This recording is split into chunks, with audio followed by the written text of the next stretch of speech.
been through hell doesn't walk the same. He moves different.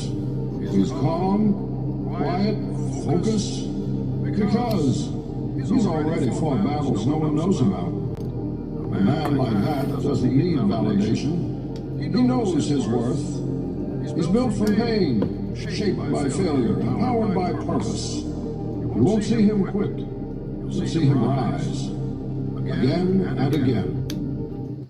Man. At any point you can move. Man. PC maintenance tip you should try. Part 33. Save this. You might need it later. Open File Explorer. Right-click on your C drive and select Properties. Then go to the Tools tab. Click Check and choose Scan Drive. Your PC will look for errors and automatically fix them. Give it a try and follow for more helpful PC tips. In every family, there's...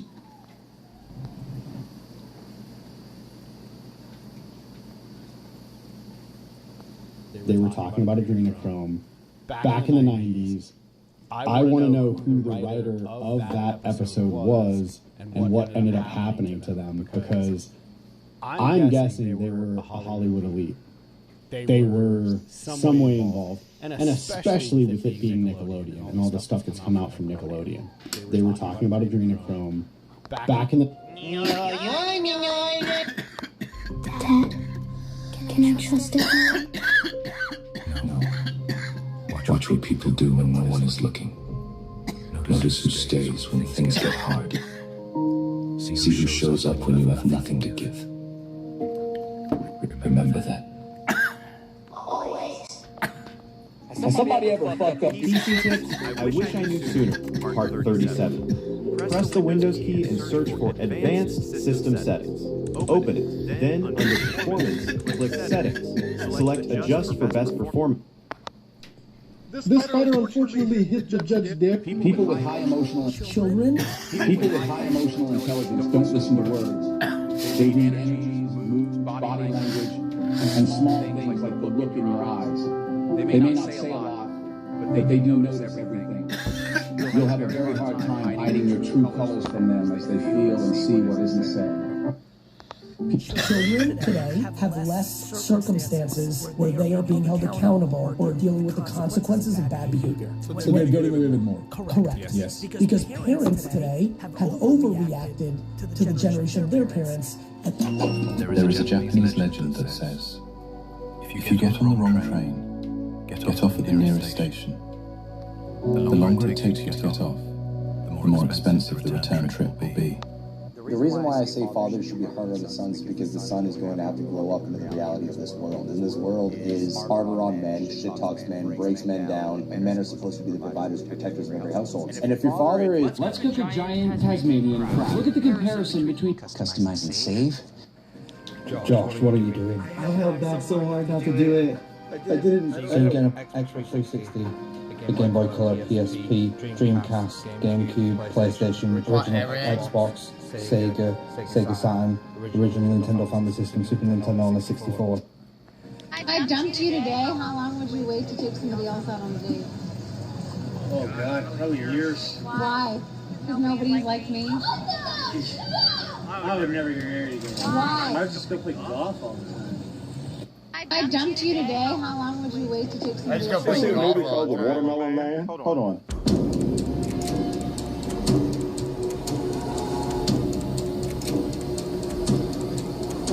Oh shit! You packed lunch.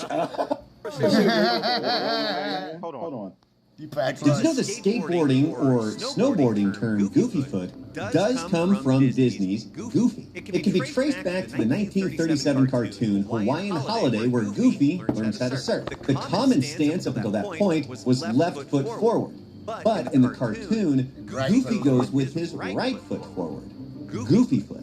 Did you know that skateboarding or websites that can change your life? Part 112. Did you know that if you go to this website, you can build your dream game by typing in anything you want? I asked for a flight simulator game, and after only waiting a few seconds, my game was ready to go. And the best part is, you can publish your game and earn from plays and social media views. Websites that can change your life? Part 112. Did you know that if you go to this website, you can... Question number one. First person asks, are there websites that can change your life? Part 112. Did you know that if you go to this website, you can build your dream game by typing typing in anything you want. I asked for a flight simulator game, and after only waiting a Question number one. This person asks, are there things that should not be done in the marriage bed together? The answer to that question is yes. I got this little list from a Bible teacher named Mark Driscoll, but this is really helpful. There are 10 things. Let me just list them. 10 forbidden sexual acts in the Bible. They are fornication, that's sex before marriage. It's called fornication. Number 2, adultery. That's obviously sex with somebody outside of marriage once you are married. That's adultery. Number 3, polygamy is forbidden in the Bible. A lot of people go, wait, but didn't a lot of the people in the Bible practice polygamy? What you got to understand is there is a difference between the Bible being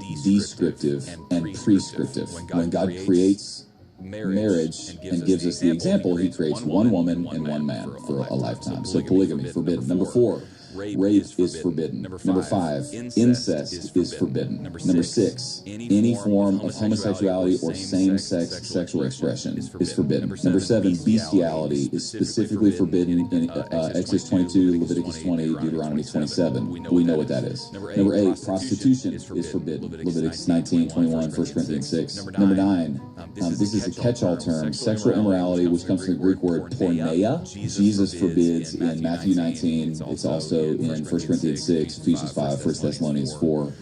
So what I'm pointing out is the Greek word porneia. This includes, Jesus does it in the Sermon on the Mount, this includes lust of the eyes, lusting after somebody that's not your spouse. The word is porneia, so guess what that includes? Pornography is forbidden in the Bible. And then number 10, pagan sexual activity. And this is any type of sex that is caught up in the worship of false gods, which is very common throughout human history. The question was, are there things that should not be done in the marriage bed? 1, those things that we just said, all forbidden. The other things that I would add or highlight are anything that harms, degrades, or is unwanted.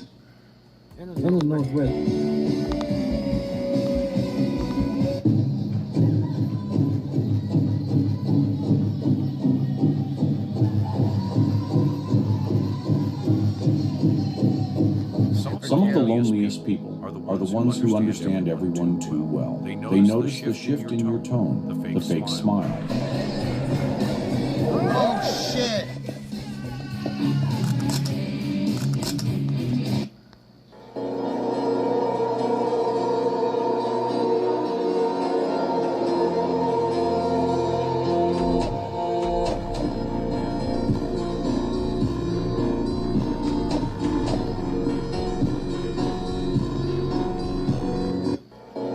There's 3 stages of Islam. America's in the first stage right now. It looks like woke Islam. They're inclusive. You have Muslims who are okay with trans and homosexual ideologies, but if I went to the Gaza Strip as a gay man and I went in the street and said I am gay before I could finish that sentence, I'd be murdered in the street. But here in America, the Muslims are okay with it. They're tolerating it. Why? Because they're the minority right now. Stage 2 is what's happening in Germany and in Europe. They've invaded that country and basically taken political power. And no, if you say something that you disagree with the Muslims, they're not going to physically hurt you, but you know what they're going to call you? They're going to call you an Islamophobe. And then stage 3 is Islam that you would see in the Middle East. And that is if you do not convert to Islam, alhamdulillah, they will kill you. There's 3 stages of it. Powerful website, Part 96. If you go to this website, you can download the latest games, full version software, and apps in seconds. Just choose what you need. No login required. You get. Can I please have a man slowly explain to me why you all suck so fucking much? I didn't even do anything. I don't even know you. What the fuck? Can I please have a man slowly? Shorty said she like Wingstop. Stop off on some wings. This is one of the...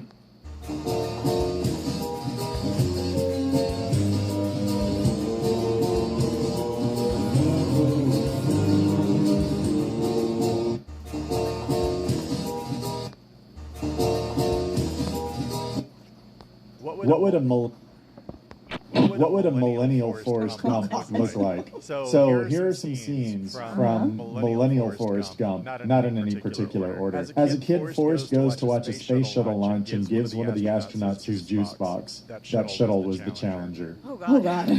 Forrest meets...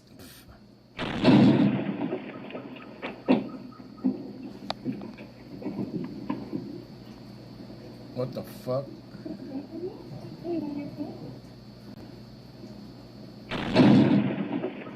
This con has been running in Missoula for 40 years. If you haven't been yet, this is the year. We have a ton of cosplay stuff going on. Costuming. Half websites? You should know part 375. Because if you're to this website, it'll load up this retro-style Windows operating system that has tons of cool programs. Quite bootleg. Billy Graham said this in his book about angels.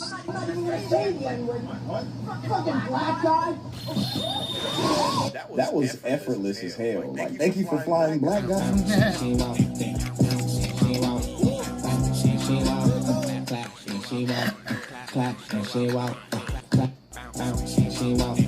Our youngest daughter has been having a lot of... Did you know if you go to this website, you can create mock-ups for any type of product, like boxes, clothing, cans, devices, and more. Simply upload your images, and they'll be seamlessly integrated into the design. Men only want one thing. It's not money, it's not power.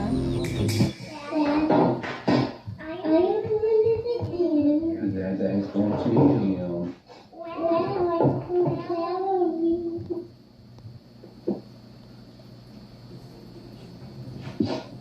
Thank you for being proud of me. I'm proud of you too. And only one. I've seen people talk about these free phones for... If I don't text first, we don't talk. Don't fight and do this better.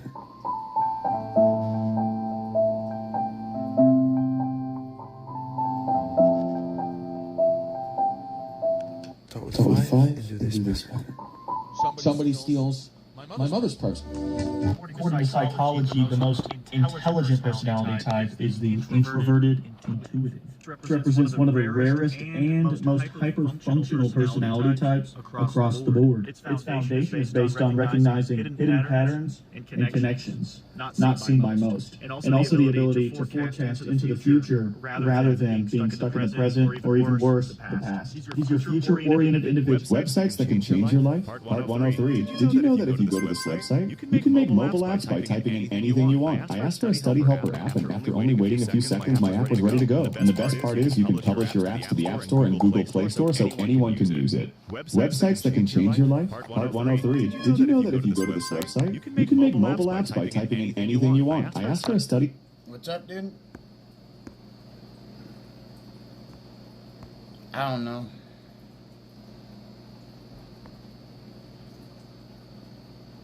No clue.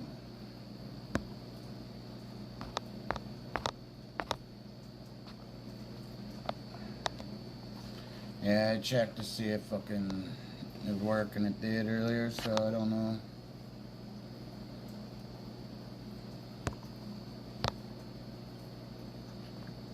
Oh yeah.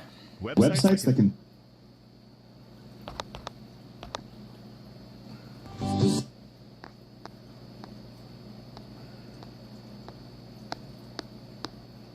Check this out. This is funny.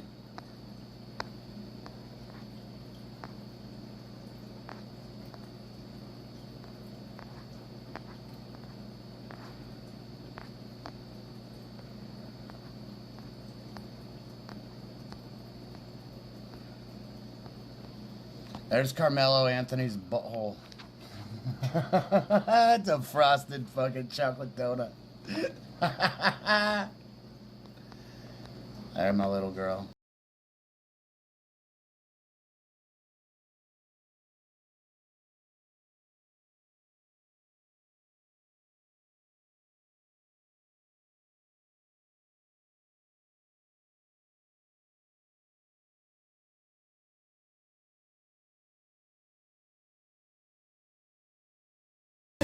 She's so cute.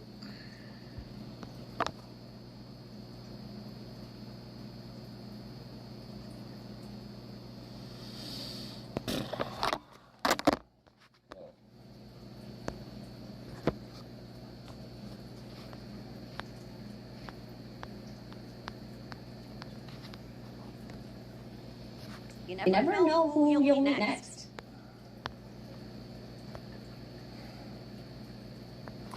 Please tell me why it's so hard to find my future husband right now. You do not have to be perfect, but I just want someone that really values faith, honesty, and family.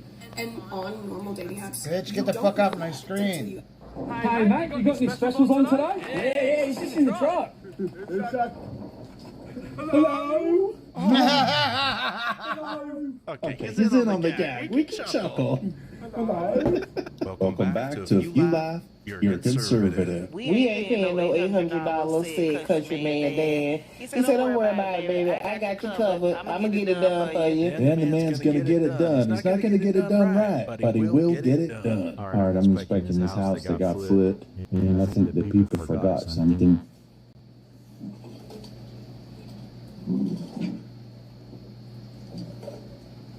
Ooh. I would say finders keepers, but I don't want to go to jail. Black people, what's the blackest thing we cook? What's up, Wild Low? So today we're making us some Kool-Aid pig lips, y'all. Here are the ingredients that I use. Please do not invite me to the cookout. Yeah. We bought the race. I'm 474 pounds. How much you weigh? 315. 315. We want to see who faster. Straight down the first base line. Let's go. Oh, somebody's going to break something, and it's not going to be a record.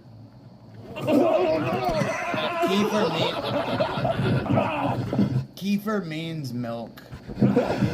Curdled cream. That was a whole lot of sound coming from the start of that race. I've seen kefir before. We need to put that sound on like a drag car or something. This marketplace find is the 2019 Chevrolet Suburban that we were never allowed to buy. How does a Secret Service tank like this end up on Facebook Marketplace? It's the 3500 HD, the one-ton 11,000-pound version of the Chevrolet Suburban that was only ever sold to the government. Secret Service, Capitol Police, that's it. So it's already rare, but this one has been fully armored by Scaletta at a B6 level, sitting on run-flat tires, and they even bolted a Lingenfelter supercharger onto the 6-liter V8, which makes sense because this thing probably weighs more than a bank vault, so you need all the power you can get. At 105 grand, it's not cheap, but I have no idea what something like this is even worth. Do you? I mean, with some of the comments and emails that I get, this should probably be my daily driver. What time does this clock show? It shows 9:20. Oh, well, at least they admit it. Like 3:30. 3:15? Like 3:52. 4, 5, 10, 15, 20, 25, 30, 35, 40, 45, 50. 450 something? 450. 9. Do people just not have watches with hands anymore? Making my home intruder do my chores since I've already got them here. I mean, why not? Okay, yeah, load the dishwasher. We gotta sweep up a little bit. Oh, you're letting them spend the night? That is so sweet of you.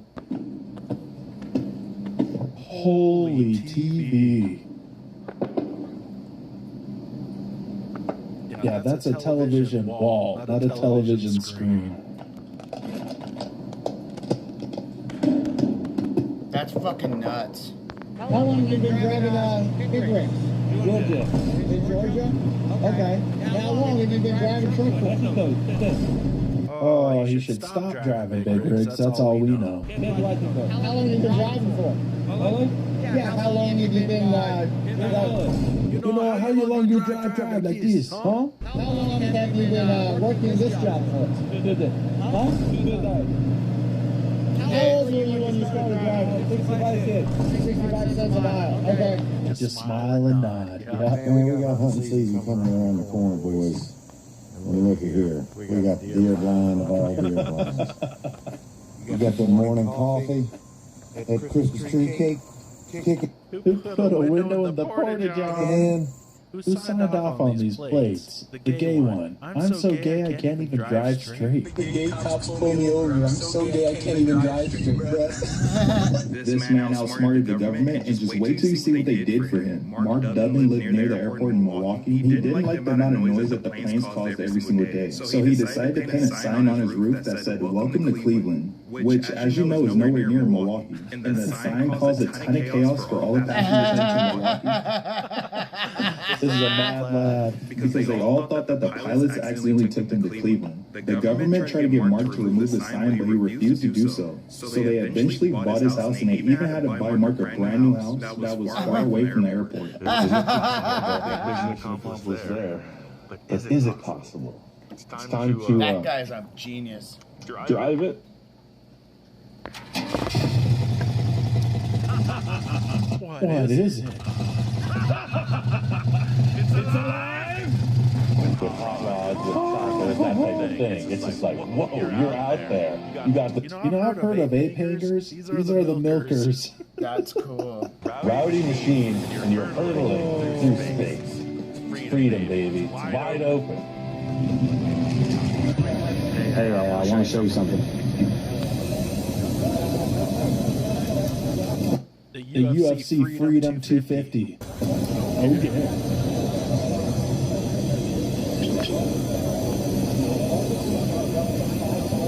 Is this UFC event invite only?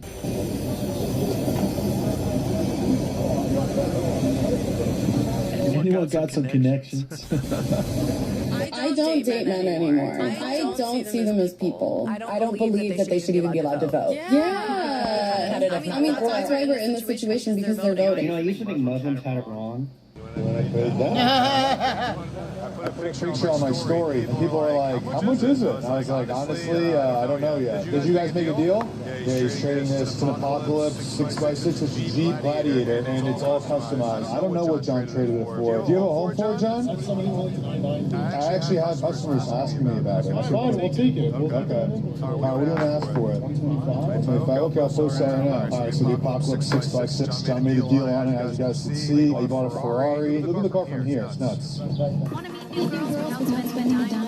You gotta try this out. Unlimited chats, unlimited hellos, zero cost. Oh, this is so corny. The thing I don't love about it is that the engine's a 3.0 diesel, as opposed to the Hellcat engine that... Just add another axle to it. They're going to pay another $60K. Could have came with or could have been built with. Look at the leg room back here. So it's like extended half a foot, so you have like a ton of leg room back there. It's crazy. It's got this really cool leather. It's literally like a stucco.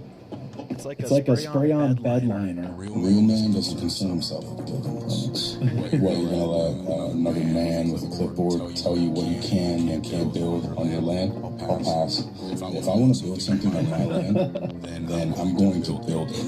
No one's gonna stop me from doing it. Where are they now? The world's biggest lottery winner of all time. This is Edwin Castro, and in 2022, he won over $2 billion in the Powerball after purchasing a $2 ticket. After taxes and expenses, Edwin took home over $600 million cash, which he wasted no time spending. He first bought 2 11-bathroom mansions in Hollywood, totaling up to $25 million each. Why are you telling us the bathrooms? Who cares about that? And another home in Los Angeles that cost a whopping $47 million. Edwin then went on to begin collecting different cars, such as vintage Ferraris, Porsches, and Mercedes. He even got into a relationship with a girl who's a model. That ain't saying she's a gold digger, but... Hello, you the driver? Oh, what are you? What are you loaded with? Thank you. Oh, the good thing is it's empty. Poor girl, we got stuff right here. Piece of cake. Piece of cake. 2% of American couples are interracial. 2%. Right. You look at the television commercials. 50% are interracial. Every commercial is interracial. And there's only so many black actors. So my daughter says, like, hey, that's the same guy that was married to that other girl. The same black actor. And we're like, why is that? And they were like, it's reparations. According to Omaha police, this is Brittany Snyder, a 32-year-old woman. She was the store manager at the Family Dollar near 36th and Street Streets. This is the night of April 17th, about 10 p.m. The store just closed, and like most managers, Snyder is doing the daily money catch. Puts the money in a bank bag, walks over to the safe, but here's where police say things get criminal. They say she actually never puts the money in the safe, and instead she stuffs it in her pants. Most nights it's the Nutter Butters, but tonight she decided to pocket the cash. You can see her readjust her shirt as she stands up. Seconds later, she takes off and locks the door behind her. Read the index card. His notoriety stemmed from a series of controversial public declaration. Okay. Read the index card. Very rare, identified, and unusually aggressive parasitic infestation. Look, some people can read. Someone created an ATM that as soon as you put your debit card into, it automatically takes a picture of you and shows your bank account balance on the leaderboard. And if you're a single man, that displays your number for all the thirsty women to give you a call. But this guy who ranked #1 had $2.9 million in his account, leaving a lot of people hesitant to put their cards in it.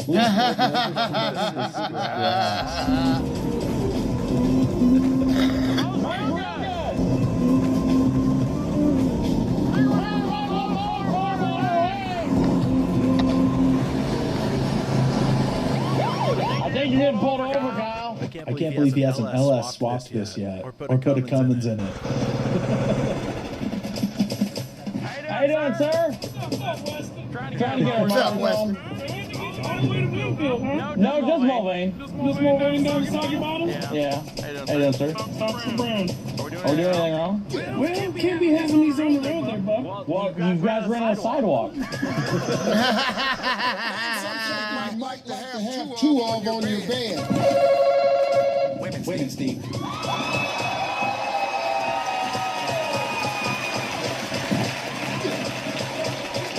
My man, we don't see color here.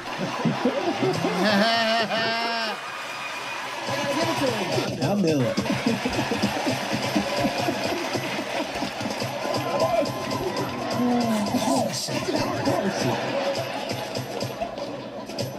Oh my God! She went over there and hugged him. He dapped him up, Steve. Look at this. Y'all won't believe this. You won't believe this. That's crazy. You'll never think it. Man, he's living right. Toilet, you got 50 gallon septic, and you got 42 fresh. Name something you lick but don't bite into. Hot dog. Look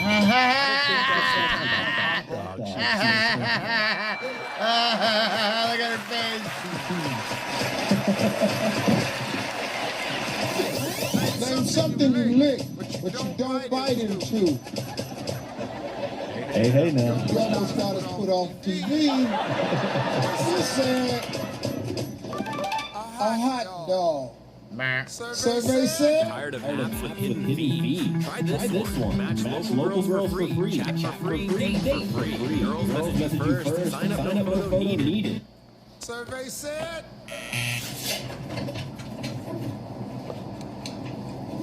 Bro, you're a walking section of the Home Depot. What the fuck?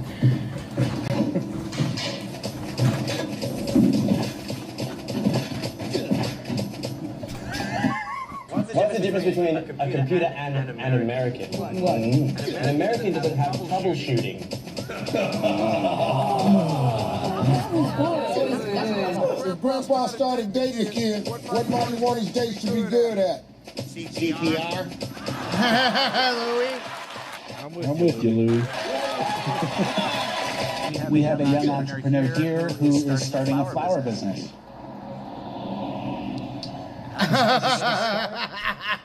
No margin. Stealing. His margins are infinite. All the sunflowers that your business planted to beautify the city, they're gone and being sold at a traffic light. And then if you confront them, they'll say, "Are these your flowers? Are these your flowers? You own the sidewalk? Do you own the sidewalk?" And he'll start repeating something, and then he'll get violent. So I'm always looking to make new rules or imagine a best society. Like, if you steal something that makes a place more beautiful and welcoming, that's even worse. That's even worse than stealing something that's like behind a counter. Obviously, he doesn't care. He's trying to make $20.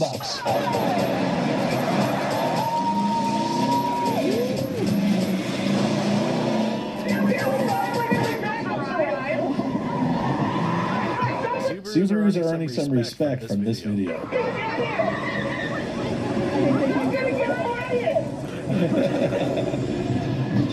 I have had people unsubscribe, so they're not watching anymore because I make fun of Subaru drivers. Do you know how often I get crap for driving a Ford F-150?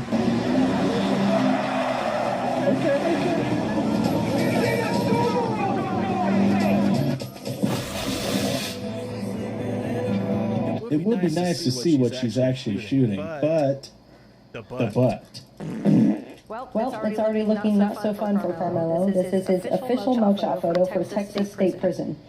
Their standard procedure is to shave your head bald for hygiene purposes, security, and clear ID photos.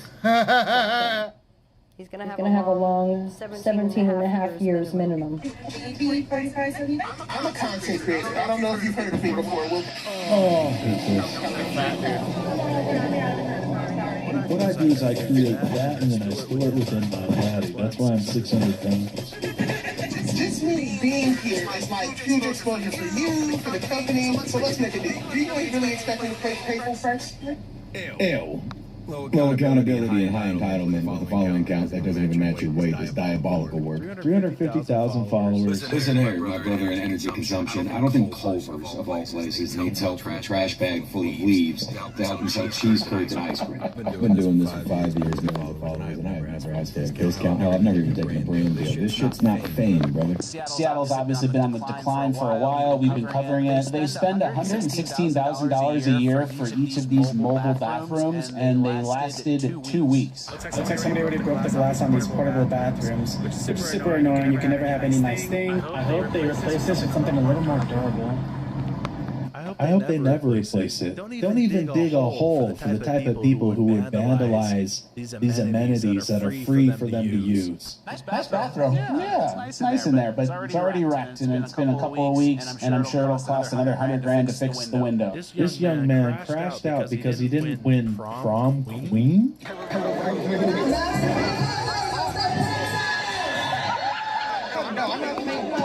This farm just got listed for $20 million, and it has nearly a mile-long driveway. Go check it out. What's up? Hey! Wow, and everything just revealed itself. 3 bedrooms, 2 full baths. Hey, the dog comes with, you got it. Now all I have to do is save up $19,990,000. What do you got? What is it? What? I thought it was just a shark. I thought someone was dying. You fighting them, didn't I? Alright, I found it. It's called a Momova globe. It is a globe that works because it has a solar panel on the inside of it. As you can see, the globe moves even though the outside of it stays still. So if I were to roll this on the table like this, This is tripping me out, man. the middle still stays in place. CV does not do drugs, but if he did, this would be the perfect video to watch. So this uses Earth's magnetic pull and hidden solar cells to create a silent perpetual motion, kind of working as a compass. So I can put this at ×5 speed so you see how it goes, but this will go forever. I'm almost certain this is what we thought Fushigi would have been a long time ago, but this is super cool. You couldn't make this up if you tried. This is Carmelo Anthony's family, and just watch. I was looking for this video where they said Austin's brother should have been killed too. Okay, well, you're in public. I'm just asking. Yeah. They're going to stand by Carmelo's self-defense claim. How do you justify wanting to also kill his brother? Push Oreo in a cup, add enough milk so it's just level with the Oreo. Put it in the microwave 45 seconds. No way. I'm calling BS. How did I not know this? That's like one of those little puff cookies. You ain't fooling us, brother. Sorry? I don't understand why everyone would rather use those dating apps where the chatting process is restricted. Let me tell. Get up, Oreo. It's the worst when the person that pretends to go and tries gets the same result and they fake it too.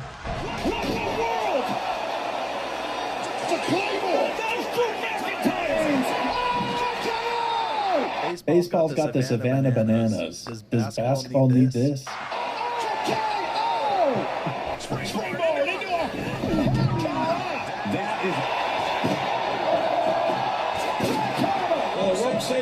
Doing this on a basketball court is crazy work. Oh, what the fuck? If you ever feel dumb, just remember, people donated over $150,000 to a murderer just because he was black. Hey, he gets it. Language to Spanish. Hello, I'm Officer Vanderhook with the Renton Police. How can I help you? Hola, soy el oficial Vanderhook del Departamento de Policía de Renton.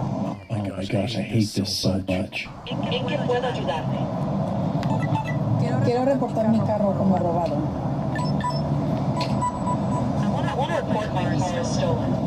Well, this 2-minute conversation just became a half an hour exchange, and your car is now halfway across the country, surprising our 88-year-old great-grandma with a family reunion for her very first cruise.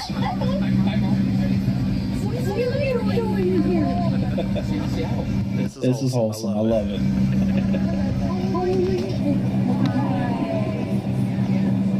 You're here?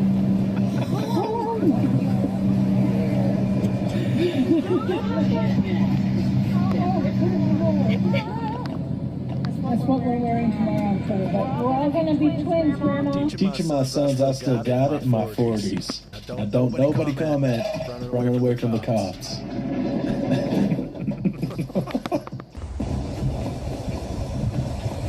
Watch out, guys. It's just stampede.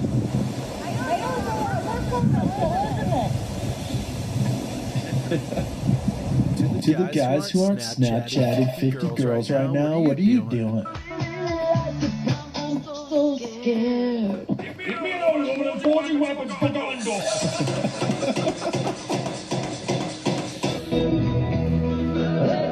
Guys that don't cheat, what are you doing right now?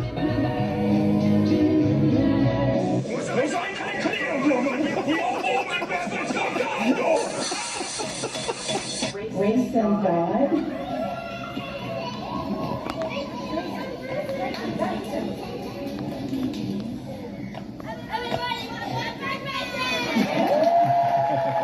Let's go racing.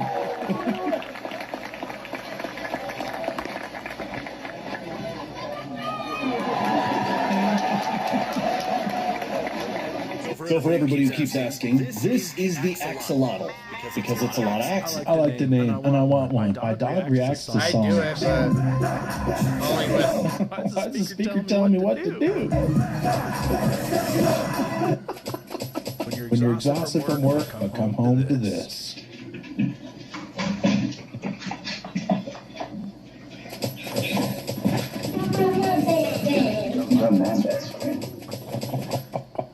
What is something grown people need to stop doing? They kiss too much. Asking if we got McDonald's one. Do we have a job? Smoking, going out to eat, and leaving the kids at home. Smoking. Why are you whispering? The four best sounds to a man. Okay? Uh-huh. Yeah, babe, go hit with the boys. I already have. It's already done. It says.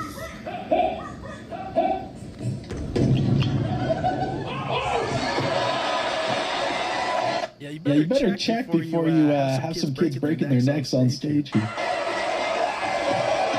Scary ride for an Uber rider who caught his driver asleep at the wheel of the Tesla. Are you freaking kidding me? The rideshare customer sent us this video telling us that he was going to Costa Mesa on March 24th at around 7:30 p.m. Every second of this video is another $10,000 they're adding to the lawsuit. He says the driver fell asleep on the 405 freeway. I've driven a Tesla before. It won't let you not have your eyes on the road. It will turn off the autopilot. Rider tells us he contacted the Orange County Sheriff's Department but was Asian and he had to turn off the thing that shows whether their eyes are open or not. told deputies needed to witness the driver asleep. He also filed a complaint with Uber but was initially informed he would not be able to find out whether any action was taken. How the nicest people be looking before you talk to them. Excuse me. Hey, man. You know where the nearest toilet is? Yeah. So pretty much you just go straight, take the first right, lift again, and then it's on the left. Thank you. Thank you for asking.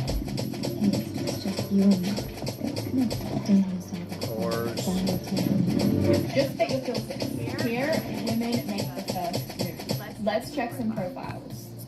Thank you for asking.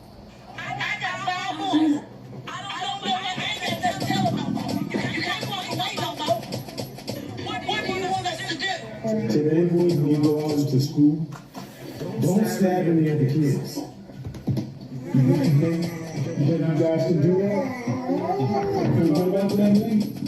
You feel good about that, Ace? Oh, you're damn sure. This is Ace. So, is that a good career for everybody? We're not going to stab any kids today? Hey, shout out, lady. Bible's wild because it will give you a verse that you exactly need to hear, and then it'll say something that you don't agree with at all. You know what I'm saying? Like, the Bible will be like, wives, you must submit to your husbands. And then it'll say something I don't agree with at all.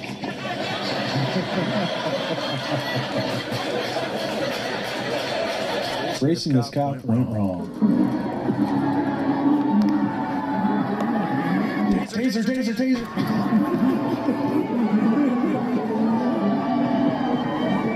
Oh, did you actually think he was running from him?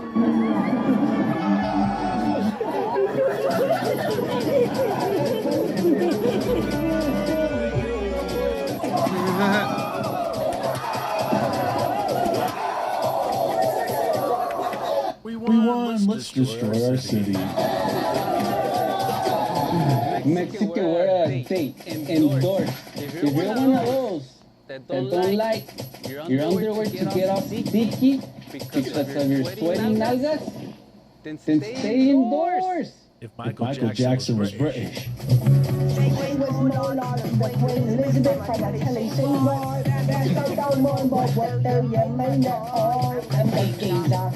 dog's weird out. Even my dog knows something ain't right, man. That a spider web or something? What is going on here? Okay. What?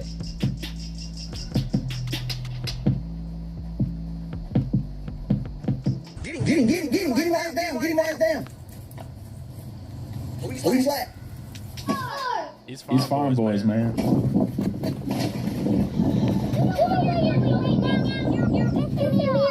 Would you repeat that? One reason I don't like big fences is because it makes the cows stay in. I like them to get out. Looking at me in front of this, you think, I know Jason's small, but I didn't think he was that small. That's some big bug energy. That's because this isn't actually a real beetle. It's a ram underneath here, a ram truck, but it's a 40% bigger beetle made by an absolute expert in the metalworking craft because every detail in this thing is perfect. It's all huge, it's all bigger, but everything is right, which I find astounding. And then the man made it by hand on an English wheel and just raw skill. I mean, he's got the talent for it. The question is why? Every little detail is perfect. It's really astounding. Look at the taillights. These are what would be known as snowflake taillights, but they're 40% bigger, and the proportions are perfect. This is an absolutely astounding achievement of 40% invigorating. This is the scale of the normal one. This is just messing with my brain. I don't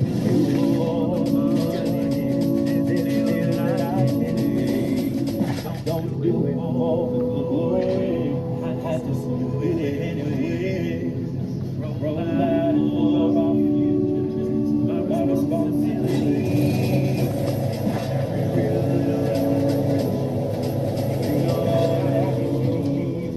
Better not rise at the door. Yeah, I'm solid.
Okay, a lot of these are made up and staged. It looks like they legitimately did find a hidden door. Like a moth to a flame. I mean, you could tell me you're white without telling me you're white. You seriously put a cannon in front of these people and they would get their arms stuck down the barrel. I mean, the door doesn't have a doorknob. The demon doesn't even want you down there. But no, go ahead, Steve. Unhinge the latches. Now we gotta find the original video. I'm curious. There's a fire at school. The teacher said, let's leave an alphabetical order. Best way to get fuel for your bike is going here, this quarantine zone. Now Zoe's gonna burn. What video made you laugh? Drop a comment down below. Don't forget to like and subscribe to Conservative Vibes ICV, and I'll see you in the next video. If you identify as American, grab a t-shirt at conservativevibes.com. Country roots and American pride. If you made it this far, don't hit that subscribe. We'll be right back tomorrow with Conservative Vibes. God bless you. From the back rows in the heart of the globe till the next good talk and the next deep dive. Keep your faith, your fire, and your conservative vibe.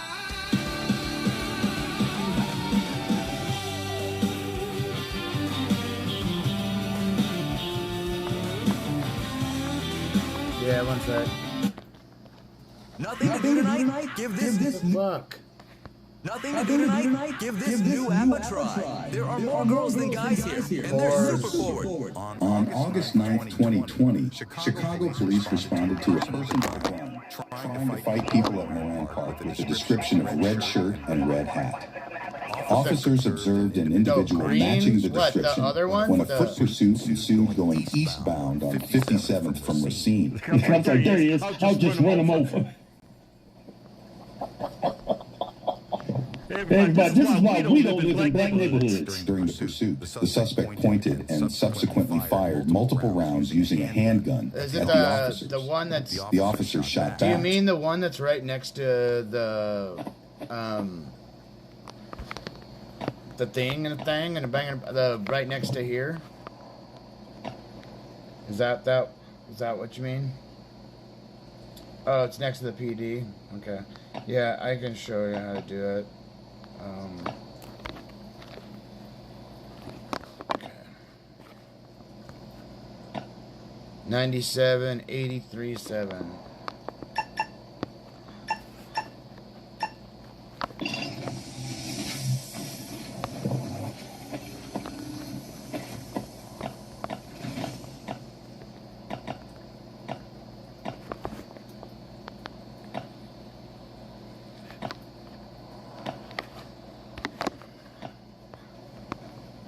Striking the suspect.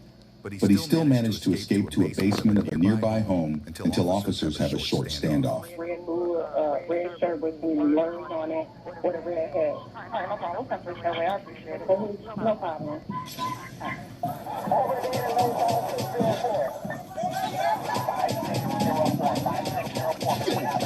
That winter zone, you want to get like a food buff, like the 5-6. Everything else down here. Yeah. you want to get like the slasher buff, like the steak or the jerky.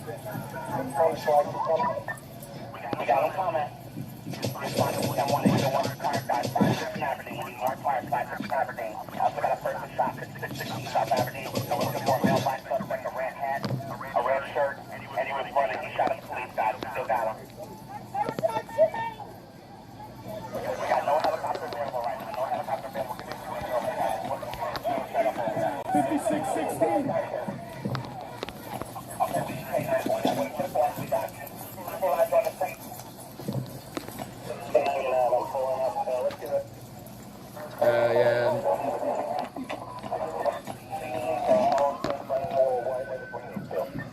I gotta do the big buffs with it.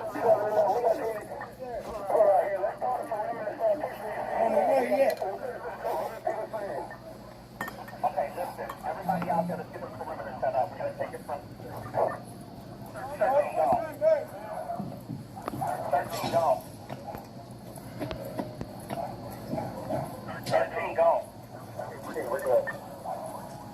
Somebody out there running?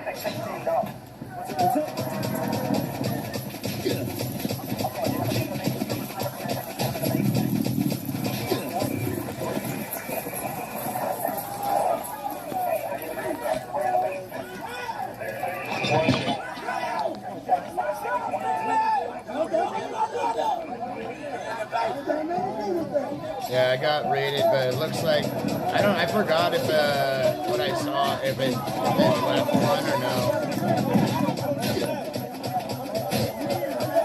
I forgot to look.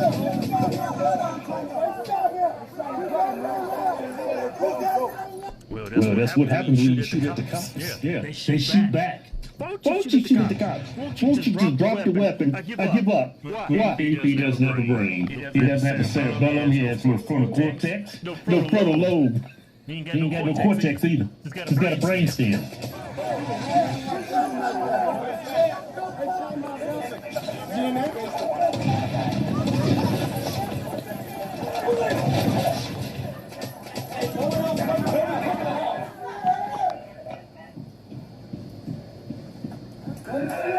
Hey, is anybody up there?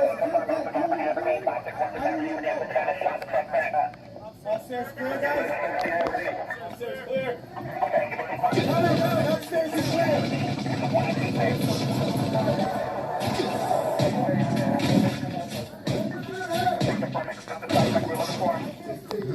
I don't need any. I'm just gonna grab it out of there.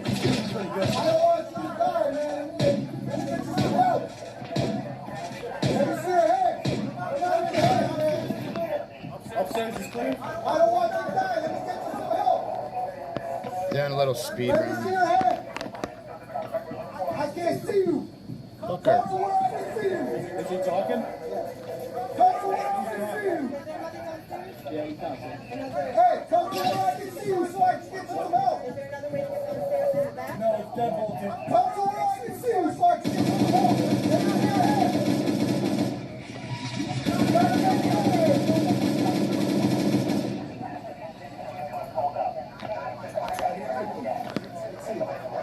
Let me see your head. Let me see your hands. Put your hands up. All right. Coming up. Coming up. Coming up. Coming up.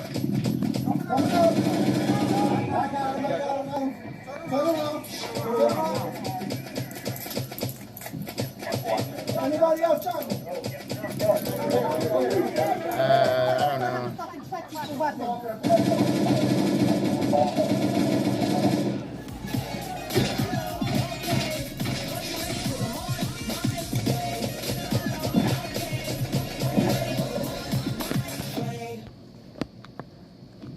The fuck, dude?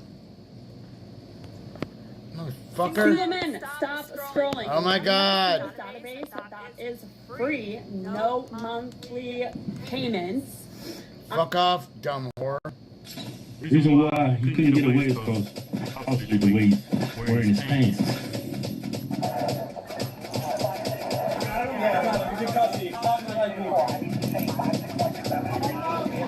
Coming out.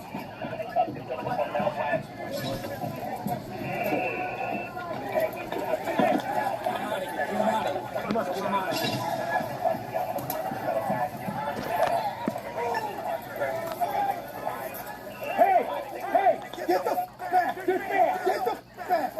Go, go, go.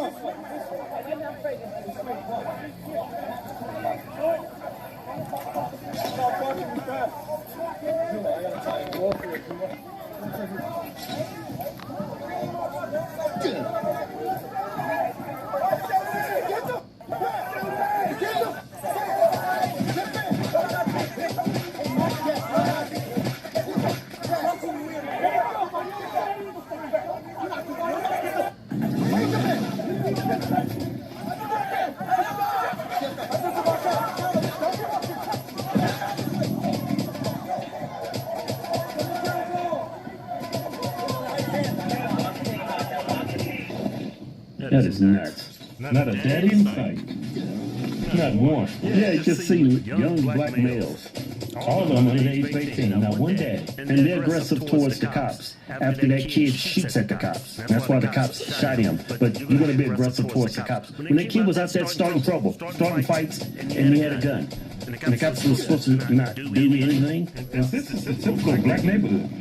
Well, it's not typical. Typical in Chicago. Nah, man, every black neighborhood is like that. But this is a typical black neighborhood. All black? Occasionally you see one mugshot. This is a black neighborhood. This is simple. Wouldn't you agree? Yeah. I lived in one black neighborhood. When I was in San Diego, I was in the Marine Corps. Man, I'm telling you. That was like a different world. Jungle. It's literally a jungle. Hey everybody, if you're supporting me, don't forget how you can support the Hard Twins at officialhardtwins.com. Right? Do I have to? Okay. What's going on, guys? Apparently things were going too well in my life, so now here we are doing another episode of Cursed Gun Images. Fuck you. My least favorite and one of your favorite internet shows where we just scour the internet for cursed gun images. In this case, you submitted them, and look at them, and we review them. Basically talk about why they suck, what's fucked up about them, and why you need to seek Christ. Say Christ is Lord! As always, I'm your host, Brandon Barbera. Let's get into the first episodes. Got a lot of wild submissions this time, but we're going to start this where a lot of people have to start. The ghetto.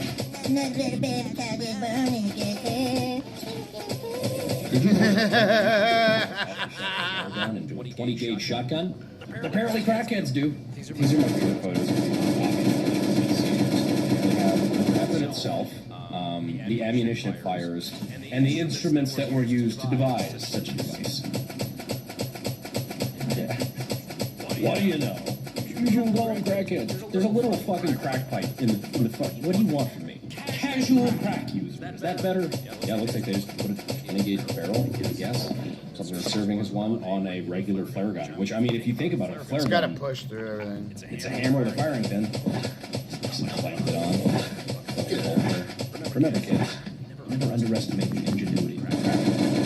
This little beauty here was seized by Queensland police. Right cursed gun in it.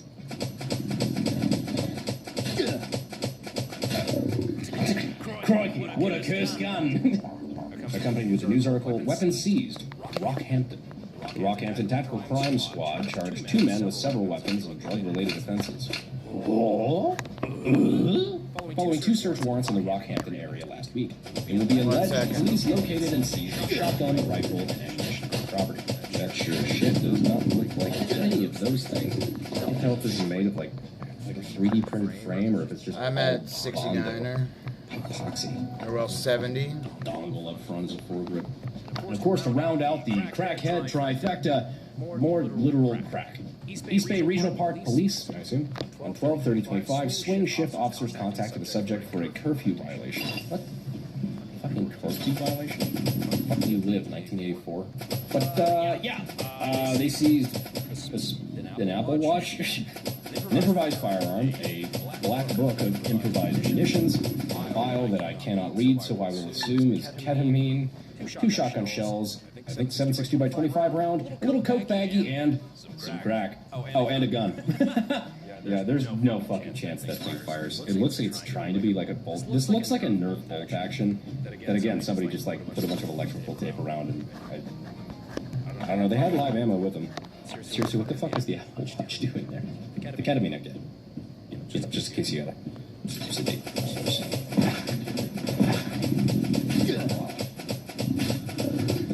Just getting mugged by the police. That shit, I'm getting your wallet. This one is not actually a cursed gun image, but it looks like one, and I will explain. Do you know what that is? Oh, so that's what explain. So that right there is a Colt 32. It's a piece of wood that was carved out to be roughly in the shape of a gun that John Dillinger used to escape from prison. Yeah, legit. Well, I think he had it like under a jacket and did that whole thing, and he was able to actually apprehend the guard where he got an actual gun and then proceeded to escape prison. They have that on display at the Mob Museum in Las Vegas. I actually got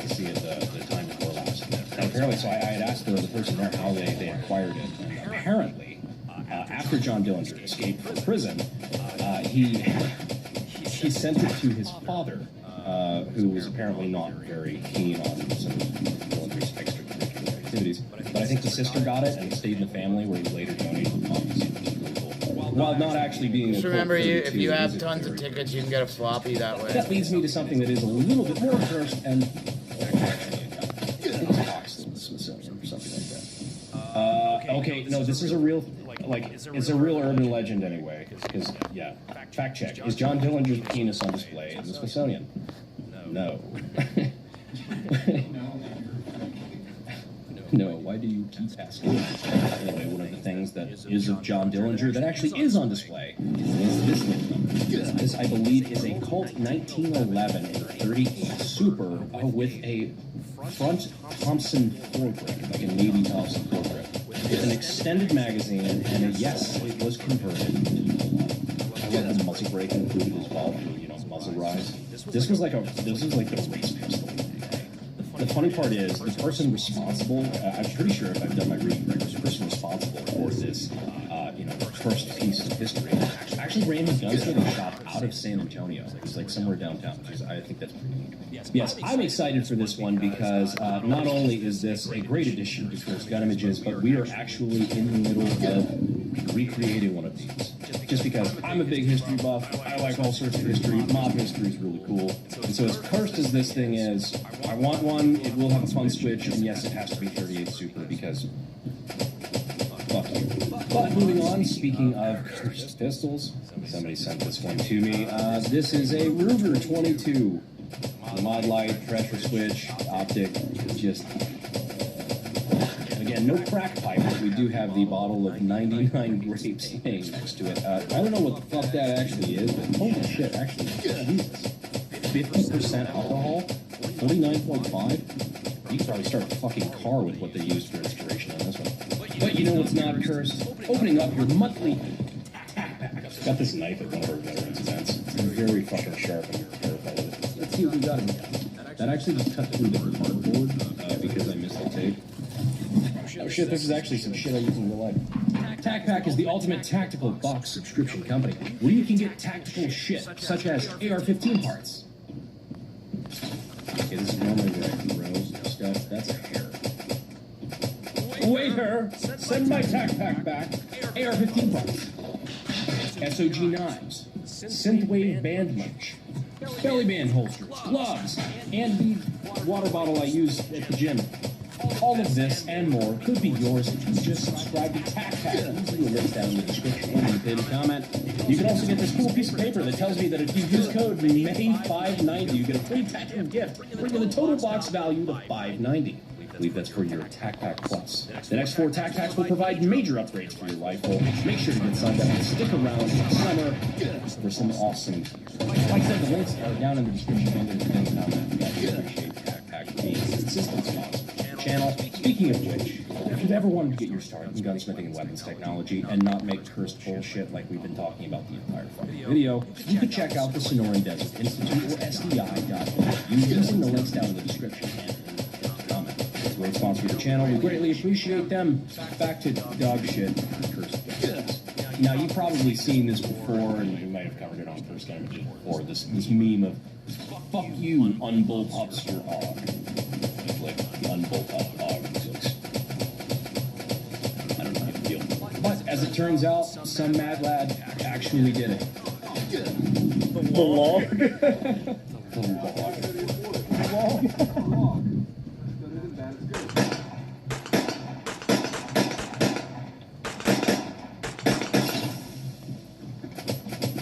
Not only did they unbolt up the hog, but they gave it like an absurdly fucking barrel. They did it. They did the meme. That barrel, seriously, how fucking long is that barrel? Is it, that has to be like 26 inches. Like, that's absurd. The only question running through my mind with this thing is, why? Which undoubtedly the answer is, why? And you know what? Keep up that spirit. We didn't make scientific breakthroughs by doing things the normal way. We did it by doing dumb shit, like tying a fucking key to a kite and getting electrocuted. trailblazing, pathfinding. It's what makes America America. Not in this case. I don't think that's going anywhere. But I like the sentiment. Mom, I want SPOS 12. No, son, we have SPOS 12 at home. SPOS 12 at home. The brass knuckles are actually so ghetto, maybe this should have gone in the beginning of the video. I just don't know. Do you think they have enough extra shotgun shells on this fucking thing? I think there's probably room on there. They could fit a couple more. Although Chesty Puller would approve of the use of the bayonet. Now this one, I don't know how to feel about, to be honest. A 3D printed chassis for a black powder pirate's pistol. Keck or cringe? You call it. The thing is, because it's black powder, it's already not a firearm illegally. So, like, you could just fucking buy one. But no, you just 3D print one too, I guess. Arrgh, the layer lines you're showing. Me ma won't let me shop at Cabela's. That one says I be needing to get grades up first. What the fuck is this show, man? Big of potato shit. What in the sci-fi bullshit is this AK? So it's supposed to be an AK underfolder here, but it seems that people have just attached whatever the fuck they found at Lowe's. I guess it's supposed to be like an air canister or something in the back. There's like pipe fittings and shit where the stock is, well, what's supposed to be a stock. This has to be airsoft. That bipod is what fucked with me. It's why I included this, because I just could not stop thinking that looks like the fucking spider thing from Wild Wild West. Nice to see an invention that actually works. Anybody else remember that movie? Like, that happened, right? I think Will Smith turned out like a very, like, serious. He turned on The Matrix for that movie. Oh, that worked out. Now, this next piece is a piece of history. You might remember The Liberator. No, not that one. The super cheap to make single shot pistol that was made for the purpose of airdropping into areas like, for example, Nazi occupied France for the French resistance. I think it's super neat. I own one because, fucking course. But what I didn't know is that they made a carbine version, introducing the Long Berator. That doesn't sound right. It appears to be a Liberator that somebody made a stock and forearm for, which kind of does harken back to like some of the carbine versions of, for example, the Luger. So like, is it cursed? Yeah, it is. Especially adding the Picatinny rail on top with the red dot. But even that wasn't enough. Now you had to go a step farther and add a suppressor to the end. All right. I think the thing that I hate most about this is that it actually doesn't really look bad. Esta es la chica que conocí en chat, con la que me vi después de solo 3 días. Llevamos chat para la cosa en el extranjero. Hay gente indiana,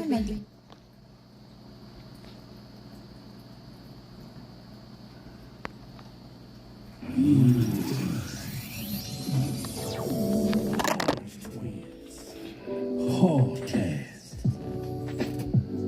This gonna be a damn good show. Let's see, David. We got a damn good show for y'all today. We got Pastor Manning in the house. How you doing today, Pastor? I'm doing just fine. You know the word damn is in the Bible, so I can let you to use that. Okay. Blacks and days ago when I did open mics. Yeah.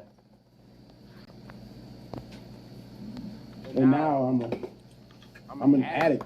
No, man, I'd love to hear how, like, the guys who are regulars, and, like, you specifically, fucking, like, how you, like, deal with the material you do on the road, and, like, burning it on the show to some extent, and, like, how much you care. I don't know. I kind of look at comedy as I'm just trying to build up a solid hour to film a special.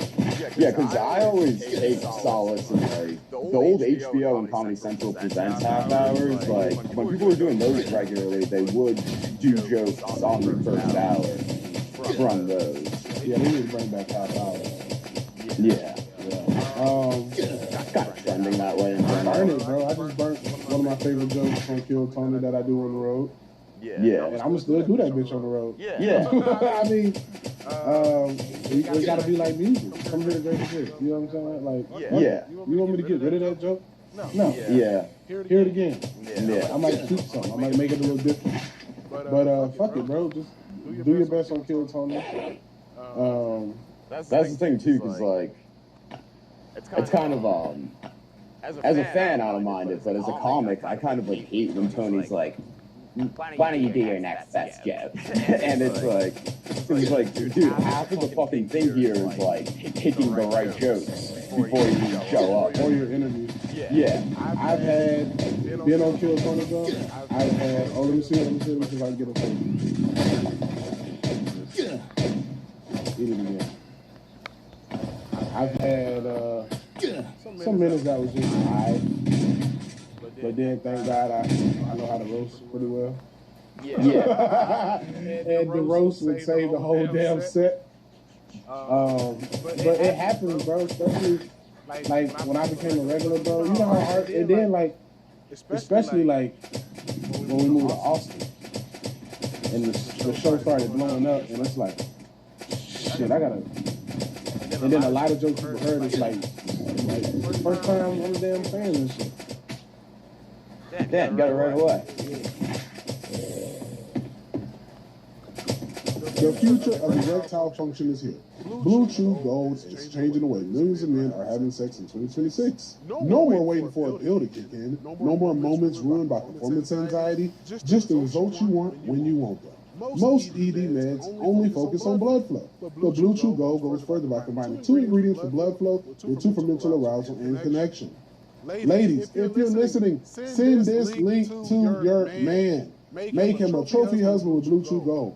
Turbocharge your love life and make it easy to get hard. Come on, guys.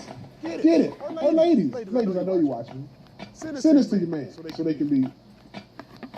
Make life easier by getting harder and discover your options at BlueChew.com. And we've got a special deal for our listeners. Get 10% off your first month of Blue Chew Gold with code DAVID. That's promo code DAVID. Visit BlueChew.com for more details and important safety information. And we thank Blue Chew for sponsoring this podcast. So I mean, you know, bro, writing a joke a week, it puts that pressure on your ass. Yeah. And then when I started touring, it was like I can't keep up. And I don't want to diminish my value. Yeah. No, you stayed around for like, you did it a fucking while, I feel like. And then when you mentioned Cam before, I was gonna say it was awesome, like how as soon as you stepped away, you kind of like brought him on. I feel like almost 1 week. That's my brother, bro. Yeah, did you like literally bring him on stage? Or like, I forget, but it was like the week you were stepping away and like he had been on it once and smashed. Oh, at the HEB Center. No, not HEB, the Moody. When I retired, and then Cam stepped up. Yeah. And then, I mean, you were there when Cam wasn't, but then like once Cam was like, how quickly were Casey, Cam, and Ari? Like, that felt like almost like a 6-month span. But they were all on at the same time with William every week, 4 of them. Here's the thing, bro. Kill Tony's so huge now. And it's a good and a bad. It's a great and a bad because we were able to sell tickets and we're able to have a fan base and they're seeing us in our beginning stages. Yeah. You know, like, bro, like, oh, let me see. Oh, shit. I feel like I'm just getting alright, decent on the road, you know what I'm saying? And most, back in the day, bro, most comics, you didn't even really know about it. Comedy clubs all the time for at least 8 years. But it's like murderers. And now, you know, we're on the road, you're 5 years, and altogether I probably got like 6, 8 years, you know, somewhere between that where I did it, at least since 29, and then I don't know how I'm doing it. Damn, yeah, no, I mean, you must have became a doorman quickly at the store.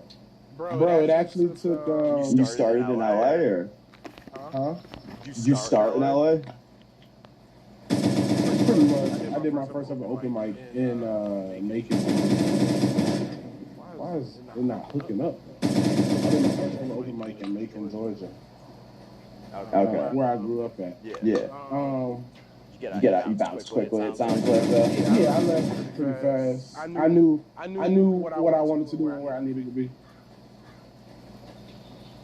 But I mean, bro, I'll say this. I became a door guy at the comedy store when my back was against the wall. Let it take it down. I had got fired from a job, and kind of like what happened to you. You know what I'm saying? I got fired from a job, and there was nothing but for me to go and do it. Yeah. So when I started doing it seriously, that's when stuff changed. I became a door guy, then I became a regular on Kill Tony. Yeah. Yeah, it's crazy to like start somewhere like right away. Like I know Tony and I think Jesselnick both like started at the store. Jesselnick is one of my favorite comics. Yeah, I like. Dude, it's funny because him and Tony fucking hate each other, but I think it's just like I like appreciate Jesselnick and respect him almost more than like. Because here's the thing, dude. I think people get so upset with comedy now because 90% of it became like George Carlin shit, where everybody's giving their opinion and stuff. And then one time I was doing an open mic back in Rhode Island. This guy was setting up, and it hadn't been done there before. And I'm not exaggerating when I say 2 out of 3 people in this bar had blue or green hair. Right? So I'm like, okay, there's jokes I'm not going to tell you. They didn't know this was happening, and that's what a Twitter feed is for people that aren't comedy fans. And then they think this is all serious now because 90% of people are like giving their actual opinion on shit and telling real stories. Nobody thought Rodney Dangerfield's wife was calling him while she was with other dudes, you know? But Jesselnick is like really the only mainstream person. Like Jimmy Carr's joke's a joke, but he's English, you know? Like Jesselnick is like reminding people from like 2010 to 2020, like it is just jokes. Like he's at least one person that was out there. And his last special, one of the best, maybe the best joke ever.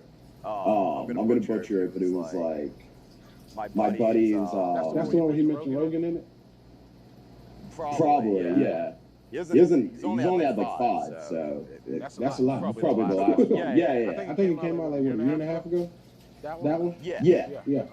Dude, he had a joke there where he's like, my buddy was like telling me about his premature ejaculation issue. I was like, try talking about baseball.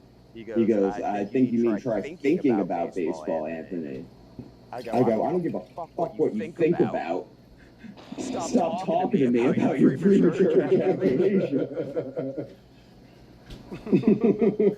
Bro, I love how he uses his name, and he talks a lot about his nephew, and then like his delivery is so great. Yeah.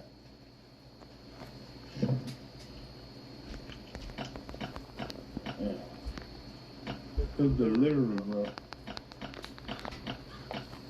These bitches ain't shit today, bro. Having said that, though, it's like there's no dead babies in the crowd to get offended. You know what I mean? Like you're like, you know what I mean? You're dividing a room. You're dividing a room to actually talk about people that are in the room. You know what I mean? Like, even my jokes talk about stuff that's not in the room. They're still divided. Yeah. One of the best things that happened to me. There's like, you know how there's like monumental moments in your career. And bro, I went on the road with Louis C.K. Shane gave me the alley. Damn, nice. That's awesome. Bro, I wish I could have framed his quote. But Louis C.K. saw me. He goes, "You're brilliant." And he's like, "But people are going to hate you until they love you." And I'm like, "What do you mean?" He's like, "Your subject matter." He was like, "It's a dark, lonely road, but when it hits, it's so rewarding." Yeah. And that's how it is when I do shows. Either people love me or hate me. There's no in between. I'm fine with it. I don't want you to be a on the fence fan. Yeah. I want you to either really love it, because if we're talking about abortion, if we're talking about a girl getting raped, it's not real. Yeah. I mean, I think that's why you remind a lot of people about the Patrice, other than the physical appearance. Hey, he was way taller than me. We could combine your physical appearance and my name and just do a Patrice seance. David Pat O'Neill. Yeah. I don't know, bro, but I was talking about this in the last pod. Patrice had a perspective that I don't have. maybe I'm not old enough to have that perspective, but his perspective was like your uncle. Yeah. I don't listen. Yeah. Too much advice. You like make me laugh. I don't want to. He's just like so smart too. Just say some out of pocket shit, and then like. Even if he didn't necessarily believe it, you know. I like that joke he got about white women. He's like, I just like I take a strip, a pack of gum. Like, oh, that shit is so funny. Yeah, I had somebody say something. Just like a far less important person, but just like an like autistic, like older local headliner told me like on my first show, it was like your issue is gonna be like autistic, and just like no preface, you know what I mean? Just your issue is gonna be that you're doing smart people. And I was like, ah, shit, yeah. I was like, I kind of knew that to some extent, but like, you don't think smart people get it? It was a good point because it's like, especially up there, like, I've been joke like calling like Mind Comp like me and Camp F, like I don't know what the book is and shit like that, like. But the stuff that's like, you know what a joke would be like over the head of half the room, and then like the other people almost appreciate it more, and they're like geeking because the other people don't get it next to them. But then like up there was like. Where was this at? Like Rhode Island and Mass. Okay. But it was like the people, like whatever percentage of people did get it would then be like stuck up enough to like not want to laugh at it. You know what I mean? So you're like cutting that half in half. Right. And you're bombing. You got a girlfriend? Yeah. Well, she's like a comic in Massachusetts, so she doesn't live down here, but. She gonna move down here? Maybe. It's really funny. Yeah. Take her on the road with you. When you gonna start touring? I got like a manager now, and then. I mean, I want to build up to like a first hour. You know, like I want to do it right. I think like my two favorite hours. With like no close third to me, or Chappelle's first one and Attell's first one. Kill 'Em Softly. It's Gangster Memories. A lot of people's first one is the best one. So I don't want to like tour and then like feel like I have to shoot something like 6 years in instead of like I don't want to hit every single city. Your first, I say like your first 2 hours are going to be because I think Kevin Hart had like 3 or 4 good first. Was his first few? Yeah. Pretty good. He was the reference. I always heard like the Boston guys like Burr and Rogan say like he's what I thought comedy was because I think he made it like very quickly and just like naturally funny. You know what I mean? Yeah, bro. I mean, I was talking to somebody about this. Like Chase.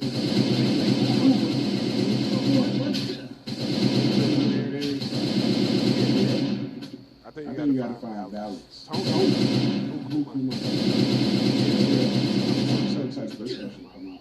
Yeah, it's gonna be awesome. It's really nice. I think things are too. It's like special. It's like.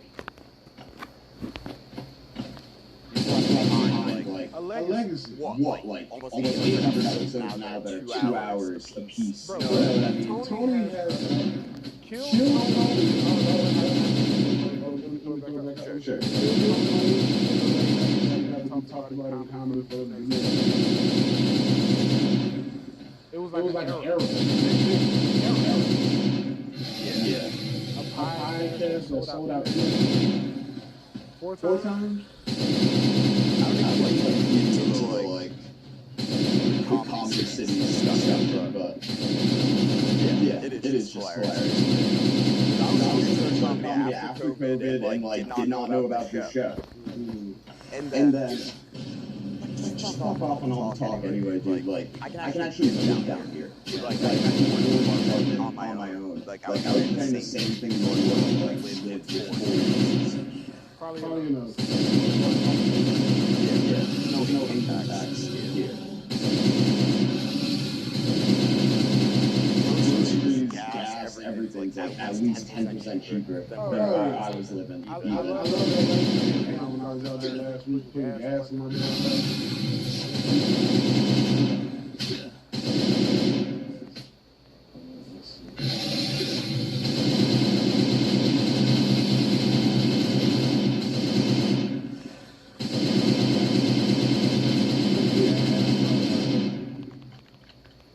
Teabag, motherfucker. That hook is tiny. But no, I put like 80 bucks in my car. It might have been like 100 miles, and I'm like, what the fuck? Yeah, fuck. People for some reason, gasoline is like the only thing where like people actually get concerned about the economy or like politics with. Yeah. It's like that's the only thing that moves the needle. Because you know why? Because that's one of the resources we use all the time. How you go to get your money, yeah. And like, you can walk through it. It won't show your face. Yeah. No, you good. Come on through. Y'all got beautiful faces. Just build. That's what I love about shooting podcasts. In the elements. Yeah, it's funny in public. How often do you get with people like saying hi and shit? Yeah. Probably a lot. They gotta say hi to me loud, bro. For the first time, we're at the top. We'll be at the limit. You know what I love when I came down here? Because I would hear it at open mics all the time, but like just opening line bands. There's a lot of white people down here. Like a lot of white people in here. And I was like, all right, valid. And then I come down here and it's like every black open micer's like opening line too. And I'm like, fucking South Texas. We talk about a lot of white people.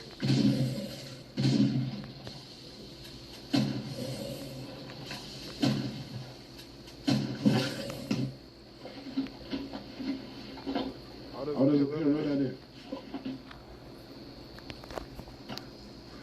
I can actually feel it this time, yeah.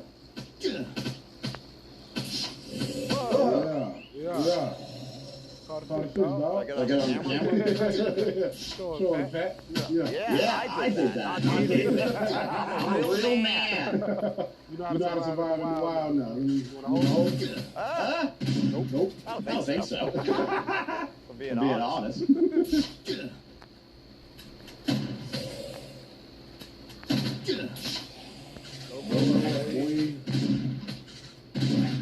Catch and release.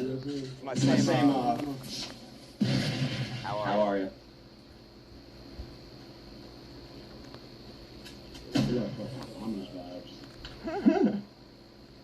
A small child walked by and I was about to hit a joke on that.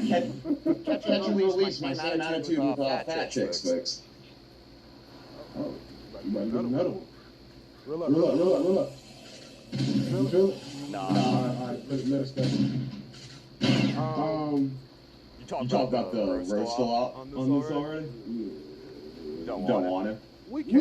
I signed the NBA. I can't talk about jokes. Oh, yeah. Yank up. Oh, not yet. Let us go. Yank. Yeah. I moved in the wrong direction. Leave right there. I'll turn the pole the other way. Yeah, there you go. And then out. Yep. You might have got all your bed. No, but gas is there because most of us ain't got no fucking houses. We're lucky to have a house. So gas is the one parameter that we can measure and that affects our life all the time. Yeah. Who gives a fuck? Like, you give a fuck about a mortgage rate? Like, I don't got a house. Yeah. They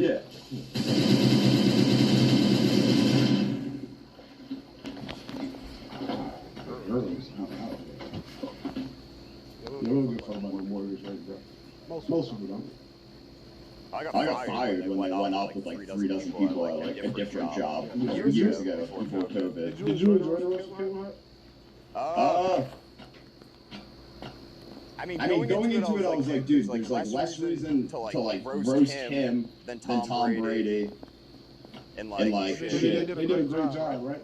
I thought it would like be weighed out by like, it'd be actual actors and comics instead of football players. You know what I mean? But I thought obviously it was funny. I thought the way it started was dumb, if I'm being honest. With Usher? Yeah, I mean, Shane's hosting, and he's the third person to go after, like, a combination of Usher and Kevin and then Tom Brady, you know?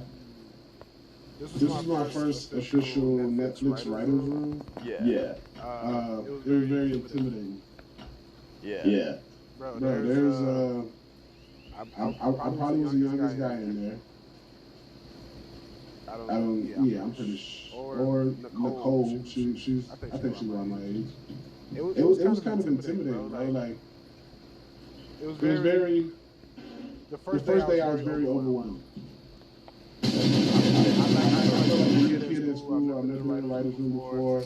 I knew some of them, but still, though, like, I've never been in a writer's room. But it was a great experience, and I'm glad I got it under my belt. Yeah, I always found it, like getting to ask Tony about that for the first time when I met him in school, was like,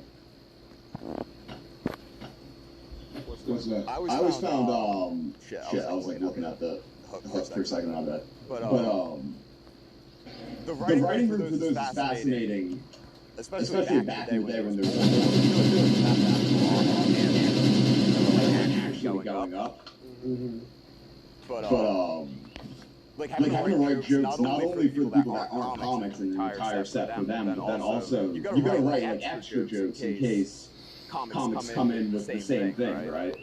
And they're like stepping on each other.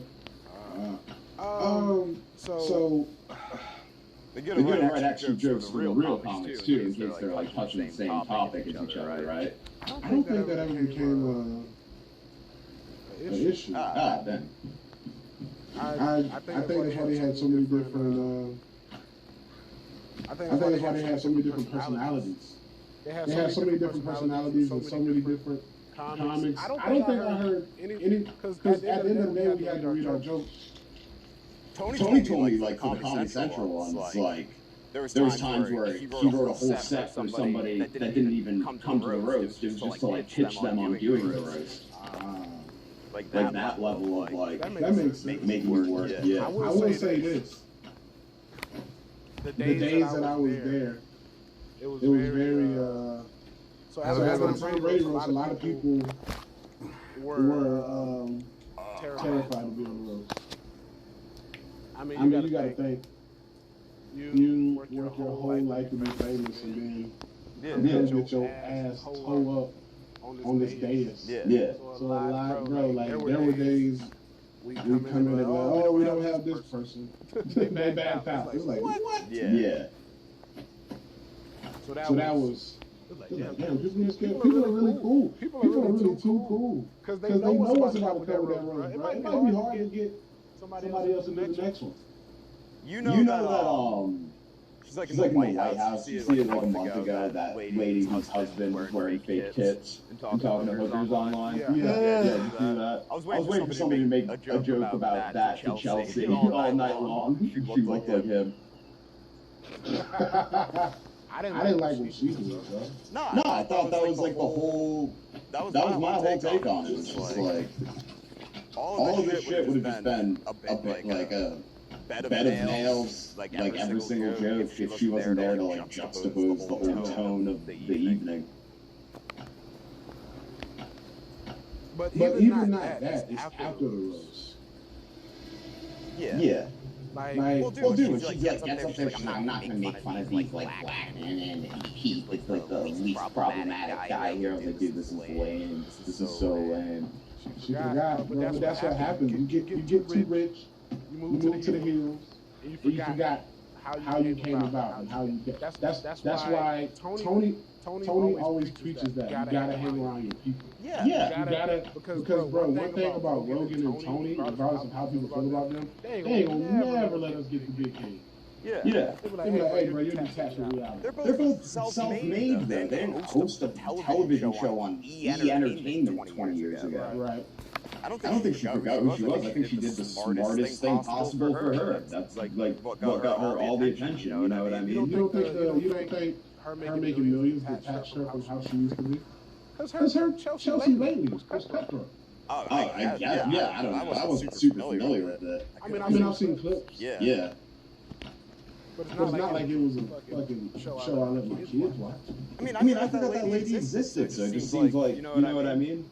Just get half the country on your side by calling people racist. And then you're gonna get way more attention than you've been getting. Yeah. Now you can go on, I wish I was black to it. Yeah. Yeah, I don't know, but it's a whole weird, that whole dynamic, bro, where it's like, I don't know. Where white people feel like they gotta apologize to black people on behalf of white people. Like, what the fuck are you doing? They're like more offended on behalf of the group of people than the group of people. How are you apologizing to Cheryl for white people, and Cheryl said they talked to me before the show? Yeah. That's why I'm so glad when this episode came out this week, because it was like, people shut the fuck up so much when she was on Matt and Shane, and then I was like, dude, wait till they see her be an absolute savage on Kill Tony, dude. Yep. That kid must be autistic. Who roars at a... Either that or just eats birds.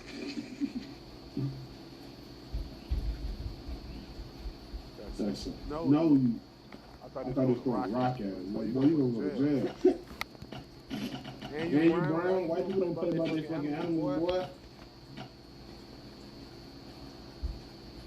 Knock that shit off, Hector. I'll shut up about it if you don't like it. I like wrote it down before I came here, but like, the funny thing I found after the rooms was like a bunch of people being like, oh, you don't want to fuck with Floyd family, like they're like old money or some shit, like great cats. It's like, no, you don't want to. You don't want to fuck with the Duke of Floyd. You stupid. I had my share of that shit 3 years ago. It costs more than it should have cost. No, it's apparently. No, I'll shut up. Yeah. I mean, you don't gotta shut up. I'm not afraid to talk about it. It happened. And there's nothing we can do about it. It already happened. I just found like the universal acceptance that it was like, oh. Like the Roth trial. The Duke of Floyd is hilarious. The Duke of Floyd. That's fucking funny. He was just microdosing fat. Sir Duke Floyd. That is hilarious. I gotta catch me a fish, man. We caught you. There's big fish in here.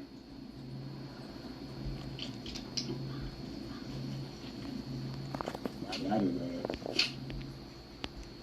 he's small.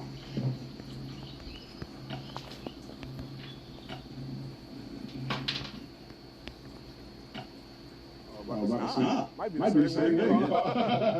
Might be the same thing. That's your sneaky ass.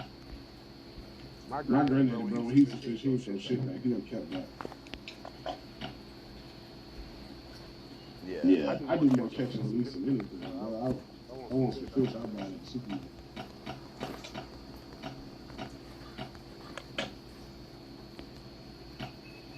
So you don't do too much nature shit? Look at me. Yeah, you don't look like you're supposed to be in the sun too long. No. I was looking forward to it. Of course it's fucking cloudy. I gotta like actually sit in the sun. There's one summer, like first year of comedy, I was laid off. I was just like sitting in the sun like a chick to like pass some time in the summer, and I was like all orange on stage, and I was like, I don't like it. What? Trying to set the hook in small fish is crazy. Nothing funny about like a good-looking comic, you know? Matt Rife. Yeah. He does well. Well, but he's more an exception to the rule. Yeah, and he like transcended comedy. He like fucking K-pop stuff. This will maybe be something good, but I got to meet Harlan the other night, and I'm not usually like gay about that shit, but that was like really cool. Sunset. He stopped it. He was in town for Rogan. I think. Oh yeah, he did the Rogan, He's got blue No, jeans. he's But you've seen him do crowd work? Yeah, I'm sure. It's so funny because like even Matt Wright, who's like very charming, it's like most crowd work is like inherently negative. You know, you're kind of like shitting on the person one way or another. And Harlan just be like, "How are you doing, my sweet flower?" And like all this like weird shit. Out of all the people I roasted in my life, hundreds of people, I can never get a handle on that guy. It's so funny. One time you kind of just like you broke like halfway through. You're like, he broke some stream like I do. Yeah, like I can't. It's like I can't. I think this is like my kryptonite. Like, bro, I'll hit him with one he has a garage. And it's like, bro, that's what I do. The best about old guys too is they have like so many canned jokes from like just doing it so long. Yeah. When I'm 60, I aim to be better than him. You know, it's bro, he got like a shield. Like there's nothing you can say. It's like the flex. Every time he says it, it's like, yeah, it's the flex. And it don't land because when you the moment you tell a roast joke, you already got one in the can. And it's like, oh yeah, guy. You know what I'm saying? He's like, oh yeah. And it's like, damn, bro, don't deflect. Let that shit lay. It's like Norm to me, where every word out of his mouth is funny. Yeah, he's a funny guy, bro. He's a fucking funny, and he's so nice. You do a lot of like verse battle league back in the day, I'm sure. Yeah. See, I like the celebrity verse because it was once a year, and then they're celebrities, so everybody knows who they are, and then there's usually be somebody with like scandals. Yeah. They reference. Yeah. The roast battle, I love how much it does stir comics and shit, but when they're like nobodies and it ends up just being like, oh, Jake's mom's dead, or they're like, Sarah's fat, and I'm just like, okay. Like if I ever do one of those, I'm gonna be like Luke's mom killed herself. It's just like, it didn't even happen, but you just got to believe it. Yeah, it's crazy. The roast battle, I remember I used to, when I first started roast battling at the Comedy Store, bro, I didn't know how like that type of roast battle would work because I come from like just straight snaps, and I was able to evolve, and because I remember like it was so weird to me because I would roast battle people and they would be like, oh, tell me your dark stuff, and I'm like, what? They're like, yeah, it was like weird because like before the roast battle you exchange information, like, oh yeah, my dad committed, I got him, or like, and it's like so I had to get used to that. Yeah, it was weird to me. Dude, last night at Vulcan, I like, if there's ever a small crowd, you usually have like somebody that does this, and like, you know what I mean, because it's well lit. They don't want to laugh at something horrible. So I'll just do some like canned crowd work on. There's only so many people in the room. Please laugh. Like, don't hide the fact that you're laughing or whatever. And it was after a fucking joke. This guy in the front who was laughing and put his hand in his face goes, "My son has Down syndrome." And I was like, all right, that was actually a very cool reaction for you to have that. Parents with kids that got Down syndrome get tired, bro. Yeah. All these birds just flew away at the same time. That's weird.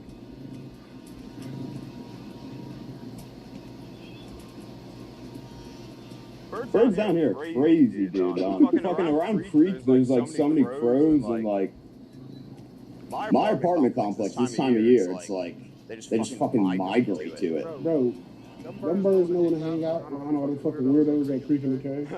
Yeah. My family. A fucking cow? There's some birds here that I ain't never seen in Georgia. Well, I mean, yeah, I have. But they are different here. It's so great to be outside. Hell yeah, dude. It's so, like, dude, being down here in like November and December, I had like cognitive dissonance, like looking at the temperature and seeing it's like 70 degrees, dude. I fucking love it down here. Hell yeah. Bunch of comics back home are like, oh, the weather, or like, how you gonna deal with? I'm like, you just don't want to fucking move away from like, you know what I mean? Yeah. You're somebody who doesn't want to move away from home, but it's like, you do comedy at night. So back in New England, it's like winter at night is terrible. You know what I mean? Summer at night down here is better than that. Oh yeah. When was the last time you visited home? I did a festival there in October of last year. How was that? Pretty good. My buddy Doug Key, he's Norman's like European opener and shit. Actually, I got to open for Norman right before I came down here. It's like the only real thing. Yeah. He remembers you? Yeah, I feel confident he would. It's pretty crazy because he's a great guy. I never met like anybody before, and then he just does a normal show with a host and a feature, just 3 people shows. And then he hadn't gotten there yet when the 7 o'clock show started, and I brought Doug on stage, and then I went into the green room, and then like he just popped in and he was like, good jokes. Like the first person I ever met was just me and Mark in a green room together for like 10 minutes. Yeah, bro. I remember I've been around Mark, but we really kind of learned about each other when we were hanging with Tony. And we did the Nashville Comedy Festival, and we ended up at Kid Rock's house. And we were there forever. And me and Mark were over. That's the White House one? Yeah. Me and Mark were over it. He's like, yeah, great house. It's cool to be here for an hour. But he's like, I'm not a 20-year-old chick. He's like, I'm not fascinated. But, bro, so me and him started talking and shit, bro. Yeah, he's a cool fella. Yeah, down to earth too. I mean, most comics are with it. But also, how we meet comedians is different than how the world meets comedians. You know what I'm saying? Like when they're one of the comrades. Yeah, camaraderie of just comedy. We meet a different person than the world would meet. Yeah, like every guest on Kill Tony in the green room beforehand too, I'm kind of like, oh, hello, or whatever, but I'll wait until you see me do stand-up until I like make you have a conversation with me. You know what I mean? That could suck for all you know. What I get on here? Oh, he got off. Man. Had something. How was when you first got to Austin, like doing open mics here? How was that? I pity anybody that starts down here. Truly, I truly pity anybody that starts down here. It's a rough one. Fucking bad, dude. I think the last time I did open mic in Austin was like a year and a half ago. I did, what's the one across the street from the mothership? Oh, it's probably not even a thing anymore. Maggie's or next door Shakespeare's. No, it was across the street. Maybe Maggie Mays. I think that sounds right. Yeah. It's not a thing anymore? It like stopped being a thing, I think, like the month I got into town, yeah. That was one of my homegirls bartended there. She's like, pop in. She kept asking me, and I finally had a Sunday off. Yeah. And I was like, all right, I'll come. And I went, and I was like, fuck this. It just made me so depressed. Dude, like I said, I pity everybody. Dude, people come up to me, other open micers, like, oh, where's that like one mic you do where all your clips are from? I'm like, dude, those are 3 years old from a place in Rhode Island that didn't suck dicks. That's funny. Even if you get like a handful of spectators and like a decent room of open micers that are actually paying attention to each other and shit, it's cool that they happen in real clubs, but even if you have a new joke pop off at Creek and there's like 20 people there laughing, it's like they're spread out over such a big area, it sounds like shit on the recording. And then it's like people listen to podcasts like Rogan and shit, and then the one piece of advice they take is get up as much as possible. You know what I mean? They ignore everything else. And they're like, oh, well, I got up 8 times tonight, so. Had to do something else. Like, oh, you got up 8 times tonight, but do you Hell yeah. Number 3. Number 3, yeah. That one's definitely different too.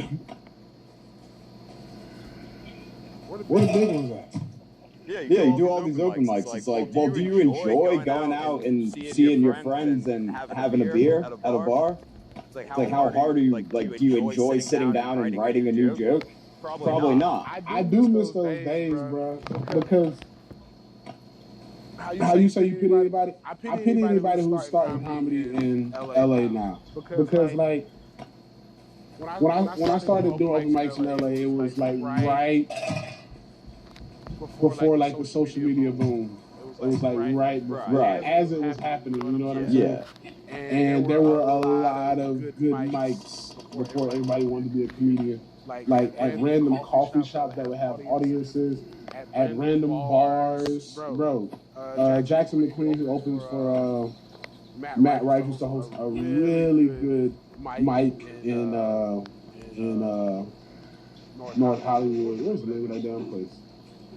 I hosted an open mic in Echo Park at this place called Tribal Cafe. One of the worst places in the world. Air conditioning barely worked. It was a not healthy, but like juicery and sandwiches, and they turned that fucking blender on while you're on stage. The goddamn refrigerator was loud as shit. The man who owned it also worked at a taco shop. It was just a shitty ass. But that's where I hosted. I used to host a Sunset Room, Sunset Rooftop, Sunset Room, whatever the fuck that shit called. It was like a Sunset Grill, I think it was called. But yeah, bro, the good old days. Ryan O'Flynn, Trevor Wallace, and Nate Baca. That's when we were all in the open mic scene back then, dog. And we pile up in a car, and then we knew somebody at another open mic. This is when lists would be 80 deep. Open mic list would be 80 deep in LA. You just have your friend put your name on, because by the time you finish this mic, you'll put their name on. Yeah. And then you swap. You just go over there, they go over there. But now in LA, they got all these fucking pay-to-play mics, bro. You gotta pay $5-10 to get on stage. Like, yeah, that's. We used to have a place like that called Marty's. Marty's, bro. He had to be making so much money.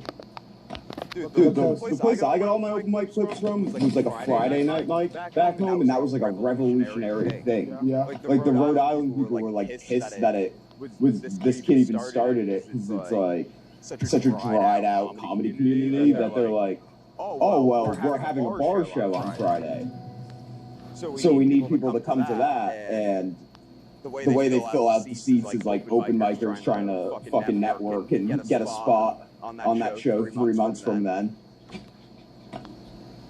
Damn. But yeah, like I would do.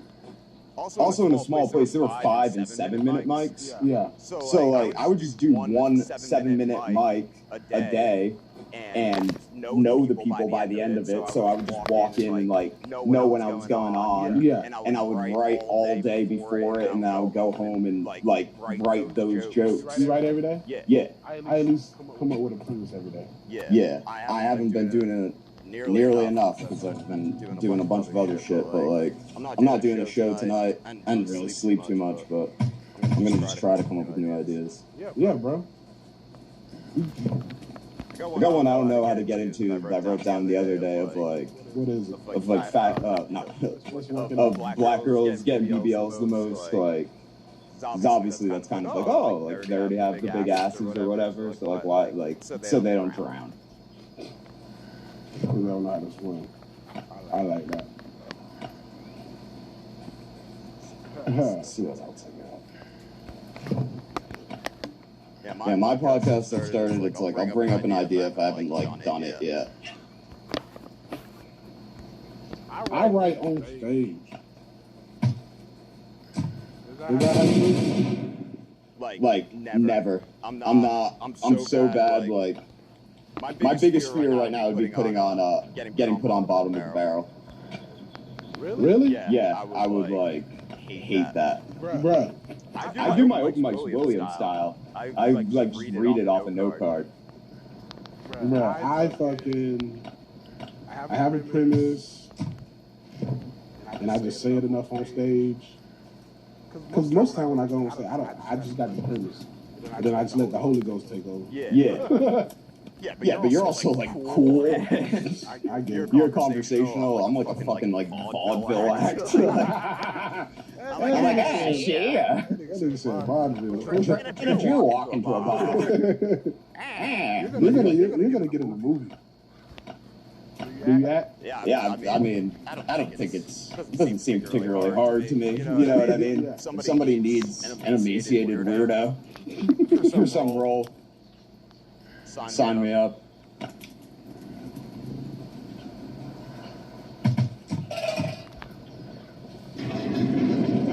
I think acting's like bullshit beyond the top 1% of it, probably. It's hard.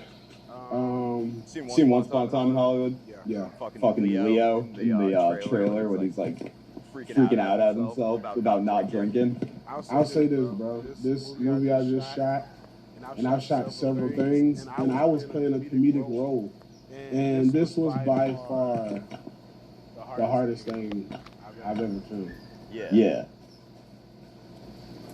I could see you being that guy in like so many things. Sorry. No, all good. I'll scooch a bit. Yeah, it's funny because I'm the flinchiest person, but before when you're throwing it back, I'm like, David's been doing this a while. Pause, bro, throwing it back. Come on, Pat. Oh, shit, sorry. I ain't throwing shit back. No. Sorry, folks. Pause, bro. Dude, that's like the one Gen Z term that I love. I like actually find funny when somebody says something gay and somebody goes, pause. You definitely said it. What'd you say I was doing again? I said he was throwing it back because it was blind, folks. Trying to get acquainted in the culture more. I still slip up from time to time. Pause. Big pause. That was funny, David. I tried to get out of the way when you were throwing it back. Don't fucking hit me with some Tony shit. Oh my god. Bro, you know what's so funny about Tony? On the road, nobody calls him Tony. They call him Kill Tony. Oh, like people? Yeah. Yeah, I see people like post that. They're like, I got a picture with Kill Tony. People are stupid. Yeah. They be like, hey, bro, when you and that guy Kill Tony, I'm like, yo. His name is Yeah. That's so dumb.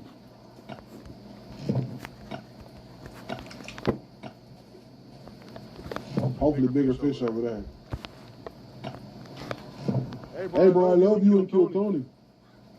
That fool's funny, huh? Hey, bro, is Kill Tony gay? Are you asking me, is Tony gay? He funny, but he's Kill Tony sauce. Oh my god, bro. Kill Tony has the best, worst fan base ever. Of course, you got the great people who actually buy tickets and the ones who don't. But at the end of the day, bro, I'm starting to appreciate them all. Yeah. They're being haters, but also at the same token, they're almost keeping us honest. Yeah. Well, it's like we're on the show that's like 10 other weeks on any given week, you know what I mean? So there's all this like this culture of criticism. Bro, my new manager was at the one we just did in LA at Intuit Dome. And you know, you got Martin, fucking what's the boy named Drew Nickens and Aaron Blau and whoever else is goddamn handicapped. And he's like, bro, this is like a fucking freak show. He was like, all of y'all just standing in the hallway. He's like y'all are in a circus. I said, these my boys, dog. Yeah. And I told him, I said, bro, in what other world would we all be friends? Yeah. But then Tony's the ringleader. Tony's the evil racist, even though. He's like Professor Xavier. Yeah. With all his X-Men. Extra chromosome there.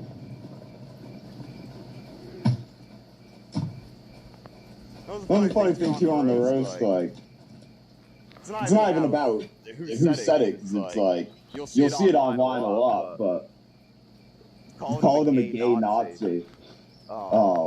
It's funny how people, like, liberal people will call somebody gay as an insult when they're not actually gay. I call Tony gay. Yeah. Because you're cool. Yeah. That's what I'm saying. You know what I mean? Like, woke people will, like, call somebody gay as an insult still nowadays. As long as it's, like, not an actually gay guy. Right. They'll say, like, oh, isn't that funny if you were gay? Which is like, what if they came out and said, I am gay? If, like, imagine if Tony came out and was like, I'm actually gay, guys. And they're like, I knew it. cover of every magazine. Yeah. What do you aspire for? What do you want out of your comedy career? I just want to do it forever, you know? And never retire. It's like as of this fucking week, dude, my whole dream is just one day replace my work income with comedy and get to like wake up and do something I enjoy every day, you know? And now it's happening. Y'all make sure y'all support his Facebook and his YouTube. Yeah, Pat O'Neill Comedy on everything. I think I follow you on Facebook. That shit is dude. I have Chat GPT. I'm like, say goodnight to Facebook as William Shakespeare. I remember you were telling me that. Yeah, and then like 50 like NCC old people are like, this is such great writing. Wow, thank you for the post, Patrick. Like, it started fucking me up though because I was like, say good morning to Facebook and Steve Harvey. And then like on that one, it's like, it's your boy Steve, everybody. And I only noticed after I posted it. I was like, ah, shit. Eating the worms. Yeah, bro, you're great. I know you're gonna do big things, bro. Everybody who killed Tony family does. That's just our thing. It's just Tony puts us in a place to win, and it's our own work ethic and our own oomph. To continue to. But yeah, I want to just build up to a great special and then like, hopefully, you know what I mean, be on like a new one every 3 years thereafter thing. After that, until I die, basically. How old are you? Like 30? 30. 30? Yeah. You don't do no drugs, right? I just don't drink anymore. But I take mushrooms and smoke weed. Nothing hard. Oh, good. The typical. I got deviated septum surgery after college, so I haven't done coke since like junior year of college. I never got into drugs, bro. I barely smoke weed. You see what my drug is? Yeah, it's a nicotine vape every time. I love how you hit the vape like as you're going on stage. And then somehow how like you being like, yeah. like that is like a catchphrase somehow. Bro, I gotta put that on the shirt. Like if I don't do it now, like especially when I do these, sort of like silhouette of like a vape cloud with just like a If I don't do it like at these, if I don't do it at like the big shows, they be like, where was the Bro, you know that was like my. I started doing that as like a nervous tick. Yeah. So it's like you keep it in the stand. Yeah. I like bro. I don't think I get as nervous for Kill Tony as anything else. Dude, I was gonna say that before. Cheryl Underwood, this episode is actually, I think, that was the 11th one I've done. This was the first time I watched the whole thing. Yeah. Because I knew how short the interview was. I also wanted to like watch Cheryl again. But the interview was like so short and I didn't like mess up a single joke, so I could actually stand watching myself on it. But I was nervous on my couch. I was like, damn. I never realized how like nervous I get. They also had new producers that episode, so they brought me down like 30 minutes before I went on, so I was behind the curtain for way too long. Yeah, I dapped you up when you were walking back. Yeah, I remember. And there was still like half an hour at least. Got you a present. Dope, thank you. You shot at Trader Joe's? Nah, dude, HEB. I got fat when I got down here, dude. That was like... That's fat? No, this isn't fat. No, I'm talking about you consider yourself fat? Yeah. Shit, what'd you look like before? That's what I'm saying. So if you're fat, what am I? I think you're a very funny, cool black man, baby. That's what I think. All right, man, we about to get ready to get out of here. Appreciate you, fat. Fuck yeah, David. Thank you so much, dude. Thank you. We'll do another one in a few months. Hell yeah.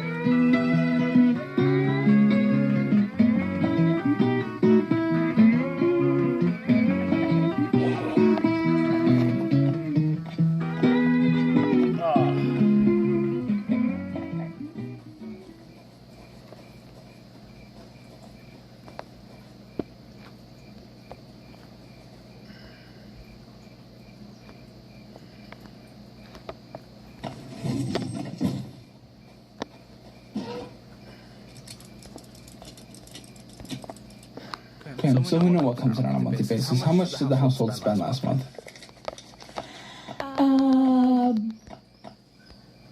What is this debt? Oh my, what is this? I still think that's the. Oh no, that's the debt that I hid from him. Yeah. You took out $12,610 and hid that from him? That's insane! And you have no reaction because you're a pushover. You don't give a fuck about anything. What is the balance of it now? 5,000. Okay. Yeah, again, it was just to pay off credit cards. Okay, Lindsay wants a pulse check on you. I don't know if she wants to see if you're alive or what your thoughts are. The thoughts, not very confident on. The alive, 50-50. He was upset at the time. I don't know if it's because it's good to not hold grudges, but this was only 2 weeks ago.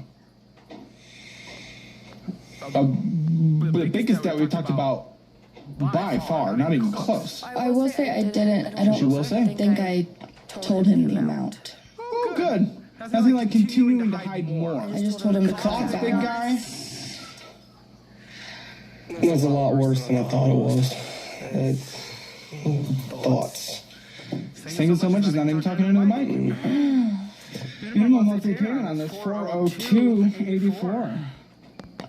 $5,000 balance. 9%, paying a total of $14,502 in total once this is paid.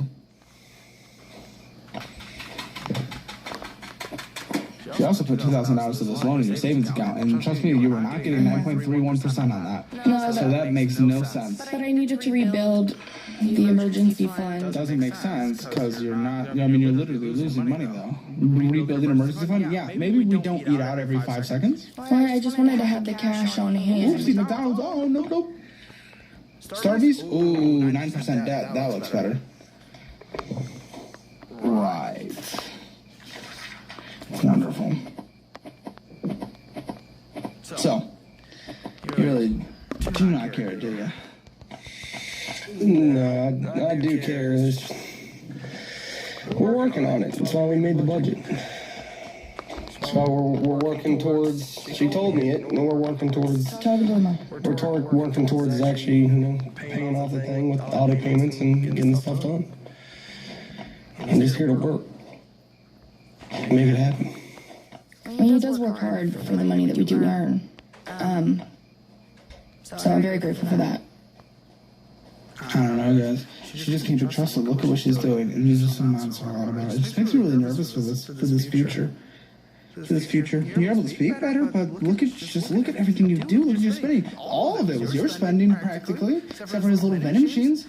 You're the one picking up all the finances, yet you're the one that's speaking on it. It's so weird. I wouldn't just spend if I didn't have a reason to spend. I'm just gonna throw my card out willy-nilly and just do whatever.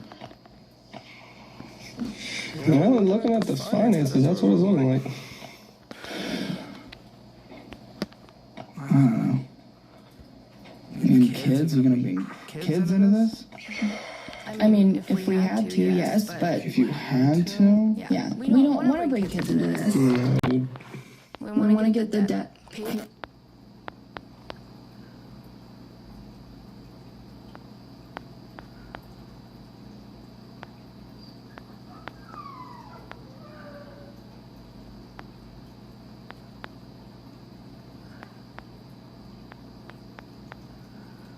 Two counts of transportation. Today I am at America. It's smelting.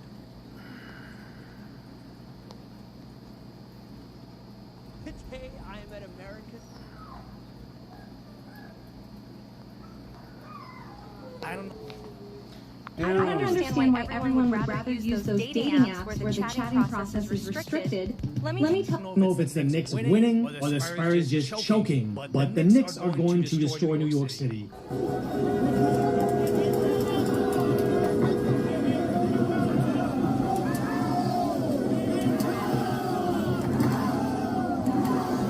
Imagine getting chairs or destroying a taxi cab and feeling good about it. You don't do it unless you're getting social acceptance. Like, this is one of the highlights of their life.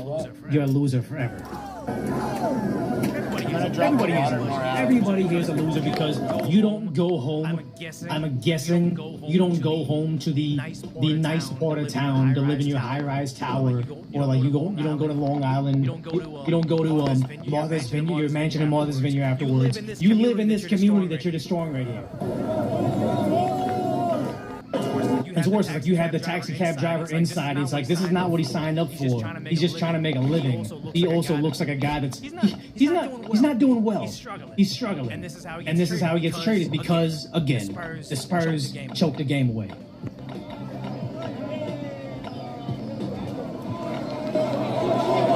one guy was there to kind of save him and stop more destruction. But your car's already done. Like this guy, your insurance will cover it. It's like he's not making money tonight. I'm telling you right now. Spurs playoff game in New York City. This was some of the best fares he was going to get all year. And you destroyed that and also set him back probably hundreds, if not thousands of dollars. When your IQ is 70, tomorrow does not matter. Exactly. And they just lean into this. Because why are there not mass arrests? Why didn't we see thousands of people in jail? I don't care for years. You are no benefit to society if you think, if this is your version of fun, let's wave a flag of Palestine on a destroyed taxi cab. I don't care if you're not the one that destroyed it. I'm just going to go ahead and just venture to guess about the content of your character. If you're on top of that taxi cab, you are not going to your job at the bank. You're not a school teacher afterwards. Or if you were, you need to be fired anyway, but just throw all these guys in jail immediately. Do not pass go. Do not collect any social services. Do not collect EBT, SNAP, or whatever the heck they have over in New York City. Straight to jail.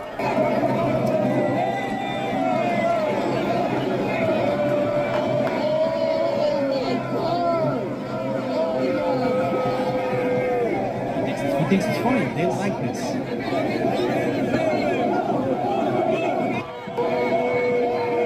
They're saying F. Trae Young. Trae Young had a good series on the Hawks against the Knicks. However many years ago.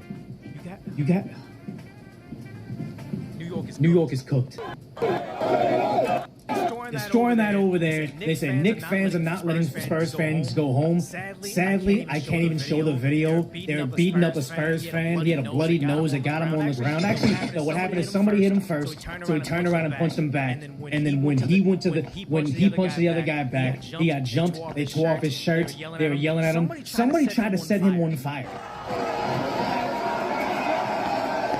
Hey, Spurs can't leave the garden as the text, but they're also destroying their own city. Like, what was it? There's garbage on the street over here. I don't know how that helps the Knicks. I don't know how that hurts the Spurs fans. This is like, we're so angry at what ICE is doing. The federal agents are arresting like a PDF. So let's go ahead and destroy our own city. That'll teach the feds that go away from this major metropolitan area to sleep at night. That'll get them.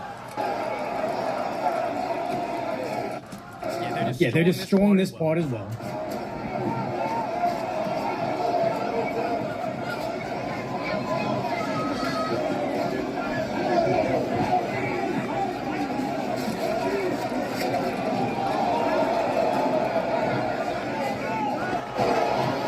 Okay, it wasn't even this day. It was the day they lost in New York City.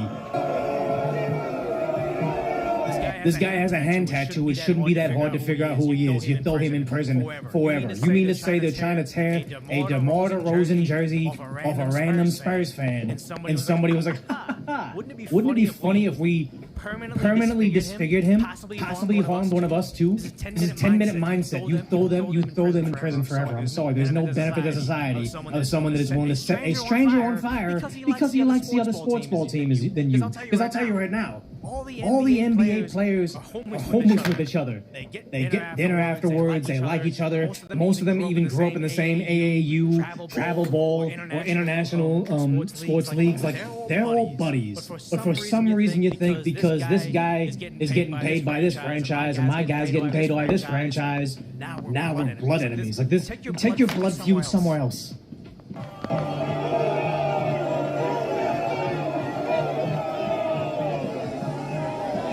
Some people trying to stop it, but also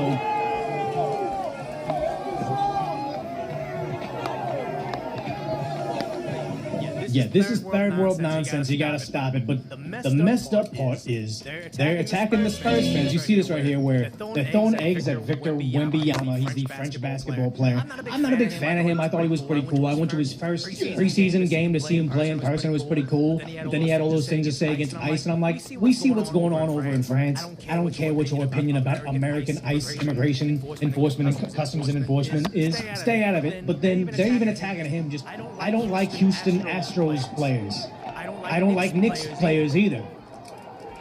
I would never want to harm their team or whatever, but this is the most bizarre tribalism I've seen in a very long time. And I'm wearing a Dodger jersey. No, there you go. They're throwing the egg at him. He is carrying a $10,000, actually, maybe $20,000, like a $10,000 Louis Vuitton luggage bag, and he's all upset. He's turning around like he's going to do something about it, but he's not.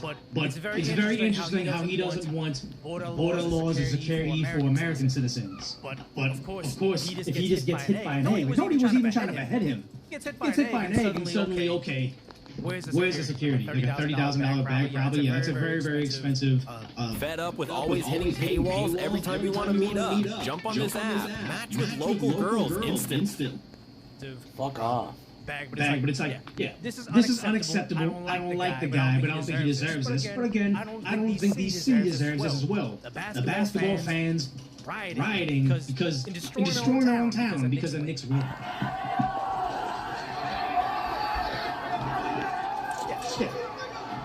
Yeah, the taxi cab wasn't the only thing to get destroyed. Now it's just this random person's car. Yeah, this is all over multi-millionaires playing a game, but also it's all over the fact that they can get away with it. So many people, when you cultivate an entire city around law enforcement, bad, defund the police, you get filled with people that are just waiting to destroy because they're losers. They don't have anything better to do with their time. They're just waiting for an opportunity to do it.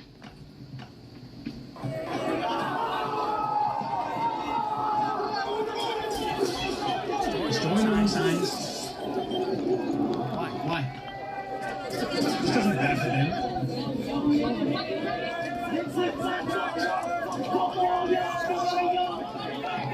Our girls' nonsense. Mob mentality, yeah.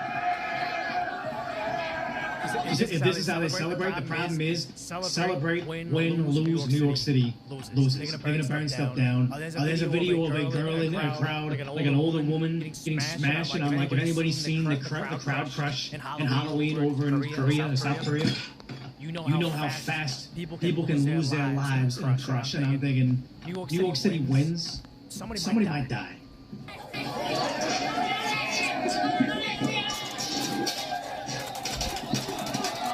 Mob mentality. Well, give us time because reasons.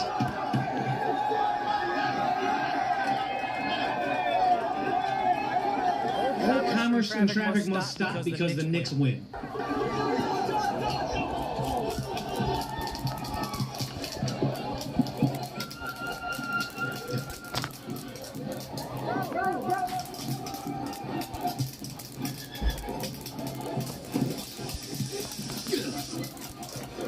Destroying stuff for no damn reason. The Knicks' success exposed an uncomfortable truth. New York contains a staggering amount of degenerate men in their 20s whose hobbies appear to consist of drinking and fighting in public, climbing and trashing things, and confusing antisocial behavior with civic pride. No, they're just shoe-sized IQs. Yes. Why?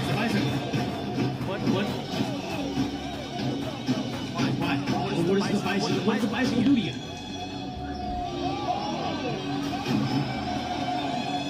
And it's the chairs that bother me. The cheering. Oh my God, we saw somebody throw a bike at a box. The Knicks winning sports ball was fun. But did you see the guy throw a bike at a box? Oh my God, New York City is just my favorite town. And the worst part about it is Five Guys. I think Five Guys is overpriced garbage. But again, wouldn't want to destroy it. But apparently if the Knicks win a game, that means they destroy the restaurant. You guys are hungry after a game. You guys want to get burgers. You've probably been drinking. This is probably going to be food that you're going to want after watching a game. But apparently because some people have room temperature IQs, nobody gets to enjoy this or day. This stuff is cooked.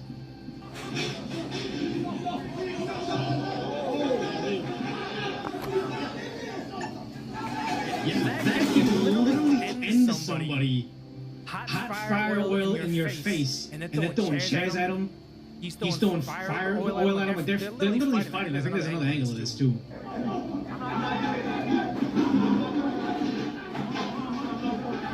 Why? Because the Knicks won a game. They say Knicks fans attacked the 5 guys employed for being a Spurs fan. I think that's just a made-up narrative. I think they just put that in there to say there's a reason they were fighting this guy. It's like no, they just decided we're going to destroy 5 guys because we're low impulse control losers.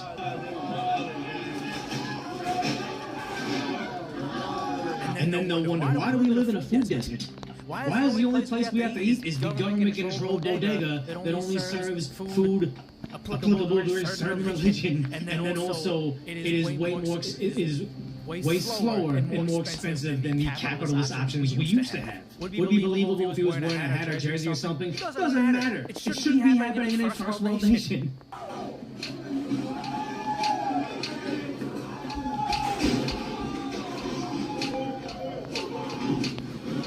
Oh, now it's on fire, I think.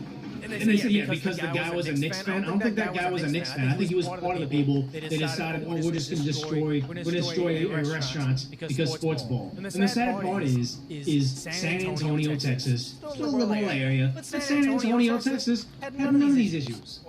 People are awesome. Now, even though I'm walking around with Knicks jerseys on and hats and so on and so forth, the game, it's really good fun. Everyone's cordial, everyone's respectful. So I'm having a great time. Yeah, and then they beat him up. I can't play that one, but yeah. Knicks fan in San Antonio, you may be getting lightly heckled. Spurs fan in New York City, they're going to try to set you on fire. But yeah, New York State can't control them. It's easy. They're lighting more fireworks. NYPD has almost zero control for it. They're not prepared for this. They need to be in riot gear. They knew this. Why is that cop on the ground? Did they get him? Or does he get away? Okay. And they're trying to free him just because he was lighting a firework? No. And I'm worried that this is just going to be a slap on the wrist. Yeah, you try to set off an explosive device in New York City, but you know. You looking for an FWB? There's no diggers and no catfish. You know, just like the guy that was trying to light the device and throw it at the who's that right-wing activist? I forget his name. He was like a J6er. New York City seems to not want to prosecute anybody. Yeah, riot gear, horses, kettle barriers, but then Mom Donnie's never going to let them be unleashed on his very coveted low IQ individuals. They're throwing stuff at. This is a full-blown riot. A full-blown riot over a sports ball game because Wembanyama sucks. De'Aaron Fox sucks. And despite Josh Hart's best efforts, the Knicks still win. So yes, destroy the city by all means, guys. Hold up, shut up. You're just trying to blow something up over there. And there's just garbage all over the street.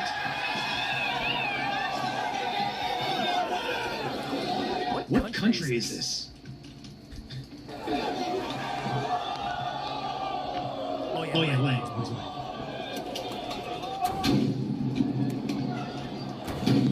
Yeah, somebody's gonna lose a finger. What was the it was the Dodger celebration I think last year. Somebody was lighting things off in just like downtown LA. They're celebrating. Hey, we won the championship! Amazing! Ohtani, Freddie Freeman. Good job, guys. Yamamoto, historically good. Oh, let me blow my hand off. And it was horrific. The guy's hand is dangling off him. It's like, in what world does you losing your hand enhance your enjoyment of sports ball?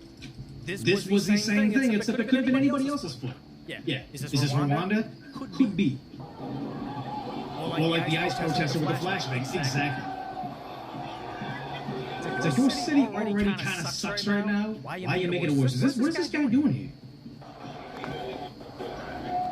Wait, what was that guy doing? He was planting something in that bush.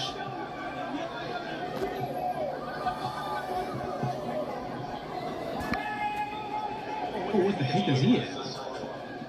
Yeah, they've lost all control. I'll be careful on showing this. Knicks fan assaults NYPD officer following a finals game. He actually floors a officer.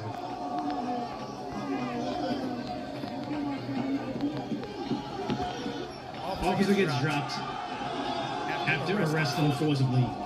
Yeah. New York City entirely cooked because, again, Knicks won a sports ball game. Wembanyama and De'Aaron Fox choke away the 29-point lead. So let's blow stuff up like this. None of it makes sense. But once you cater to these people and refuse to lock them up because, what is this? New York contains a staggering number of degenerate men in their 20s whose highways appear to consist of drinking and fighting, confusing antisocial behavior with civic pride. Because you cater to that audience and say, defund the police, it's okay, we got these people over here, you have just condemned the city to being held forever back. Like, you're not going to have major progress in your town when anybody trying to innovate or push humanity forward has to worry about, wait, did this sports ball team win? Did that sports ball team win? Guess we can't go outside today because they might blow us up.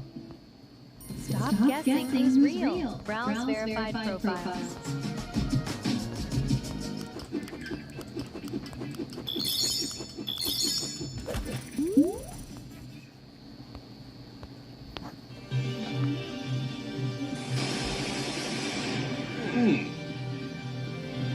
Almost gives a crowd a haircut there. What is up, you sexy YouTube mother lovers, and welcome back to another episode of the Darwin Awards. As we like to say in this series, guns are awesome. Idiots, on the other hand, not so much. When you put the two of those things together, you might end up with the winner of a Darwin Award. A Darwin Award, of course, being the metaphorical award that you get when you remove yourself from the gene pool. At least it was metaphorical. Until one of you and Bernie made one and dropped it off for us. Which is very cool of it. Thank you. Now, for those of you who are new to the series, or are YouTube viewer, first of all, I didn't. The Darwin Awards is a series where we look at videos of people doing stupid stuff, guns and explosives, and kind of use it as a teachable moment. Some of the videos you're about to see, of course, do result in injury and such, but we do censor it to make sure that it's still, YouTube friendly. Not like these stay monetized anyway, but what the heck. Now, this video went super viral, and literally hundreds of you guys sent this in to me, so let's take a look. Flexing with a gun for social media. That never goes wrong. So it starts with you racking the slide of the gun, chambering around, holding it against the head, and then that.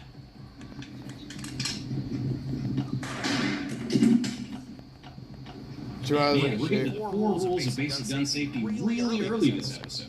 Lance, if you could put that up on screen, please. There are 4 major rules of gun safety, and she violated 3 of them. You don't point your gun at anything you're not willing to destroy. You keep your finger off the trigger until you're ready to shoot, and you treat every gun as if it's loaded. And of course, the 4th rule is, be sure of your target and what's behind it. See, the neat part about those rules is that you usually have to violate more than one to have a bad accident. Wait, holy shit, I never watched this part. I just realized there's a little curl at the bottom of the frame.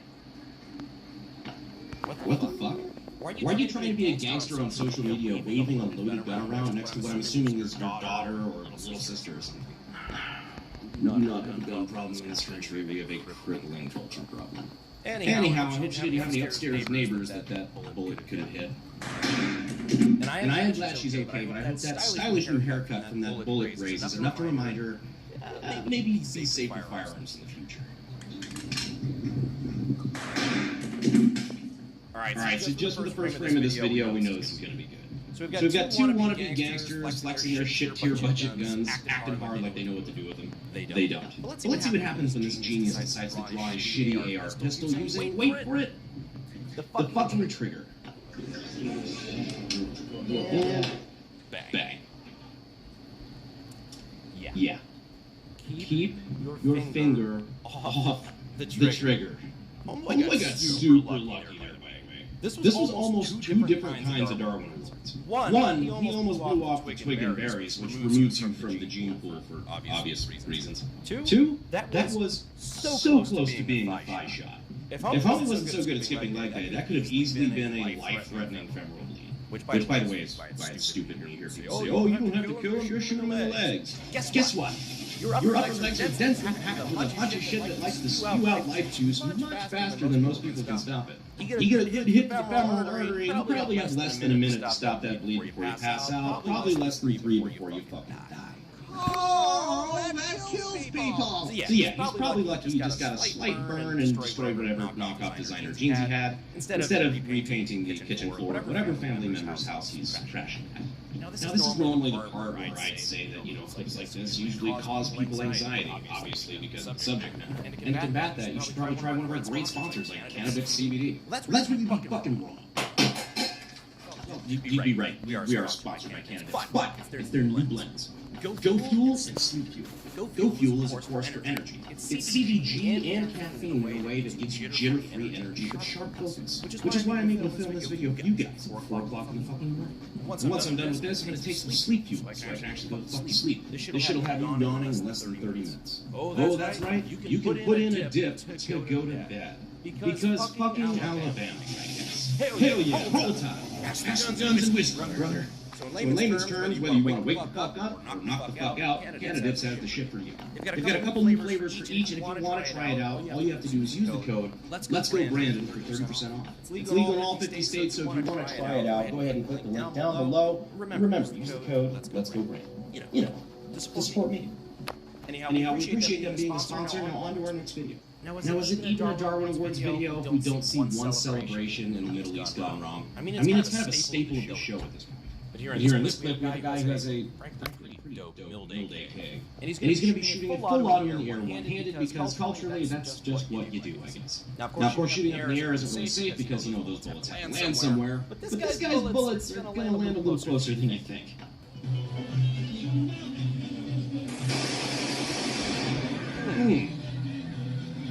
Almost gives the crowd a fucking haircut there. I can't tell if that dude's putting his arms up like, hey, what the fuck, bro? Or just like, okay, we just got shot. This is dope. And of course he finishes out the magazine because, he's not a quitter.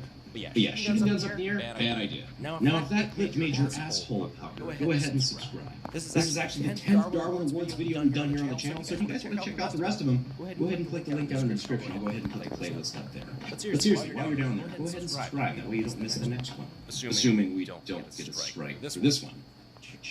It's not impossible. Anyhow, here's a clip I've been waiting to show you guys for a long time. Judging by the color scheme, I'm assuming this is probably a Little Caesars. And we have this gentleman fiddling around in his pocket waiting for his pizza. I wonder where this could be going.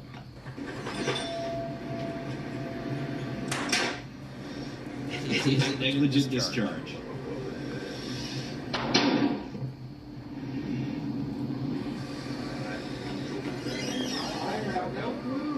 It's so bad at playing this off. He's just gonna have that nervous laughter like he just ripped a giant fart in church. What was that? I have no clue.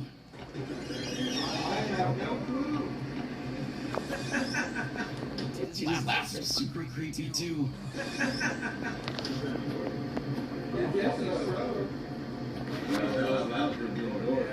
Alright. This dude totally knows what's up.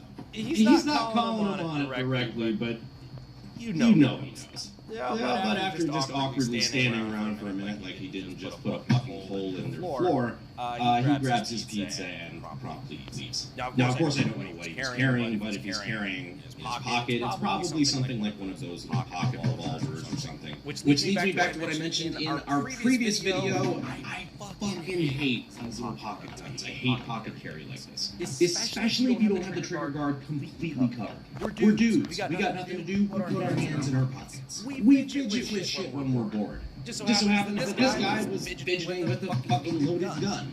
Again, he's lucky he doesn't seem to have hit himself at all, otherwise I feel like he'd be a lot more stressed and a little bit, more obviously hurt. I just hope he learned a valuable lesson from this, and hopefully he tipped well. And maybe left a business card for a good tile guy. Now I'm going to warn you, this one is going to look graphic as fuck. It's not as bad as it looks, and I'll explain that in a second. But he's on the Darwin Awards, so it still is bad. So let's take a look. This guy over here on the right is passing over what looks to be a handgun to the gentleman in the yellow shirt. What do you do when a stranger hands you a gun? Well, he immediately racks the slide, points it at his head, and yeah. Somehow managing to violate all of the rules of gun safety at once. Didn't treat the gun like it was loaded, didn't keep his finger on the trigger, pointed it at something he probably wasn't willing to destroy, and did not give a fuck about his target or what was behind it. However, as bad as it looks, our guy is okay. I mean, he's clearly distraught and not having a good fucking time, that's for sure. But he just took a handgun to the brain basket. What's going on here? Based on what little background I have on this video here, this was most likely a blank fire gun. Either that or some sort of automatic pistol that only shoots like a rubber projectile, something that's made to be non-lethal. If I had to put my money on it, I'd say blank just because of the confidence in which he chambered it in. Yeah, doinked. What people don't understand about blanks is that while you don't have the projectile, You still have a fucking explosive barrel. It's a target. That What shoots you out. have is the gunpowder, which is made to propel a projectile. When there's no projectile and you press it against something, guess what? That thing becomes the projectile. Which is why even though there's no bullet, blanks and blank firing guns are still not toys. Just ask Alec Baldwin. Luckily, from what I've seen, this guy is totally okay and survived this with nothing more than a banger of a fucking headache. But you know, these non-lethal or blank firing guns, weapons, whatever, are pretty common in a lot of parts of the world. For example, our next glitch, which looks to be a Russian gentleman explaining how a hand grenade works and then doing an oopsie. See, pull the pin.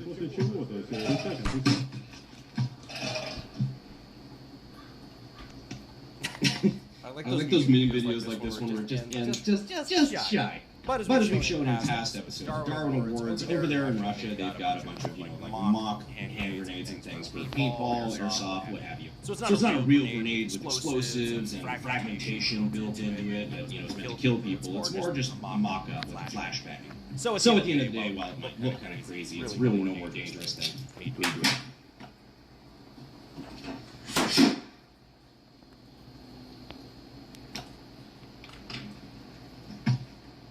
That.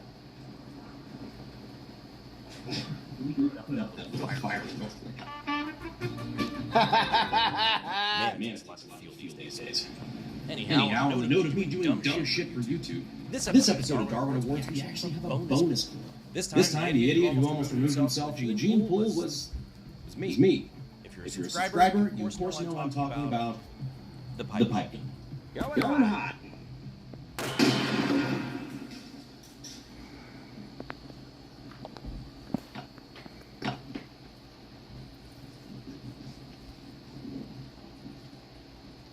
Definitely not breast milk.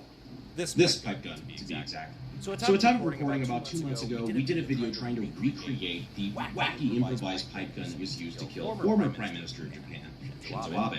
Yeah, that video got us a strike. But it also did inspire this cool-ass t-shirt. You can ban bullets, but you can't ban my balls.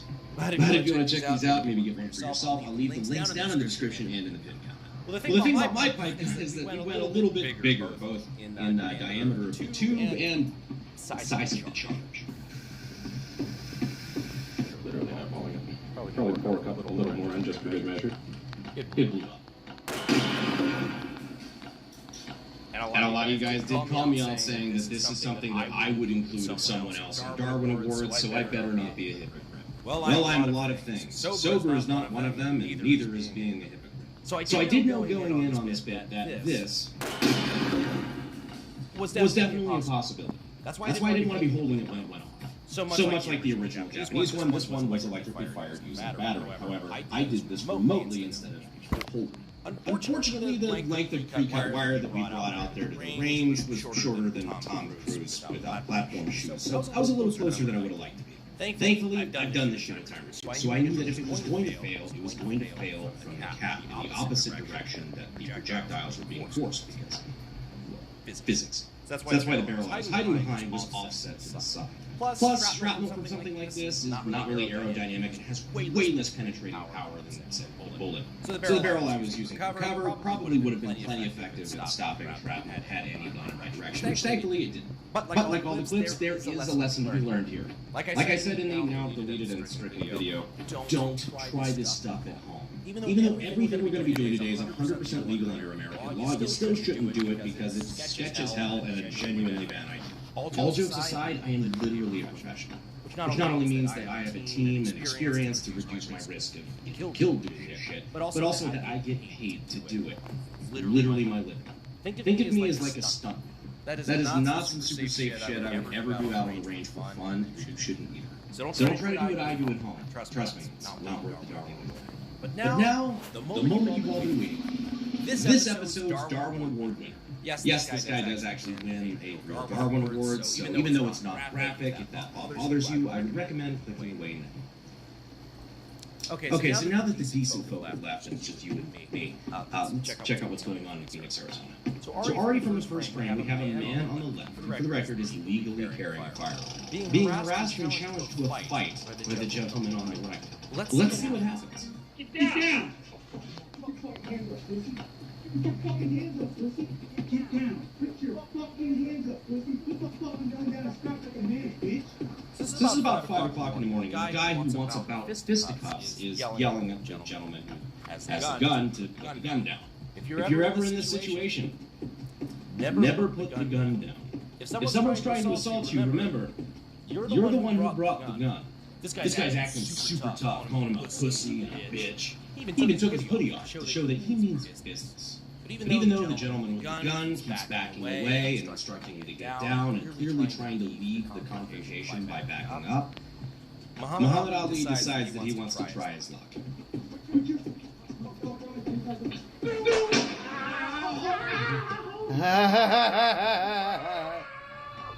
Now it's hard to tell exactly where he was shot, but it only took one shot. He slows it down as he's pulling the trigger, so it's really kind of hard to tell. Could have been that wonderful leg shot we were talking about earlier. But depending on it, could have either been, a smash shot or a pelvic bowl shot, all of which are capable of potentially dropping somebody in one shot. Of course, it doesn't always, but it definitely can. But all of a sudden, our instigator doesn't sound so tough.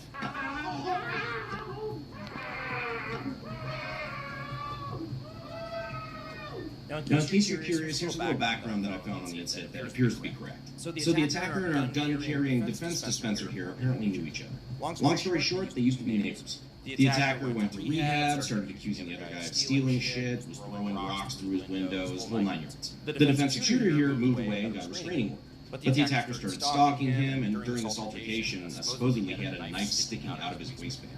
Now, our gun-carrying American here was not having any of that bullshit. And when the crazy dude refused to back away and started to attack, that's when our boy here did what he had to do, which was to dispense a single 115-grain Darwin Award at approximately 1,200 feet per second.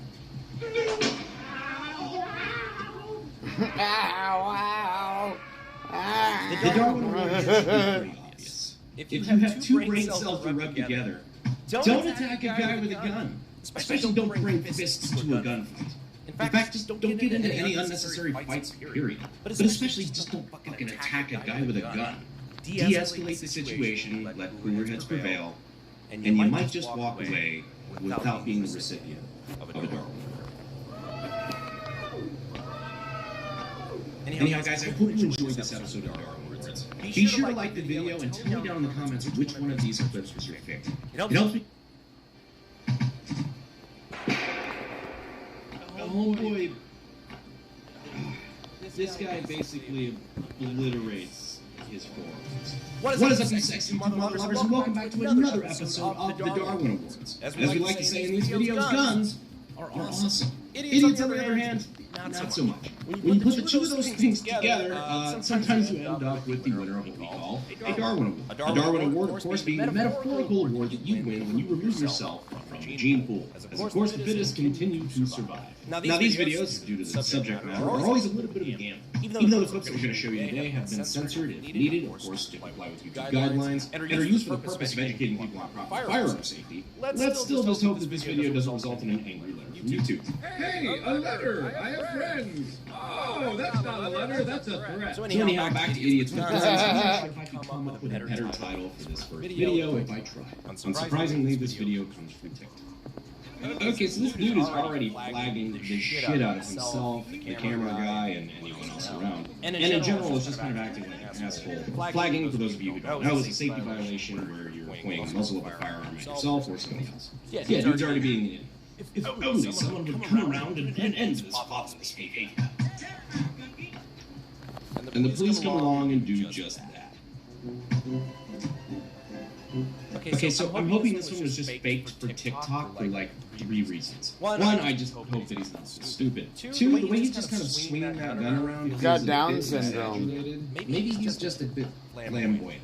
Number three, and this is the biggest one, holy fuck are those cops chill for rolling up on somebody who's just waving a fucking gun around out the window. Like no guns drawn or even like hands-on guns. That is assuming cops carry guns wherever this country is. They just casually roll up like, excuse me, sir, we'd like to take a moment to talk to you about our Lord and Savior, Jesus Christ. Just goes to show that everybody on social media is a badass until the moped police show. Now this one is actually user submitted. So thank you to the guy who emailed me this video and said that we could use it. So these are some friends doing some range practice. Taking turns drawing a holster and engaging their target. Sounds good, right? Well, normally yes, but one of these guys ends up Tex Rebnering himself. You remember Tex Rebner? We covered him in the first Dark Ones video. Oh, it's Tex.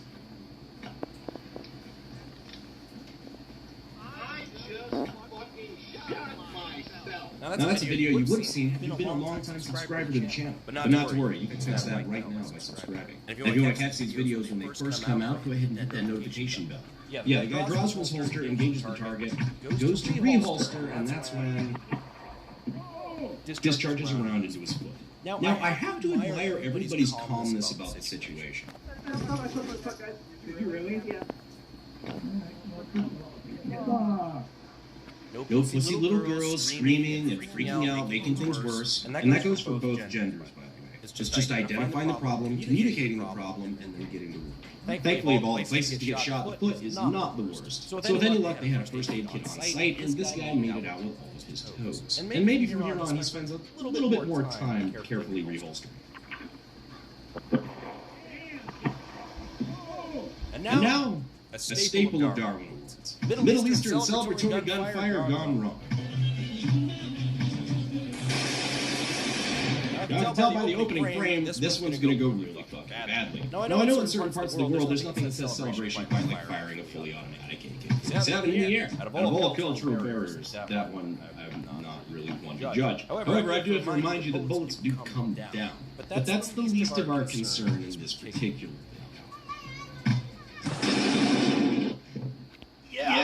Yeah. Honestly, I have no idea how this little girl did not just orphan herself. In fact, if you slow it down, one of those rounds looks like it goes off directly in line with the camera. Talk about daddy issues. She was like a couple inches from having her dad run out of life to go to the morgue. See, AKs don't really have that much recoil, but a lot of recoil is different when you're handing it to an untrained 7-year-old girl and saying, good luck, have fun. That is widely regarded as a bad move. Now, I'm sure whatever it is I just said was very interesting, but you know what I just can't stop thinking about? The fact that some of you right now are watching this video on public Wi-Fi. And if you are, there's a chance you could currently be a victim of what's called a man-in-the-middle attack. So when you try to connect to some sort of public Wi-Fi, but accidentally connect to somebody's purposely misleading Wi-Fi. So while you think you're just using a coffee shop Wi-Fi, somebody's actively stealing your data. That's where NordVPN comes in. NordVPN has a ton of tools that are meant to handle stuff like this. They can protect you against phishing scams, DDoS, and password attacks, all sorts of stuff. Because of their VPN service, you can also get access to content that's only available in other countries. If that's not enough to sweeten the pot, if you use my link down below, you'll have it. Boom! That'll leave a mark. Jesus, look at that. What is up, you sexy YouTube mother lovers, and welcome back to another episode of The Darwin War.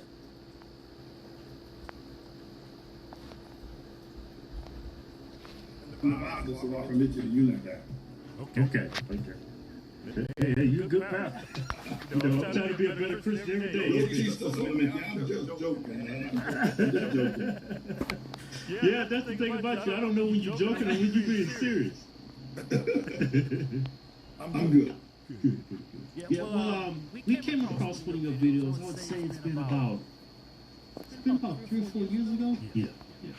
And I told my brother, I swear if I was in the church when you gave that sermon, I would have dropped about $50,000 in the collection plate. I wish you were there. Hey, Joe, you got that clip? Give everybody context. Yeah. This is the very first video I saw of you, and a black person actually shared this video with me. He was very upset. I was like, I was very happy to see that, because black people need a lot of tough love. I'm not going to be much longer with y'all. I understand. We need to move beyond color. I'm not about that, but y'all raised it. If you started, I'll end it for you. Don't start nothing. It won't be nothing. Your tooth sensitivity isn't severe enough to deal with? What if I told you Sensodyne has a fast and simple remedy? New Sensodyne Clinical Repair starts to repair sensitive areas of teeth after 60 seconds. What the fuck? Introduce this new product to patients. New Sensodyne Clinical Repair is absolutely amazing. The fuck off the screen. But we got a problem. Black people got a problem. Now we can move the color blindness and always look at the man by the content of his character, never the color of his skin. I'm down for that. You get my vote. Yay and amen. I'm for that. But before we get there, we need to hear some truth. Black people and white folk. Black people got a problem. And it's a God problem. When black people see the world, I don't care. You can train them. You can train a black man to be a physician. You can train him to be an astrophysicist. You can train him to be a lawyer, but you can't train him to understand the world. He doesn't know. I'm telling you. There's not 2 cents worth of difference between a mass murderer. There's not 2 cents of difference between a petty thief that's locked away in prison than a black doctor when it comes to understanding the world. Listen. We got to deal with it. And we need to begin to acknowledge it, talk about it, ask God to help us, because only God can help black people where they are. Black people had Africa, that big old continent over there. They never built one boat that was seaworthy, not one. There's not one monument in Africa, in all of Africa. I know you're talking about Egypt. Egypt is not Africa. There are no great cities that were built. Even before the first colonization of white people coming to the shores of Africa or the slave ships, black men built nothing. No sewer system, no houses above one level, and none of them made out of stone, all of them made out of grass and wood. Black men, before the white man ever got to Africa, the worst thing that could ever happen to South Africa was when they gave it to Nelson Mandela and black folk. That was a great nation. Now, notwithstanding apartheid was wrong, we all know it's wrong. I'm against it. There should have been some other resolution, though, than turning it over to Nelson Mandela. Disease, AIDS, and crime is running wild in Johannesburg. They're killing one over there. They're dying of sickness. The government is mismanaged. The people who ran the nation are now leaving the nation because black folk don't know how to run no nation. They don't know how. And we need to admit it. I know you don't like it, but you need to stop shucking and jiving. We got a problem. Nigeria produces oil every year, yet the children over there are hungry and pot-bellied and walking barefoot. We got a problem. You're talking about the Hutus and the Tutsis. Look what's going on in Zimbabwe now with Mugabe. We got a problem, black folk. And forget about Zimbabwe and South Africa, Nigeria. Look at what y'all are doing in Harlem. You can't even hold on to Harlem. We got a problem. Black folk don't understand the world. You can get mad with me all you want. You can say what you can't prove it wrong. Now, I'm not saying this because I hate black folk. I'm saying it because I love you enough to tell the truth. Now, the only person going to ever help us get out of the situation is going to be God. There's something wrong with the black man's mind. There's something wrong with his mind. He does not understand the world. He doesn't. I don't care if he learned medicine. He doesn't understand the world. He can't even hold on to Harlem. When he was here, he moved out. Because y'all talk to the law. People, we got to talk to God. And black women, Shirley Chisholm, Harriet Tubman, Coretta King, one of her boys. Yeah, okay, then we got a black president. But you black women, what's wrong with y'all? Y'all gonna let that white woman? What's wrong with you black women voting for Barack? Don't you understand? It should have been a black woman if you're gonna have a black president. president. What's wrong with you? Y'all ain't got no sense, you black women. Your men treat you like the dogs, like your dogs. They walk all over you. They make you pay the bills at home, and then the preachers pimp you in the churches and make you pay the bills. Y'all crazy black women buying these black men private jets for $250 million for them to ride around in a private jet. And you talk about looking at our pastor. What's wrong with y'all women? What's wrong with you? What's wrong with you? And what's wrong with a black man that would take that kind of money out of a poor neighborhood and buy himself a private jet? What's wrong with y'all niggas? What's wrong with you?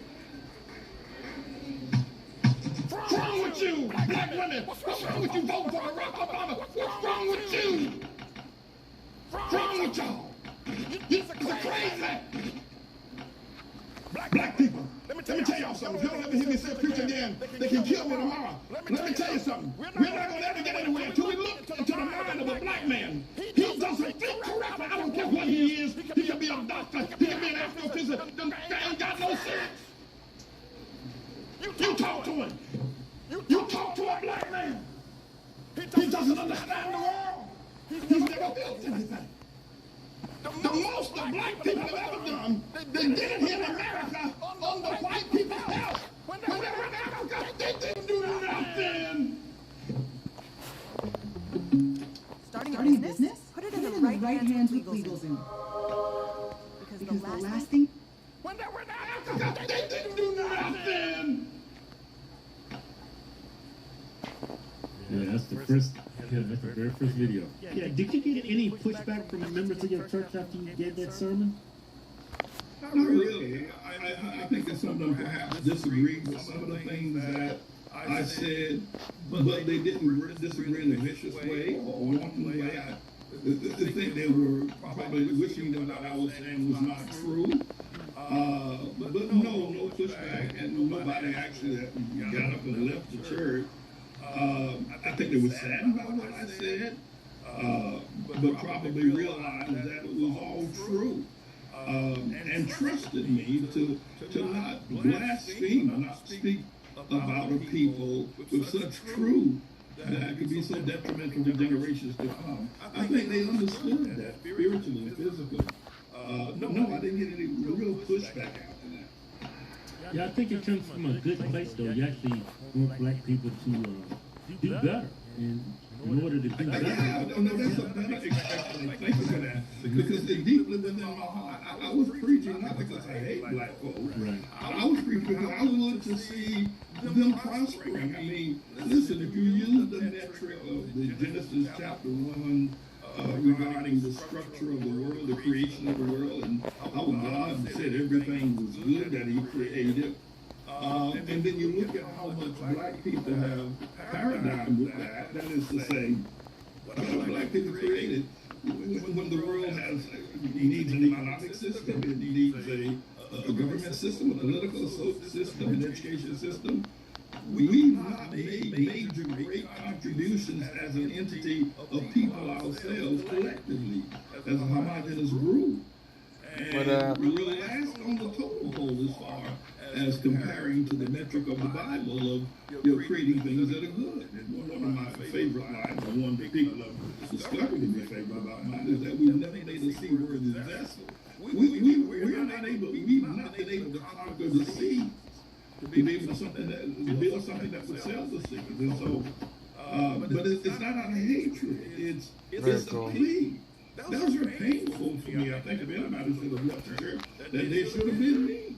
Because it's extremely painful to have to realize that. But I pray, and not only that, but I believe that a day is coming when all of that will be completely reversed. And I'm going to do everything I can to make sure that one day it's reversed. And I can say just the opposite. Do you think that's possible? Because the Democrat Party, they have such a firm grip on the black community.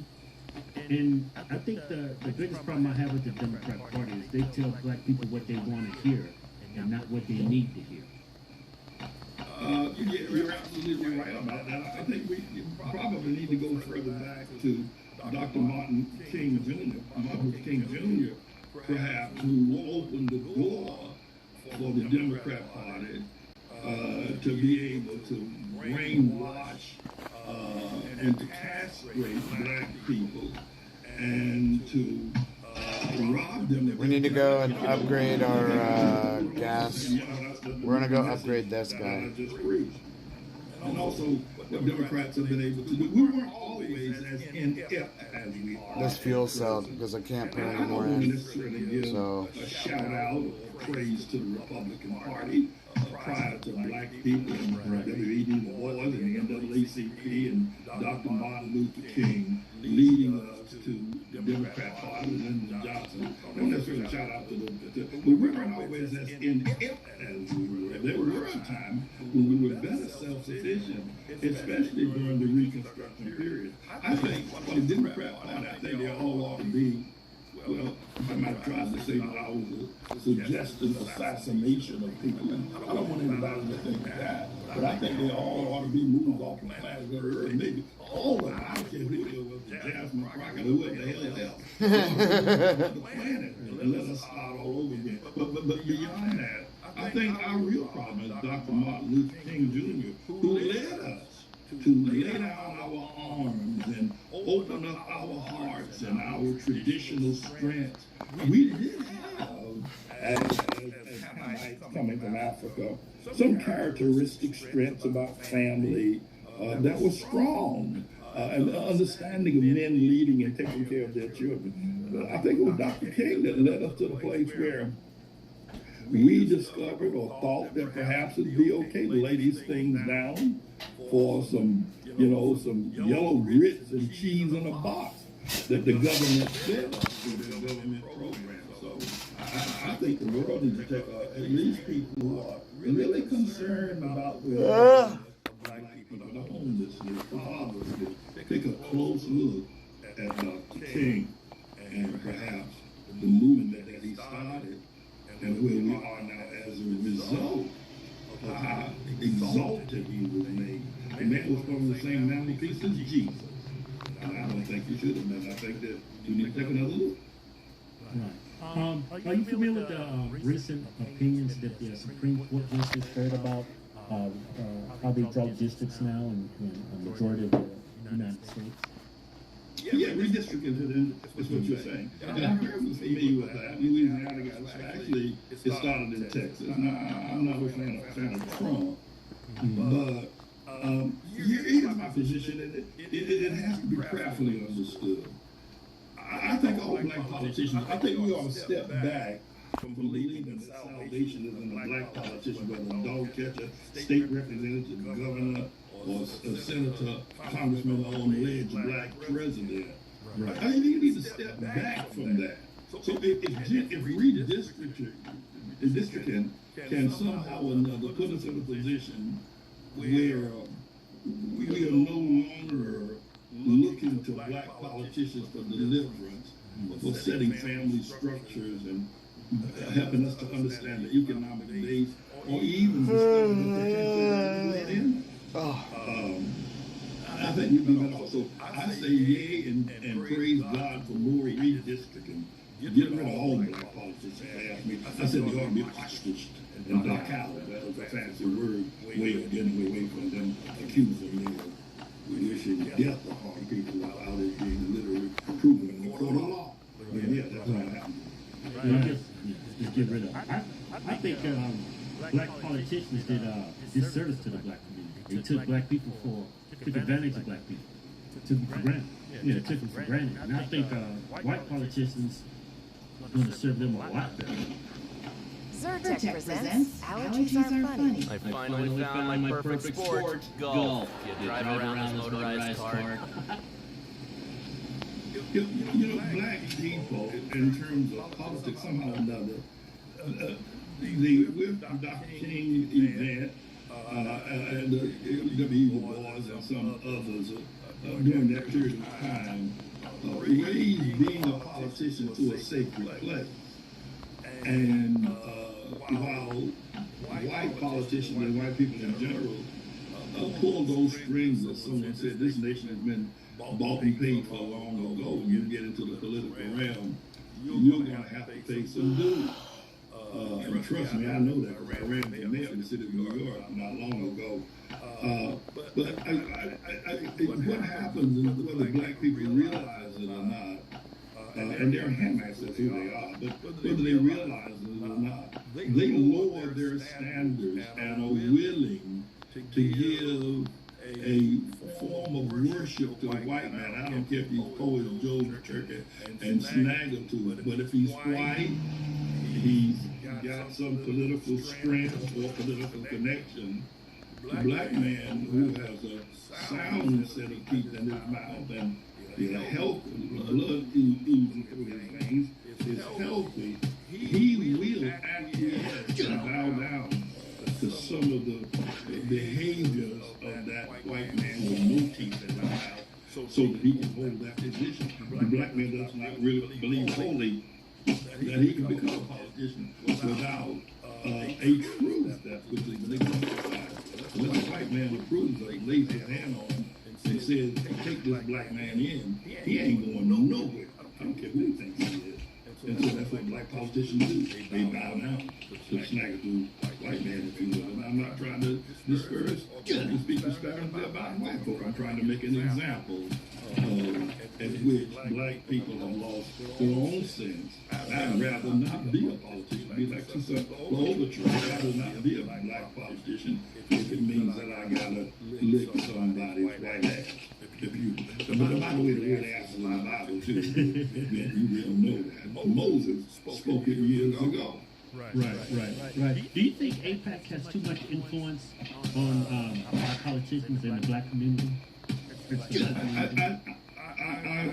I'm sure. I think that when you look at the power of collective money and collective influence that is solidified behind a particular ideology, such as Citizens United, perhaps, that it's going to influence the way people think. And you may start out as a decent person. I'm sure that every person who ran for the office of politics was a person that was dishonorable. But they tell you, but you got to make acquisitions here. Someone told me, now listen, man, you want to be a mayor of New York City, you're going to have to apologize for homosexuality. What do you mean about it? You're going to have to, and what you mean, you're telling me I'm going to have to say what the Bible says about homosexuality is wrong in order for me to be a mayor of the city of New York. And hell, I'll just never be a mayor of the city of New York if I'm going to. But most people say, okay, I'll give up that inch of my integrity. I'll give up that inch of my belief in God. I'll put God in the closet for just a moment, and I get this office of power, and God, he'll understand that I had to do this. I'm not going to do it. So yes, the influence that they have on the Democrat Party is overwhelming. Yeah, and I think politics and ministry, they don't go hand in hand, like direct opposites, because we have Reverend Warnock, and then we got a guy running for Texas, Puerto Rico, that are pastors, and some of the things they say, it's not in our Bible. It's like it's a direct opposite of what's presented in the Bible. It's like, how do you honestly call yourself a reverend saying things about abortion and amongst a lot of other things? Well, Talarico, somebody said I don't know that that's true. I know he does support it.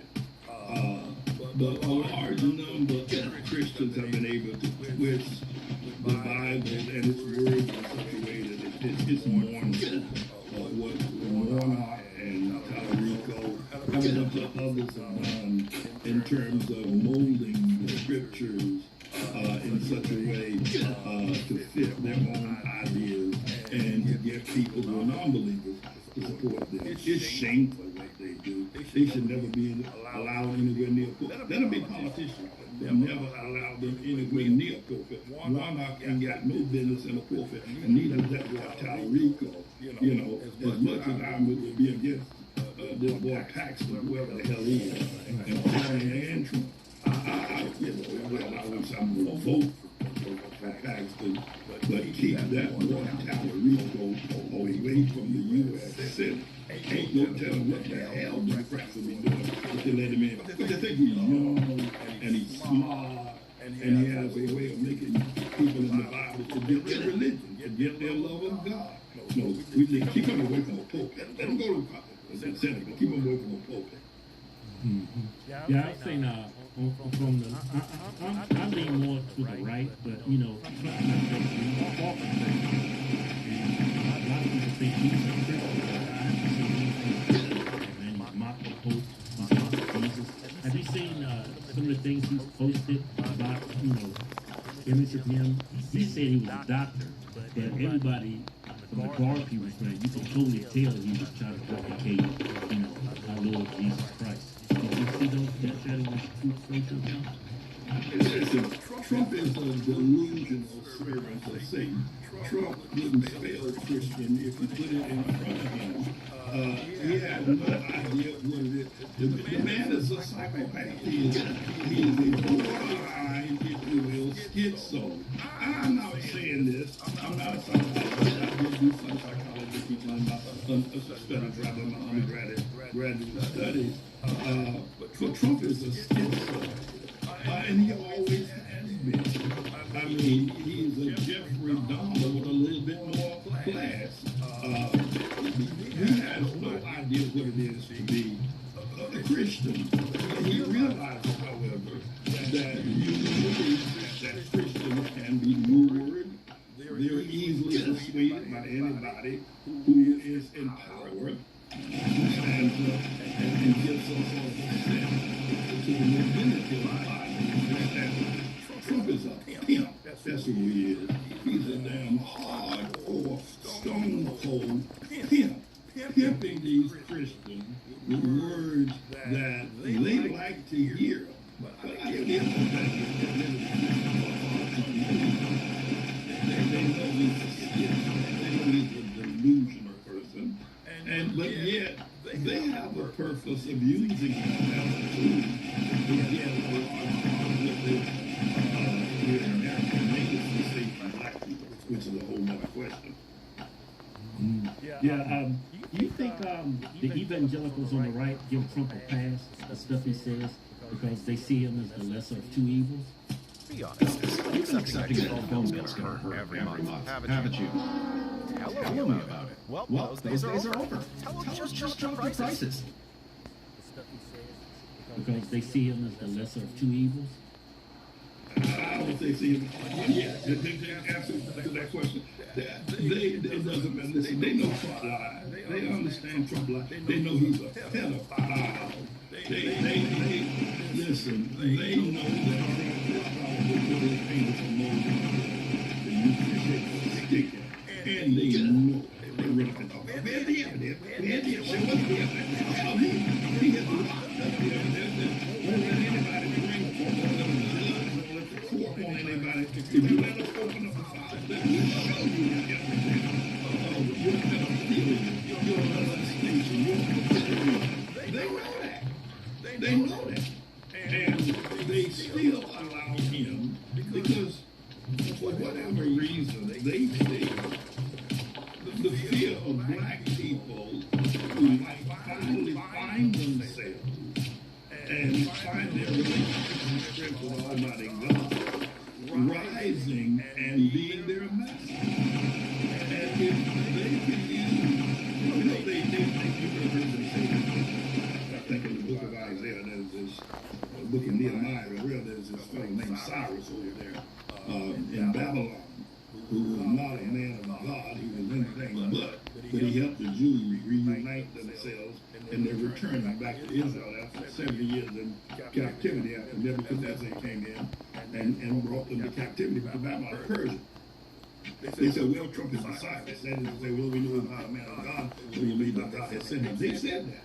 But I think the deeper question is this: when America survives the war, and anybody will have to consider is that we have nearly 50 to 70 million white people in America that know who Trump is, but they believe he would better serve their purpose than being under the leadership of a black person or anti-person who has finally discovered how to bow down, how to extricate himself from the teachers of the Democrat Party and Dr. Martin Luther King, and go back and start just being the other. We respect the black politicians. If we could just get every black family with a black father, and I have my in that home taking care of those children. And we don't need no competition. We don't need no banks. If we could get our families organized once again, and there are people that know that.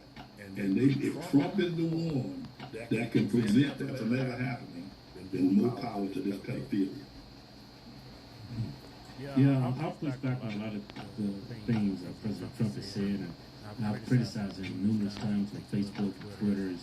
But it feels like I'm talking to a brick wall because some people don't want to see the truth about Trump or the Republican Party. Or it's easy to point them in the direction to see the truth about the Democrat Party, but it's like they don't want to see the truth about the Republican Party. I mean, I vote for Republicans, but I know they're not perfect, and I know Trump is a liar, and I know he's got some demons that he's hiding, and he's got skeletons in his closet, but for some odd reason, a lot of Republicans, a lot of people in the GOP, they can't see it. It's like they're blind to it.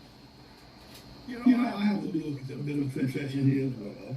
Is that I endorsed Trump in the 2016 campaign. I went down to Trump Tower, down there in this big office down there, shook his hand and endorsed him before a group of another 80 pastors. And I knew he was a liar then, and I have to admit that. But you know, I was trying to say to the world that Obama would work. And at the time, Trump was a birther. And he was allegedly having the birther movement. And I had been, if you will, pretty much embarrassed by the presence of Obama, him becoming allegedly the so-called first black president. And I, like many, if you will, MAGA people today, though I'm not as extreme, I understand clearly what the MAGA people are going through. I gave Trump my endorsement because even though knowing he's a liar, I did not think he was worse than what Obama had done in stealing the integrity of black folk by alleging to be the first black president coming out of a white woman's vagina. And so I gave my endorsement. And like MAGA today, I understand why they accept his lies, why they are not going to walk away from him. And you're not going to twist away from Trump. Because the alternate is the Democrat Party. And if the Democrat Party takes full reign, all hell breaks loose. So that's where they are. Yeah, all hell will break loose. That's the Antichrist is coming. Hey, that's true.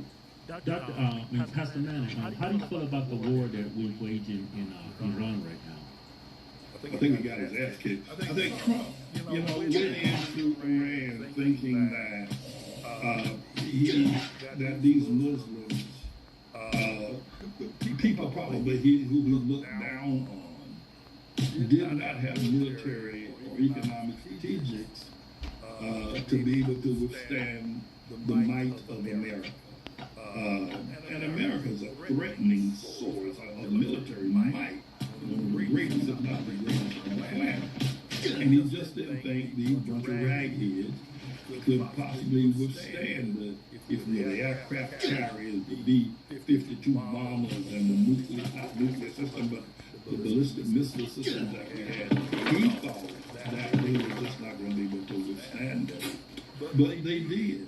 What Trump failed to understand is that the Iranians have something greater than the military ballistic missiles, or if you will, great aircraft carriers and bombers. They had a sense of integrity as something that they believed in. And they believed in themselves as a culture and a people. They see themselves as one of the oldest societies on the planet.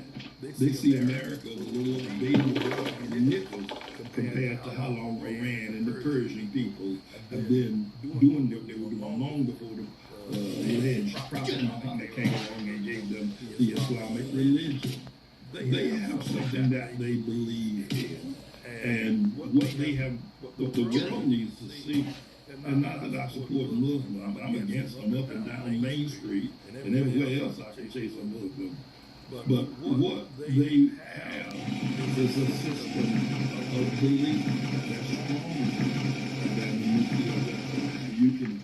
You can say what you want about American military.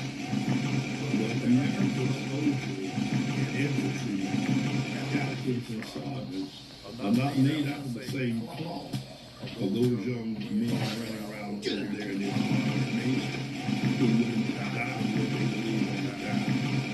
So, and what America needs to realize, like what has been proven to her in this Iranian, and also in Afghanistan and Iraq as well, but more so in Iran at present, is that there's something greater than a nuclear bomb. And that is a man's belief. That is a power system that carries him and his people. And you can't just bomb that out of a person. And that's where America has failed and why they have been defeated in the war, whatever it is, Iran. Do you feel in your heart that what Trump is saying, that the reason why all the temptation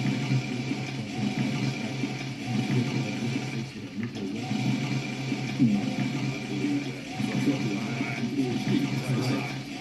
He has said back in June of 2020 that he has the ability to nuclear capacity, all the, if you will, nuclear machines that they're making, to get the name of the system that make those nuclear products, and also the nuclear grade of uranium was at 62% at one point, but he had completely obliterated. Now he says they got which is so that man is mind to distinct what he does as a matter of course.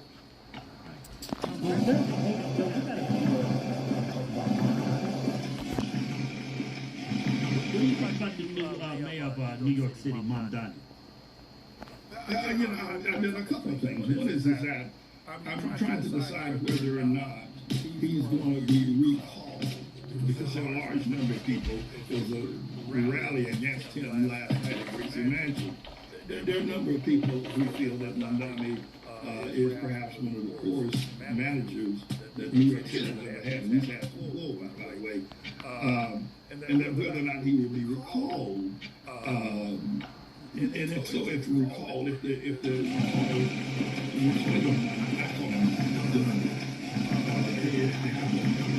way as to whether or not I would be interested in mounting my campaign again to be the mayor of the city of New York.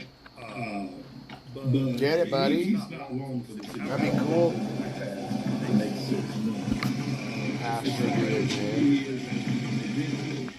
Personally, his Islamic beliefs, I think, are deadly towards those of us who have biblical beliefs. And my basic principle with a Muslim is that they say that Jesus is not God. They say that Jesus is a liar. I mean, you can put it in a nice way you want to put it. But they say that Jesus can't be God. That means they're saying that the Savior is a liar. And the other thing is that New York is beginning to stink like falafel and Islamic thoughts and food services and prayer meetings all over the city of New York, which is disruptive to us who lived in this charismatic, kinetic city for so many years, to have to now look at this influence of these Muslims either bowing or holding their hands and doing what they refer to as Juma everywhere you look. It's a kind of vagabondism, if you ask me. So my and then Mamdani, of course, he's a jihadist. He's a 100% supporter of Hamas. And if he could bring Sharia law.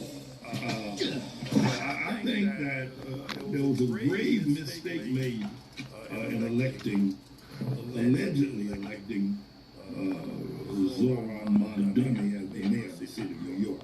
Are you ready to level up? At the University of Arizona Global Campus, we're here to help you advance your skills. Learn in 5%. Zoran Mamdani as the mayor of the city of New York. Do you think he's a jihadist? Absolutely. I think that, I think you get an opportunity to, maybe the whole idea of the super jihadists. I think that if there was an opening where America looked weak enough, where people who are in the sleeper cell ideology. I know his wife is a jihadist, if not more.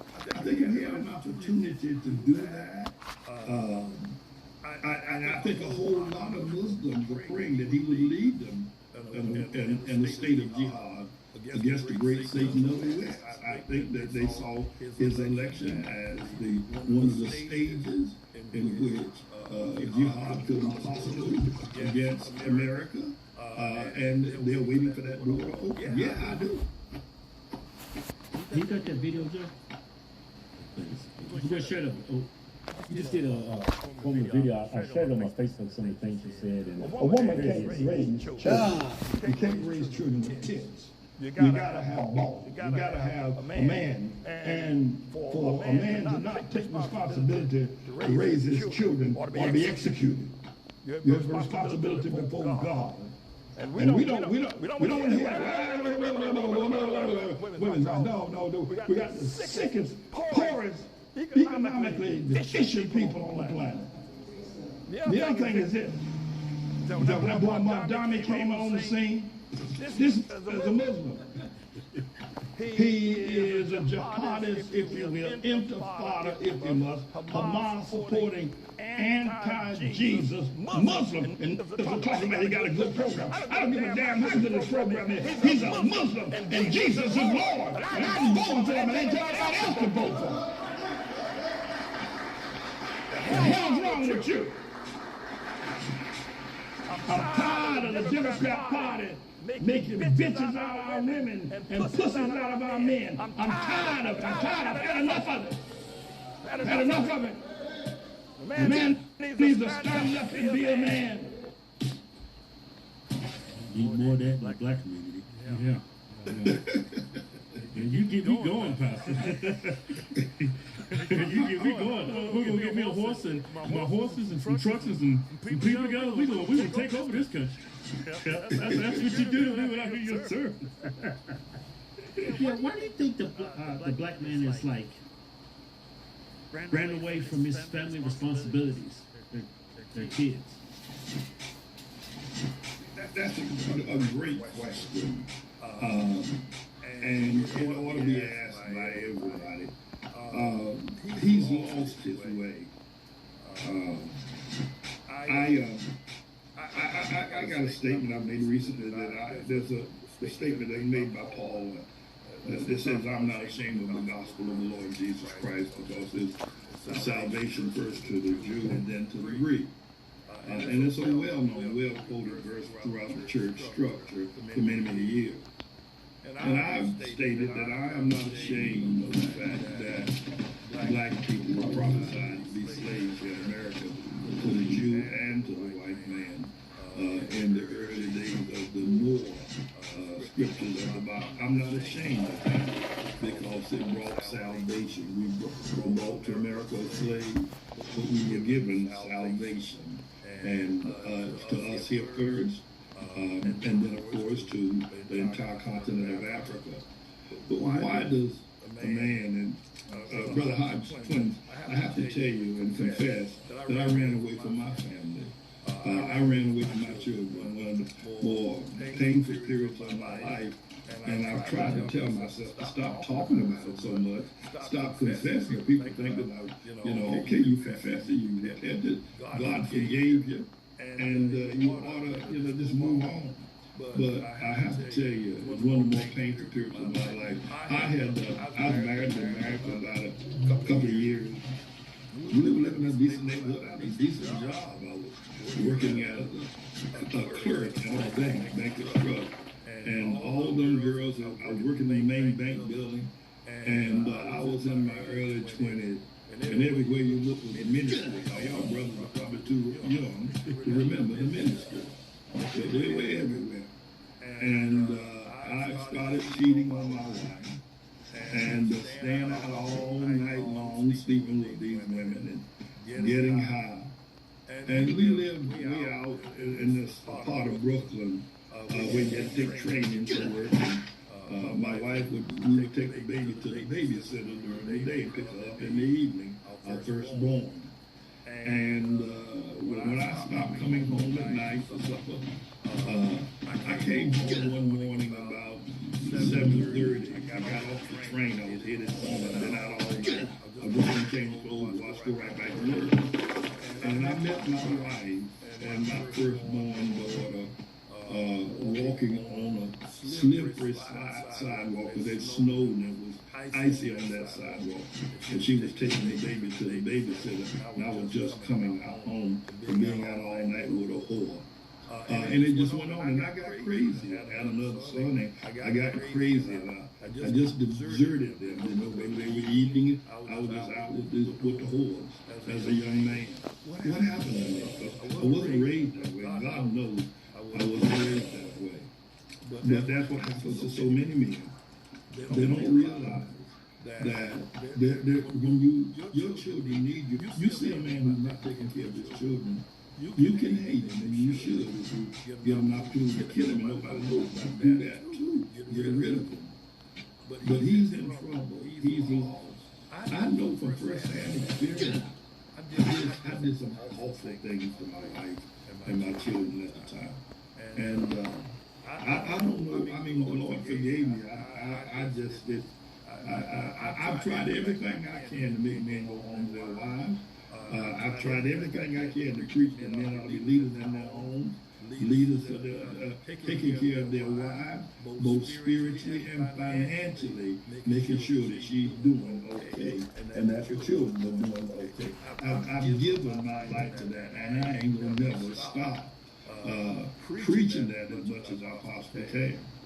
But there's opposition. I've got mega opposition from the black politicians, from the black professors at college, from the movie stars, from the athletes, from the rap artists, from a whole bunch of folk who don't realize how serious and how painful that is.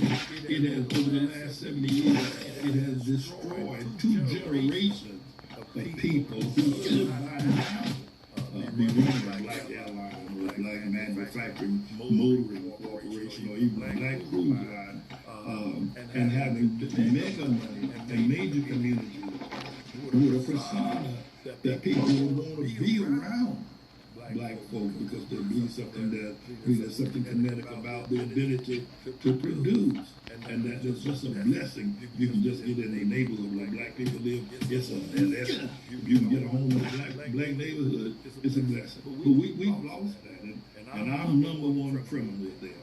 But that's just how it is. Yeah. Democrats ask the reason why these things happen in black communities is because of racism. Do you believe that? No, absolutely not. No. I believe that there is racism, but not in the gender way in which the Democrats promote it.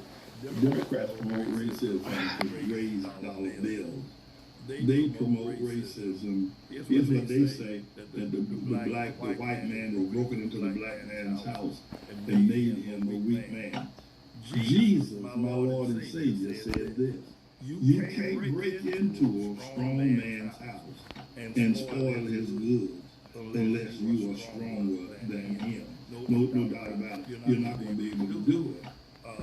But they're passing around this whole business that the white man has created the black man by taking away his opportunity at financial or economic development. That's not true. That isn't true at all. And the Democrats are lying just to get a vote and to maintain their political power as they now see it. We've been inundated by black women just fighting the whole line. It's like a lot of black women are like much more violent, I feel, in my humble opinion, in my life experiences. I mean, the first woman to ever put up her hands against me and said, let's do this, was a black woman. Why do you think black women are so violent and behave like men? Feeding the sailors in America's Navy, it takes a passion for cooking and a willingness to push beyond your limits. Learn more about being a culinary specialist at Navy.com/career. Come on, get off my fucking screen. Chemicals in the place you put. Dude, fuck your cats. Oh my god. World's best cat. I think that they lost their way. I spiritually, brothers, I believe that when a black mother, generation, two generations, believe going back to the 60s and the 70s, and black women giving birth, or for instance, I would not be confused if my former wife fought some man that she later remarried. She did get married. I wouldn't be confused if she raised her hand and she never did it me. But she had probably come to a point where she said, I'm just not going to let anybody run over me anymore. The black woman's got to defend herself. Spiritually, and I don't want to get all theological and spiritual and all that kind of stuff the other day. But spiritually, this is a deep situation with a black woman. And even when a black woman carries a black baby, a daughter in her womb, she communicates. Many times she gets cussed out by her husband while she's carrying that daughter in her womb. And she feeds that to her child even before the child was born. Black women are born today very defensive, extremely so. They're concerned about their hair. They're concerned about what they look like compared to the white woman. And here's another thing. What black women see, especially on television, they hear or read about in the books. Too many black men, once they come of age, get a couple of dollars. They're chasing after some white woman. My thing is Mama Stanley and was a white woman. I hear a rule. What the hell is wrong with y'all? I mean, if we're going to have a black president, why can't you come out between the legs of a black woman? The Christmas thoughts and stuff like that. The white woman said, we got a black president. That was the great. That's what they did.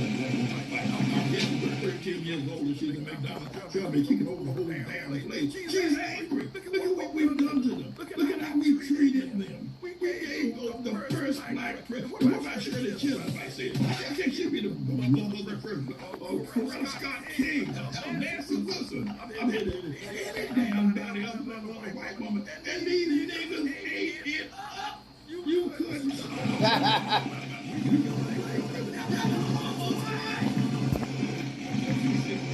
Is an inherent deep-seated anger in every black woman. Watch them. They are mothers. They could be good spiritual nurturers, and they're wise women. But they are angry what the hell we've done to them. We treated them. I mean, I think what you see now going on in Chipotle and what's another place, Roof and beach down there, Daytona Beach. What you see, you seen all that stuff. Have you seen that? What you see black women doing now is a result of perhaps they don't realize, but the fact that the whole black world gave standing and the white woman, the first black president. It's going to be a long time.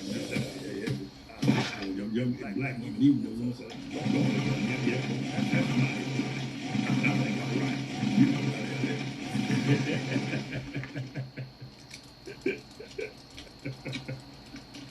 know have you ever?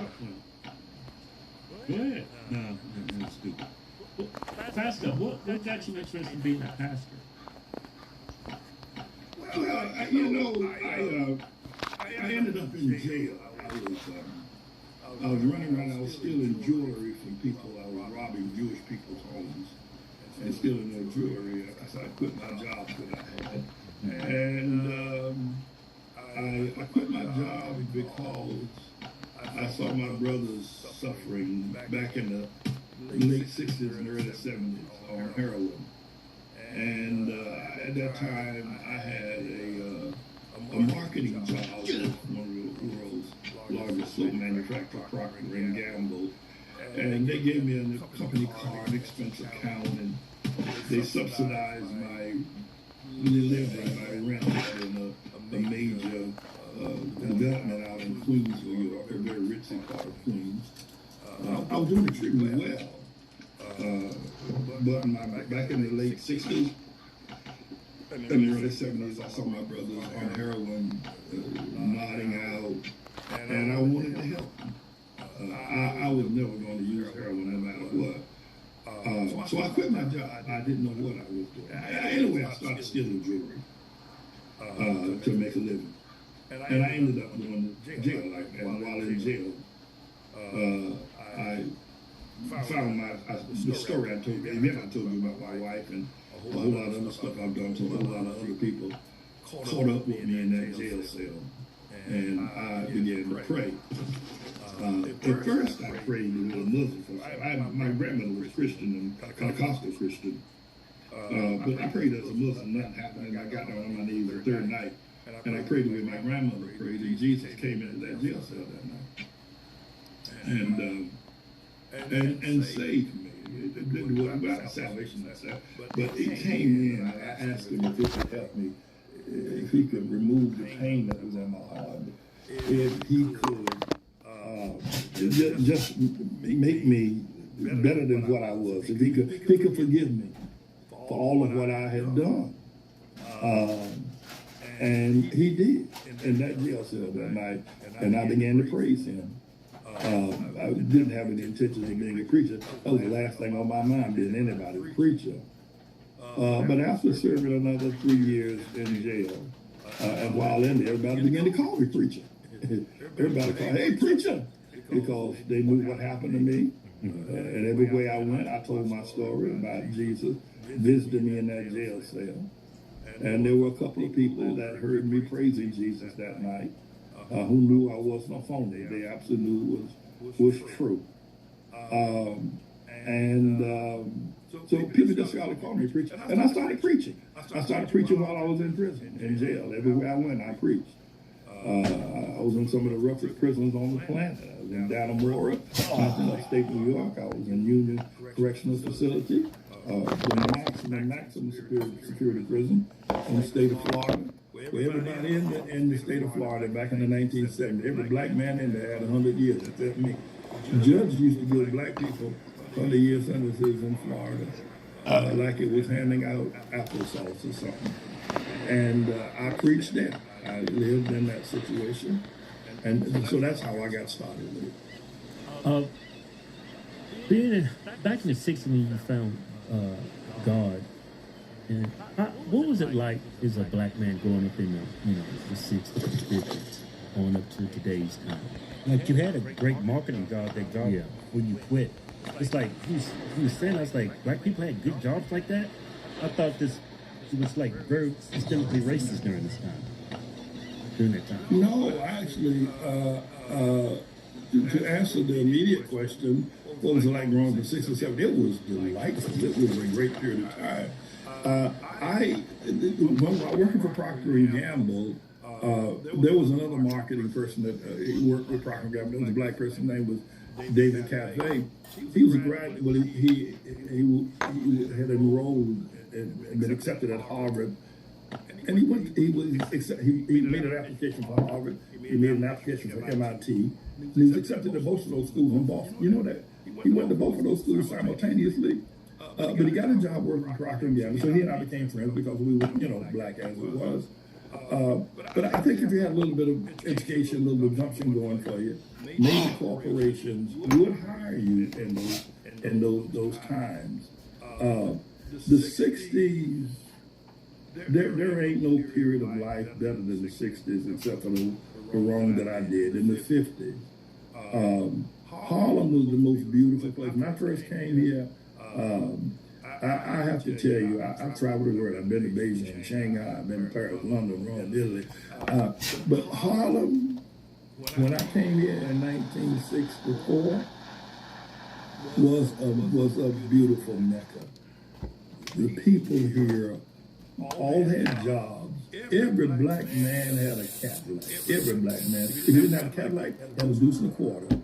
And occasionally the young boys would buy a Mustang when the 1965 Mustang just came out.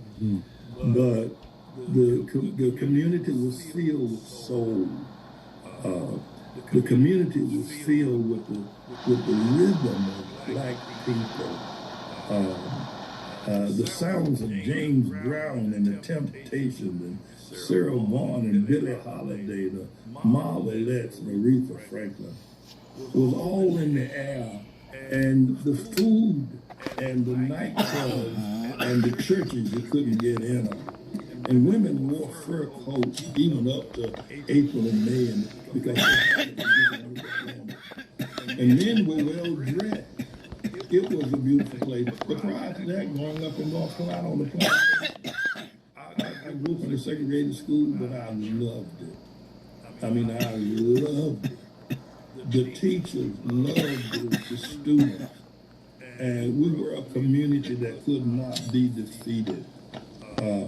From my birth, I grew up on a plantation picking cotton, cropping tobacco, and fighting cottonmouth, watermouth, moccasin snakes, and king snakes there in North Carolina, crawling across the cotton field. And everywhere there's water, you see some water moccasin.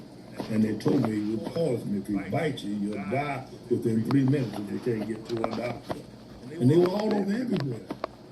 And white folk were everywhere as well. And my daddy took off his cap every time he came into the prison, Mr. Billy, who was the overseer. But I had a great life. We had a great family life. We had a great family unit. My father had 17 brothers and sisters. And I dated all of my girl cousins. I think I had sex with most of them too, if I can remember. Oh my God! So, you know. Hey, I know all about that. I'm from the South. I'm from Martinsville, Virginia. They got a saying, cousins make dozens.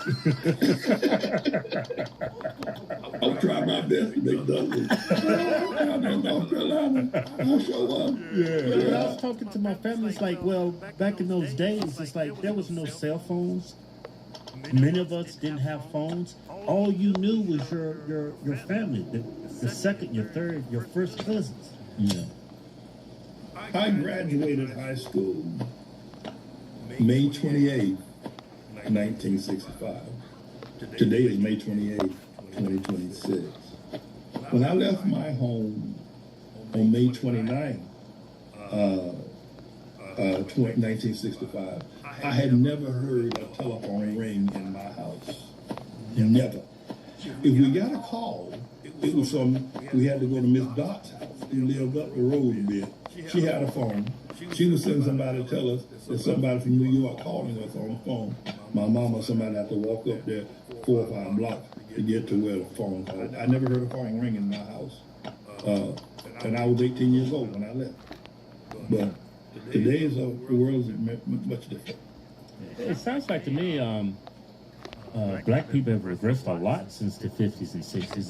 They actually, it's almost like the more rights we got, we've started to regress the more rights we got. It's like we didn't progress, we actually regressed. Spring smells amazing, unless you're allergic to it. When progress, we actually regress. You're absolutely right.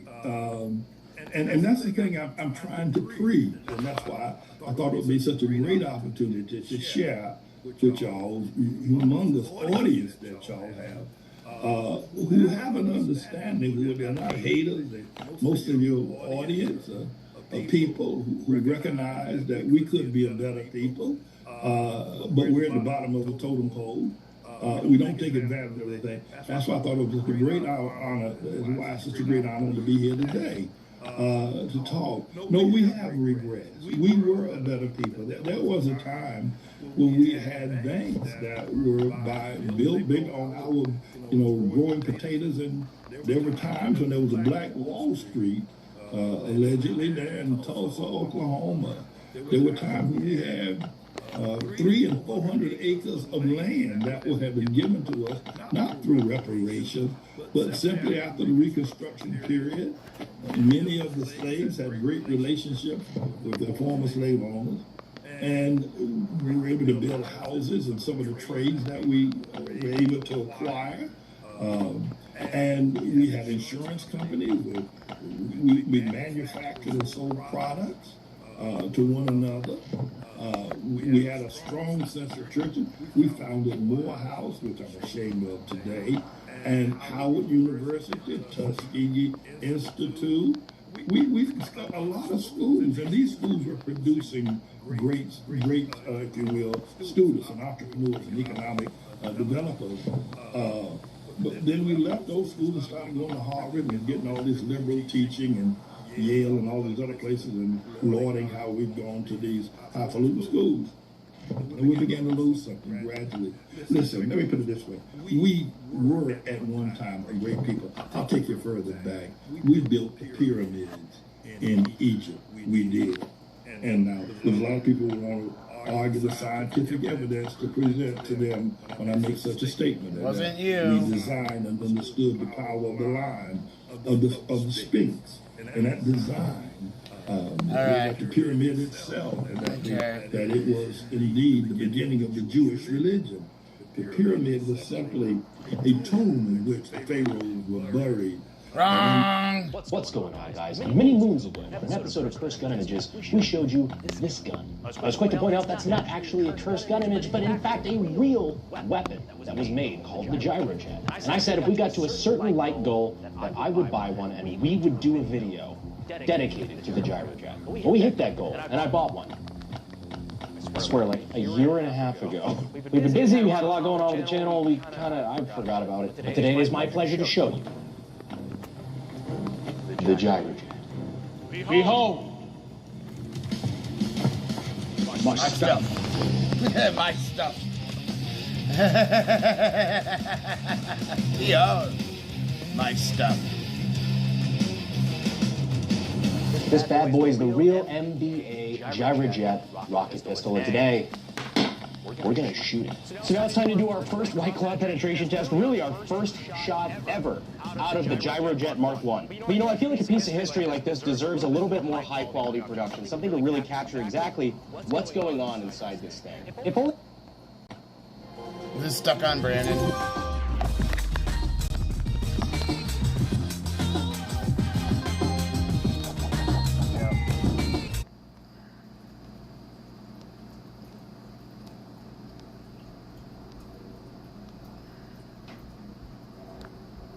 Shot were putting their guns back into storage after cleaning them, when suddenly...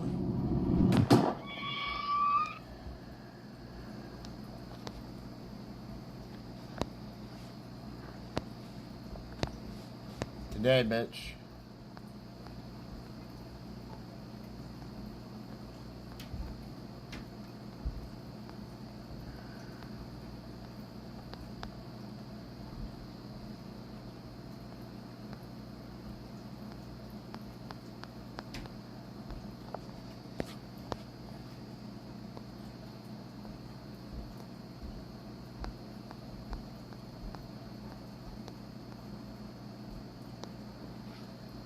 So hundreds, if not thousands, of black teens with this small Wisconsin cause chaos, turns the place into a zoo. Cops step in. 774, I have a physical fighter call this.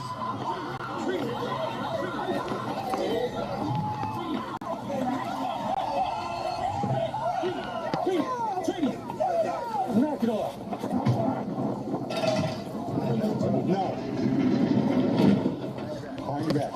Behind your back. No, he ran up on him. He wasn't trying to fight. Yeah, boy. Yeah, I got to tell you, put the head back because he ran. Relax, relax. Come on, good guy, we chilling. We finna go. Relax. No.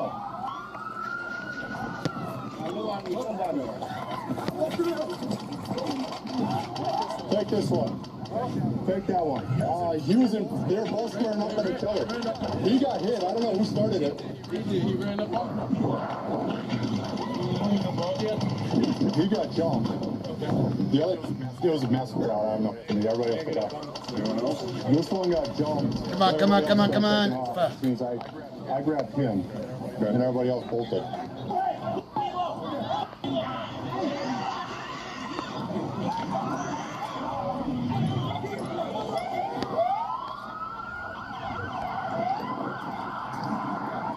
Get out of here! Go! You want to be arrested? Then get out of here. You want to be arrested? Don't touch me. Go. You want to be arrested? Don't touch me. Get out of here. Get the fuck me. Go. He's got to be on property just like you. Get on property. I gotta check on my little thing. Do my job. Get property. You want to be arrested? Go. Put your hands on me again. All property. Put your hands on me again. All property. Put your hands on me again. All property. Oh, hell, what the? All property, not this way. All property. All property. Put your hands on me again. Go.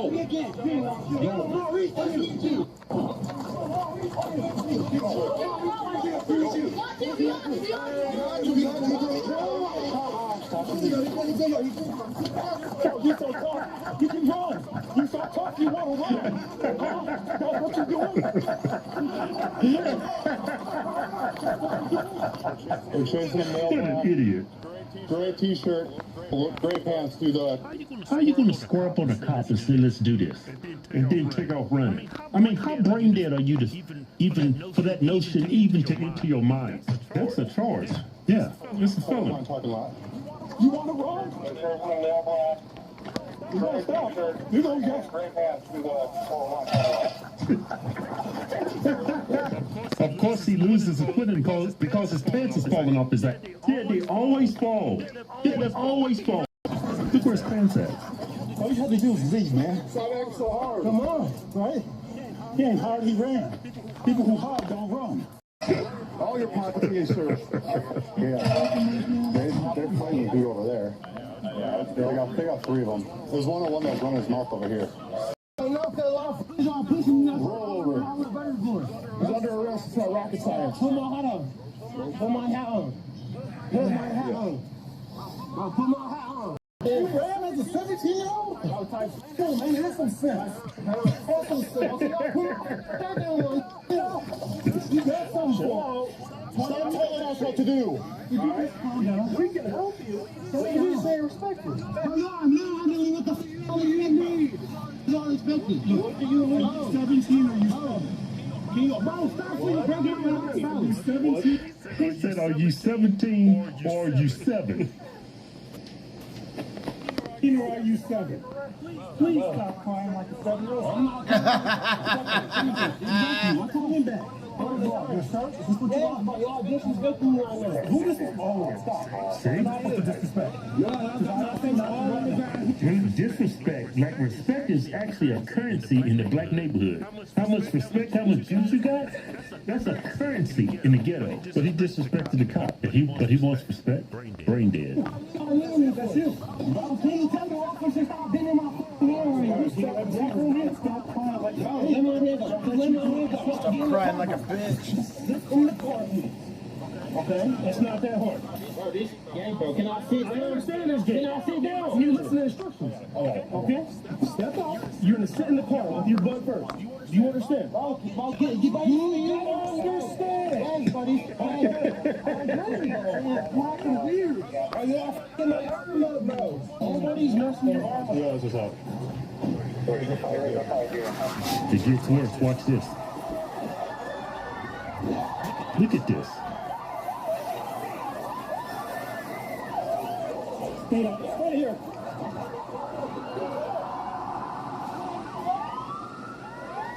Good. Put your hands behind your back. Put your hands behind your... Hey, black female in that. She got sprayed. Put your hands behind your back and I'll wash your eyes out. Put your hands behind your back and I'll wash your eyes out. Like a good time in the black community is like a bunch of black people group up together and just start fighting each other. culture at them. That's like a good time at a party. Deep pepper spray her in the face and handcuffed her. That's cruel. They're fighting. Look, another fight. Still sound like a zoo, don't it?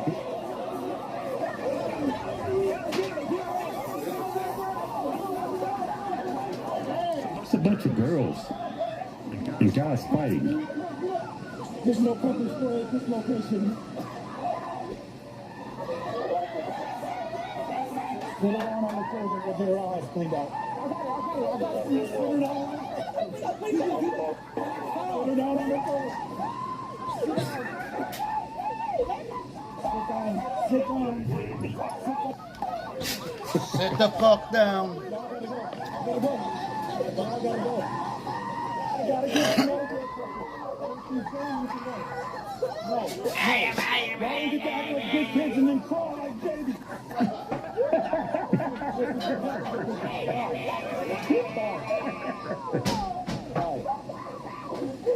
Listen, I'm gonna get you medical attention, okay? All you gotta do is leave. They're over there. And it's on the leave. That's a prayer. You're gone. Put your hands on your back. No. Put your hands on your back. I told you to leave. You're gone. All right, Trey. You're going to get a ticket. No, but you got to learn to listen. Anyone else want to disobey me, we can find more cops. Get out of here. That's what they got arrested for, which is nothing. Slap on the wrist. What's that one song by that rapper? It was very popular. They not like us? You are right. The entire U.S. population that's not black is nothing like us. Yeah. Don't forget, everybody, you can support us at officialhorsetwins.com. If you haven't tried my methylene blue, I just launched my gummies. This is a damn good site. Anything you buy on the site gets you automatically entered to win our current giveaway, which is a what? Which is a Ram 2500 Laramie. Blacked out. Nice truck and $10,000 cold hard cash. Yeah. So hard to find my future husband right now. Because you do not have to be perfect, but I just want someone that really values me. Shut up, whore. So this is a Taco Bell employee. A customer asks him for a water cup, so he gives the customer the water cup. The customer takes the water cup and puts soda in it. This dude right here, the Taco Bell employee, he loses it. That's a fatal mistake if you're the customer. Check this out. I'm Jim Grimes. Our top story tonight, new video showing the moment a West Palm Beach Taco Bell employee fired a gun at customers. 2 people were hurt, one grazed by a bullet and the other injured in the scuffle. We asked CBS 12 News reporter Katie Denty to find out more about the motive. She joins us live tonight. Katie? Liz and Jim, standing outside the Taco Bell here, you can actually still see the damage just over my shoulder. There's a window boarded up after police say an employee started shooting at customers. And can you believe this is all over an argument about a water cup? Inside this West Palm Beach Taco Bell Monday, an argument, then chaos. A customer hits record as an employee appears to come from behind the counter with a gun. Investigators say that employee is 20-year-old Damari Patterson, racking the gun, then swinging it, striking the woman before a shot fires. Detectives say Patterson then followed the group outside, firing again as they tried to escape. And the Fuck, dude. It's crazy. I remember when I was broke, I would like order food. I say, yeah, I just want 3 tacos. Hey, can I have a water cup? And I take the water cup, and I go over there, I be like this. Like this. And that used to piss the employees off. But I would never, in my wildest dreams, expect something like this. Well, of course, if the employee's name is Damari. Yeah, I wouldn't try that with Damari. Yeah, you're asking for it with Damari. Yeah, if it's Steven, yeah, I'm gonna try. But Damari behind the counter? Nope, I'm gonna get shot. Yeah, Steven, he could be like, you know what? Get out of here. I'm calling the cops. I'm gonna have you trespass. You're stealing soda. Everybody, don't forget you can support us at officialhorsetwins.com. followed the group outside, firing again as they tried to escape. And the New Orleans police report has details about how this started. The customers were asking for water cups, then filling them with soda. Police say 2 people sustained minor injuries, drove themselves to the hospital. We know one, a woman, was very close to being shot. One individual was grazed during that altercation. 24 hours later, the suspect in front of a judge, charged with 3 counts of aggravated assault with a deadly weapon. And records show this isn't the first time a heated argument turned violent. In 2024, deputies say Patterson pulled a knife during a dispute at home. Fuck. Oh, man, you got a track record. When he starts arguing, he's going to pull a gun on you. But you know what? It's all started because of disrespect. They tried to punk him. All these black kids come in. Can I get a complimentary cup of water, please? I am parched. Yeah, were they white kids? No, they're black kids. They're black kids. Yeah, all of them. And they tried to punk Damari, and Damari's not having that. Yeah, this is the one thing that leads to a lot of violence in the black community. It's all about being disrespected. If you disrespected them or that they feel they've been disrespected, yeah, that's when the violence starts. They don't know how to, shut it down, you know? Don't know how to walk away. But hey, man, can I get a cup of water? Then you go right over to the fountain and fill it up with Coke. Yeah, and look you right in the face when you do it. Yeah. Man, no, you got to teach them a lesson. Damari. Patterson pulled a knife during a dispute at home. Meanwhile, back at Taco Bell, the doors are open, people are coming in for food. I spoke with some customers who aren't bothered by the violence. They say they know it can happen anywhere, including fast food restaurants. I mean, it doesn't surprise me that it would happen. In the world we live in today, it makes sense. Now, this issue with customers taking free water cups and filling them up over at the soda fountain is actually a real problem for so many restaurants. In fact, some companies say that it's added to their overall operating costs to the point where they've now had to increase prices. Now, as far as Taco Bell goes, there's no sort of company-wide policy on how they handle free water cups, but it's up to each individual location to decide how to address it. Live in West Palm Beach.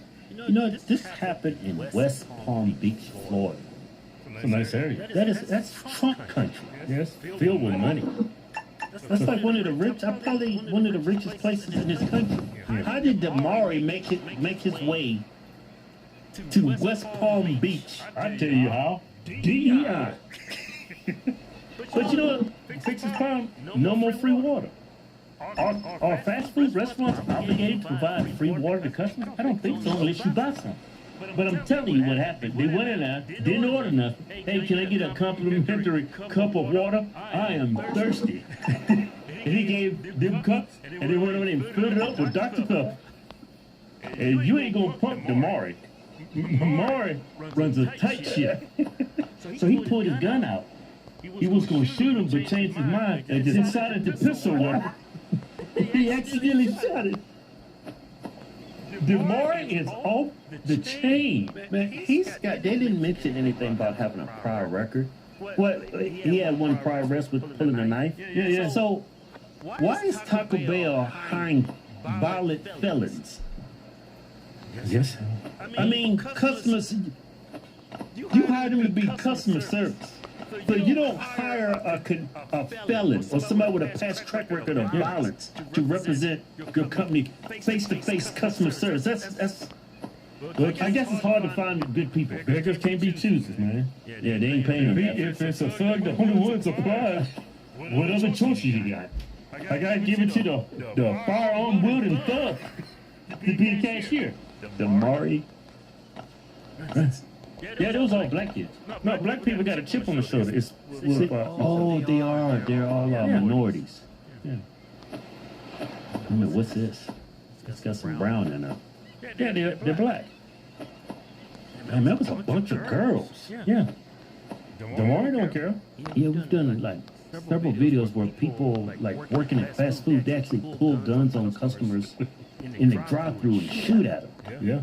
She's just having an argument with a customer. Right. Which is fine. I mean, that happens. But you see this? Yeah, that's crazy. She makes it physical. So what does she do? She goes in her pocket, pulls out a gun,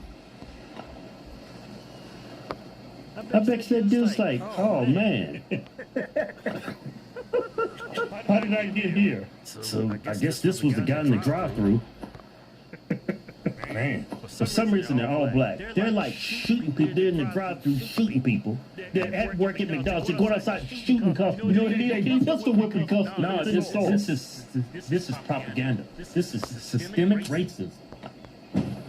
I bet you white people do this all the time, but you never heard it because white people keep it on the hush hush.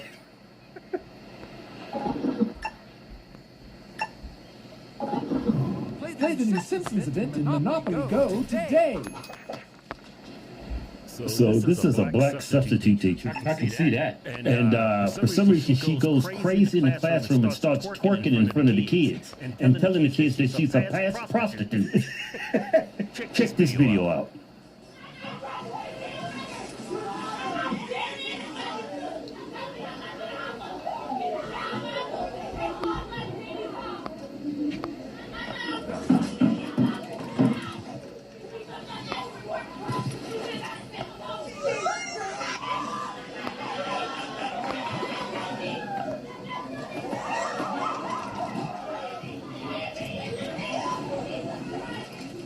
So all the kids run out of the classroom, they go get the principal. The principal's white, huh? Right, all the kids run out of there. And then this happens. Those are your words, ma'am. Okay? So I'm not going to use them against you. I just want to know what you need from us.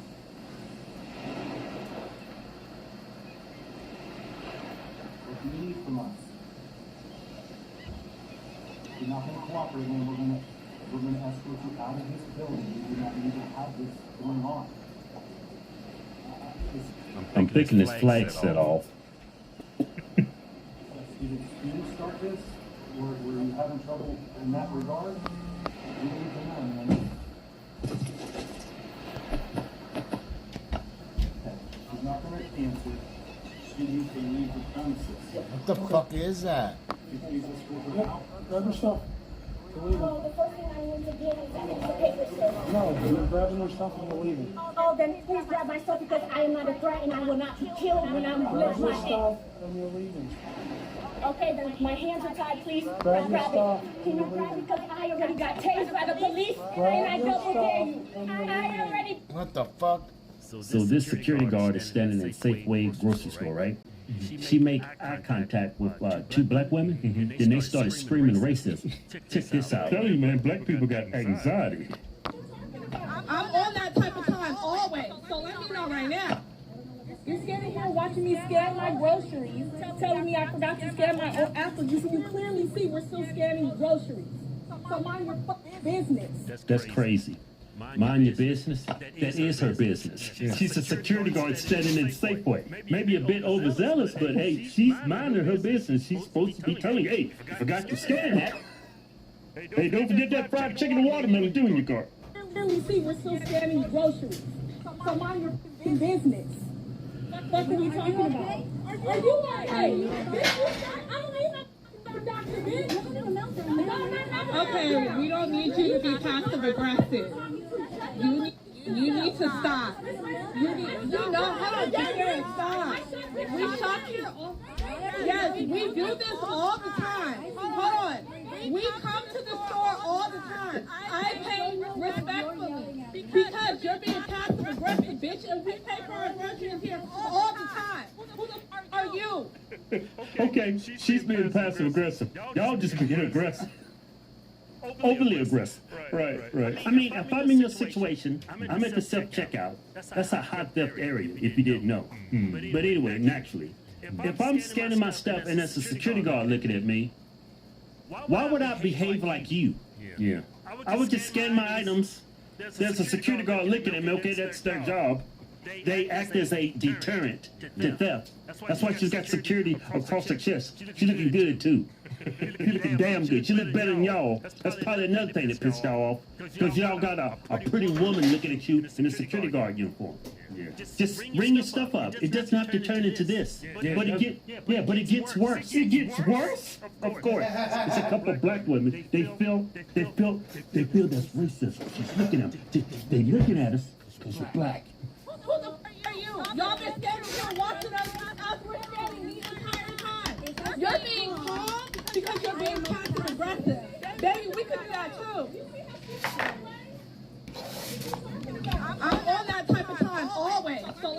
right now. What? You're standing here watching me scare racist.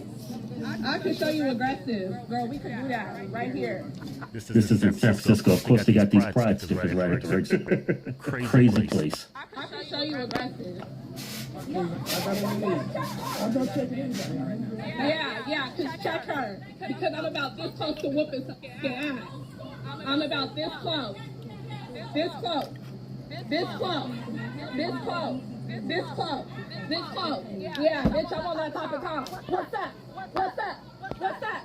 What's up? What's up? What's up? Hey, racist.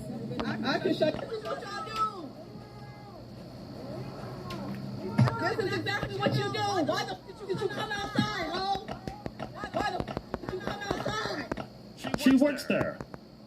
I used to work at Target. Security guards would stand by the front door. They would go outside. Yeah. That's her job, literally just to stand there. You trying to tell her what to do? How she should perform her duties as a security guard for Safeway grocery stores? You know, she might be ignorant to black culture, too. She's probably honestly trying, hey, you forgot to scan that. Kev, this is actually a really high theft area. Oh, really? Yeah, that's why they got it right there. But watch this. It continues to get worse. It gets worse? Yeah.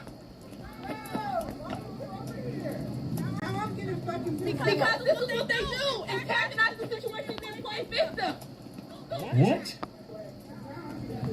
Download Tango now and complex.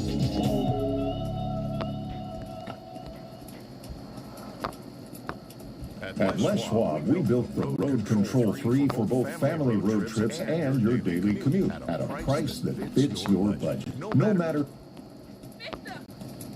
What? Did she just say this is what they do? They antagonize people and play the victim? Did you just say that? Who's playing the victim? Who's antagonizing who? Don't forget, everybody, you want to support us, go to officialhorsetwins.com. Check this out. This is comedy. I'm already on paper. You know what she said? I'm already on the papers. I got a month left in my probation. But you know what? Theft is so bad in this area where this happened at. When you go into the grocery store, it's like walking into a prison. Because theft is so bad. Everything's locked up, huh? Now watch this. Watch this. A Safeway store in San Jose says it is stepping up security, this after dealing with shoplifters almost every single day. Concourse Gail Ong reports. Here at the Safeway on Almaden Expressway in San Jose, there is just one way to get in and out of the store. Inside, a security gate in place and a warning of an alarm if the gate is pushed. Over at registers, gates at every checkout line. A longer barrier is also in place to guide customers towards the exit. Longtime shopper Sandra Benavides noticed the changes almost 2 weeks ago. Definitely an adjustment seeing the new security precautions, but I shop at this store often and I've seen many times people shoplifting here. All the time. And it's not just the vagrants or the homeless, it's regular everyday people. People stuff things in their shirts, under their jackets, and things like that, of that nature. In a statement to Cron 4, a spokesperson for Safeway wrote in part, recent changes were made at select Safeway stores in the Bay Area to maintain a safe and welcoming shopping experience for customers and associates, given the increasing amount of theft. Those updates include operational changes to the front end of the stores to deter shoplifting. Yes.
To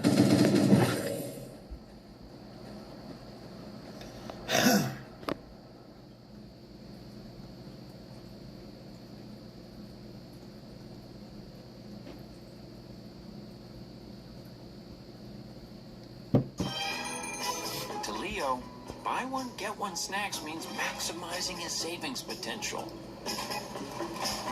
Fucking rap from over here. However you make money work, Wells Fargo can work with that. Fortnite Season 3 is here. You can actually look out of the bus to see where you want to land now. That's crazy. Okay. European mind cannot comprehend America. The World Cup begins today. It's being held in America, Canada, and Mexico, and the attendees coming in from all over the world are encountering real America for the first time.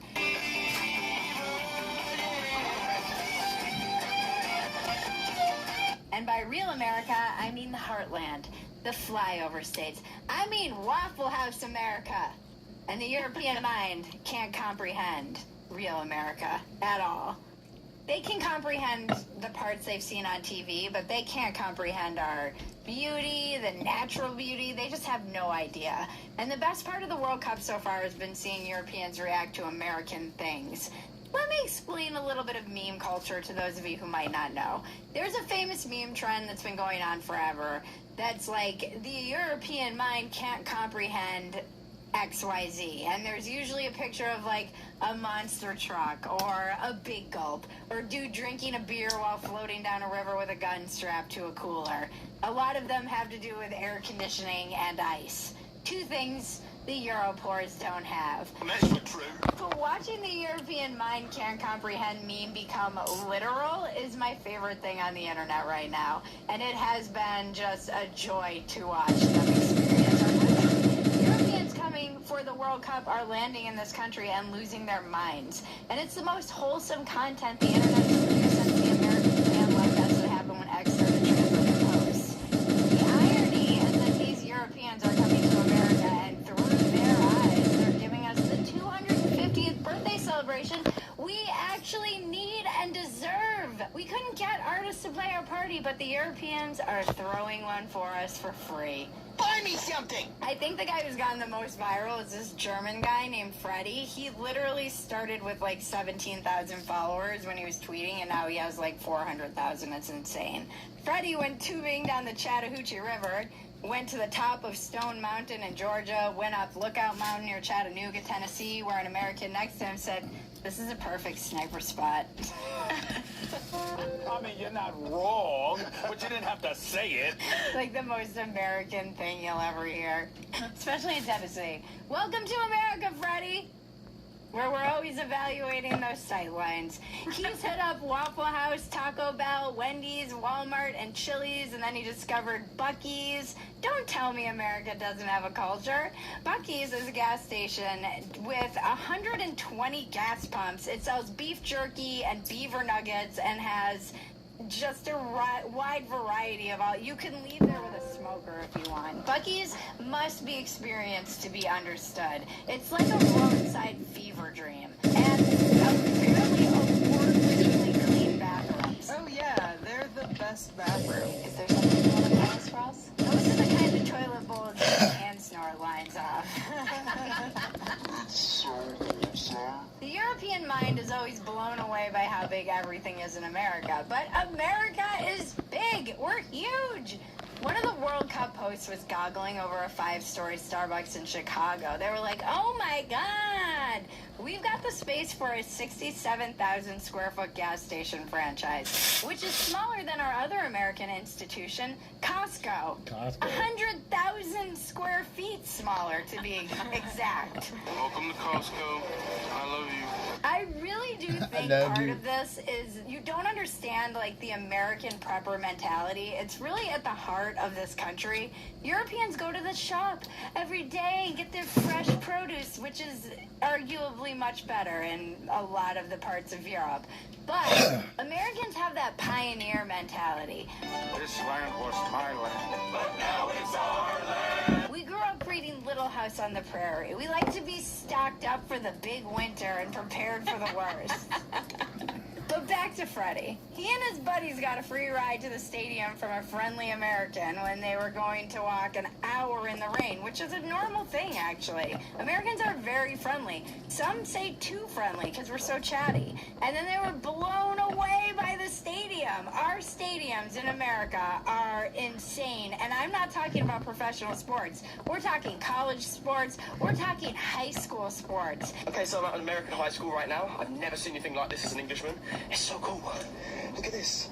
Look, it's literally like a movie. I'm literally in a movie right now. Look at the stadium. Then the Auburn Eagle was set loose to fly around their pre-game tradition while people chanted War Eagle. And Freddie was like, there's an eagle flying around the stadium. There's a bird flying around. AI. You have to see it to believe it. It is an old tradition. Freddie summarized it perfectly when he posted, this is the European mind can't comprehend this moment of my life. One of my friends said, punch me 5 times tomorrow and I'll still think this isn't real. I do feel like the Europeans don't think Americans are into sports or something because we don't call soccer football. Like they're like, oh, they don't really like sports like we do in our little, football stadiums and our hooligans. We are playing football, also known as soccer. Our friggin' college stadiums are nicer than a lot of their professional sports pitches or whatever you call them. Iowa Hawk had the funniest tweet about this. If you don't follow him on X, you should. He's brilliantly hilarious. UK soccer people on Twitter are like, Americans just don't get it, oi. Oh, this corporate stadiums with indoor plumbing will never have the aura of 8,000 packing the terraces of Old Shittington for a 0-0 match, slipping on each other's vomit and singing Georgie Girl. That's actually a thread that keeps on going, and you should definitely read it. I love this content. Guys, I've been looking for a better way to take too many opinions. Stop losing your best ideas to the void.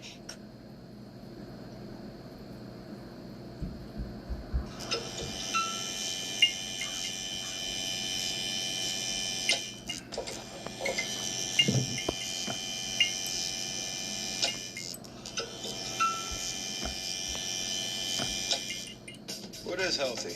For Rick, it's intermittent fasting. For Aaron, it's running across. If a Muslim says, yes, I believe a 20-year-old girl who converts from Islam to Christianity should be stoned to death because she's publicly proclaimed the name of Christ, do you think that that person should be able to live in America? I think and gain power in America? Okay, there's a lot of people that live in America that have some really awful beliefs. But just because you believe something doesn't mean you're going to do it. So you think that that is compatible with American culture? Whether somebody's compatible with American culture or not is not the point. You're asking me a question about it is the point. That's what I'm asking. Should you be deported if you have a belief that you disagree with? And I say absolutely not. Okay, well I say absolutely. I say that is incompatible with American culture. We don't stone people here in America. You can go back to Saudi Arabia or Afghanistan. No. We don't do that here. Okay, here we don't stone people. The act of doing it is different than believing it. Okay, but if they're admitting when we take power, we're going to do this to you, then I don't want you in my country. That should not be controversial. To me, that's not a reasonable thing to say, that you think that just because a Muslim person might have a radical... And by the way, not all Muslims believe in that stuff, okay? Not all. Taking a plea deal. Because we were going to get like tax. So what my understanding was. So it's her connect, basically, that says, hey, come to this address. 500,000 medicine pills. Think about that. 500,000. Oh my God. Did you drive? That's like a pharmacy in a car. Or did she drive you to the house? She did. And then how does the product get into your vehicle? We started loading it. I was just in the living room. So you were in the living room of the residence, and then they went outside and started loading the car. When you say they, how many people? Just two. You had to have some concern, right? Because that's not a normal, right? That's something someone would normally do, right? Were you concerned that it was something illegal? Yes and no at the same time. You have close to 500,000 fentanyl pills in your car. I don't know. But how is it, like, it's crazy that they just have, so, like, this is why I find it so funny, is that like the guys that run these cartels are really smart, educated guys, right? Many of them have degrees from Western universities. They're well educated. They're multilingual. They're intelligent, and they're good planners. And they, not all of them. Well, the thing is that this is what's funny, is that these are their foot soldiers. These are They're mules, you fucking retard. No way. Right now we're going through a case with my sister. I don't know what type of drug she's doing, and that's why we're keeping her case. I'm so glad that we've imported these completely dysfunctional, just basic retards into our country. Like, why can't we just deport all of these people? Like, is there any real reason why we don't just do that? What are we doing? It's crazy. It's unbelievable. I don't get it. Well, you guys didn't go down to visit family, obviously. That was a lie, right? Be honest, it was a lie, right? Yeah. All I need is one IQ test? Yeah. But you knew you were picking something up, right? So, your friend, what was the conversation like? What'd she say? What made you guys went to Mexico to pick up product? Okay. I'm going to give you a little opportunity to be a little more honest with me and tell me the truth on what happened. No, I don't know. I don't. So she's lying to me. I don't want to call her a liar, but I don't. Well, you are, because she told me a completely different side of the story than yours. I don't know. Today, did you get a message on your phone on where to go to pick up those bottles? No. He's so good. No, Yeah, this guy's good. Okay. Yeah, this guy. You could win this beast of an adventure rig plus $30,000 cash in the Fuel Your Adventures. 7,400 people are containers. With Oh an my estimated. The two suspects were identified as 30-year-old Martha Lopez and 31-year-old Tanya Solis. Over 500,000 fentanyl pills were found in the collagen supplement containers, with an estimated street value of up to $2.5 million to $3 million. While legal proceedings are still in progress as of the time of publication, so far Martha has been charged with transportation of narcotic drugs and child endangerment. While she is innocent unless proven guilty in a court of law, Tanya has been charged with 2 counts of transportation of narcotic drugs and possession of a weapon during a drug offense. She has taken a plea deal, pleading guilty to 1 count of transportation of narcotic drugs in exchange for the other 2 charges to be dismissed. She has yet to be sentenced. However, first-time offenses for this much controlled substance can result in up to 15 years in prison. It's the deadliest illegal drug in U.S. history by far. Between 2013 and 2023, it killed about 400,000 Americans. And what stayed with me from that fentanyl segment is that this stuff is about 50 times stronger than heroin. Think about that for a second. And the proof is in the numbers. While overdoses are down slightly in recent years, they still kill approximately 70,000 Americans a year and are the #1 cause of accidental death in the United States. Oh my To put it God. in perspective, for every 1 person killed by lightning, 7,400 people are killed by fentanyl. Every one of those pills was headed towards somebody's son, daughter, friend, or neighbor. And that's what makes 500,000 pills so disturbing, because every one of them is another chance for a family to get a phone call they never saw coming. This is our first ever police chase on horseback. It all starts as this officers is just witness a insane, man. hand-to-hand drug deal between this man and a Give me 1 female. second, I'll Officers pause this. approach them. And no, I mean, like, the only thing that really makes me mad is like the endings of these videos where like there isn't like anything that like happens to these people. Yeah, they realize there's a thing called cruise control. Yeah, I mean, how are you speeding? Like, I would say that. And also, like, you know where the police are. It's a wide, like, they're stupid in so many ways. It's insane. Like, there's not even a way that you can describe how dumb these people are, right? And it's just nuts. I don't understand that at all. How do people see? How can people see this shit as a bioweapon? Well, it is a bioweapon. It definitely is. It's very clearly a bioweapon. Like, what are we talking about? So yeah, and it's nuts, man. Why don't they deport the whole family? I don't know. I wish I did. I wish I knew, but apparently they don't want to do that. And yeah, look at this here. It's just fucking insane to see this happen. Speeding was probably an excuse. They pulled them over. They probably knew something was off the car via the border pings. Maybe you're right. Oh yeah, that could definitely be it. You're right. And you're gonna play Paper Please Castle game? I will eventually, right? I mean, this is just fucking embarrassing, man. Someone snitched him out because getting pulled over for over 5 is crazy. fucking shit. Whoever's responsible for chemical warfare against American citizens, yeah, I agree, man. Don't ask me how I know, but years ago, 30 milligram fent pills go for $20 a pop. The cheapest for 3 mil is all doses in the cheap. It's more like 10 million at least. Yeah, I don't know anything about like fentanyl. Like I don't know how much it costs to like sell fentanyl. I have no idea. Like, I feel like fentanyl is definitely one of those, like, it's like extreme, right? Like, that's a crazy, crazy drug. Like, I don't know who the fuck is doing fentanyl, all right?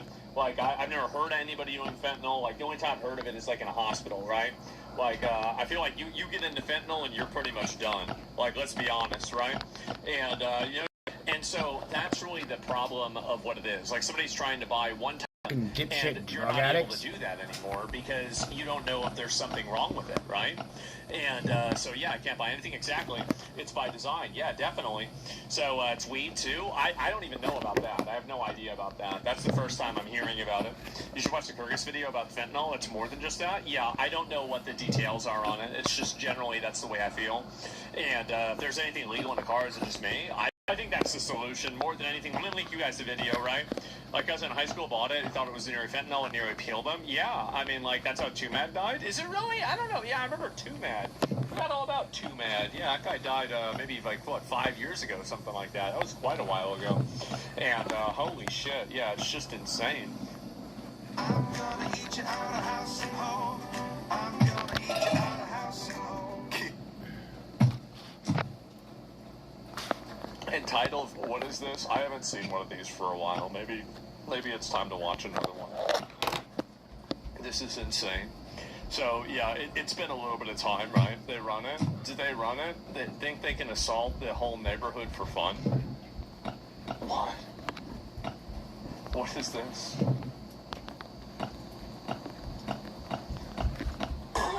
Which one was it? Both of them. Okay. For what reason? Because I told them to quit beating on the girl. You got that! You don't got me! I don't care! Settle down, fatty. You already seen this? I haven't seen it. You'll go right back to prison, buddy.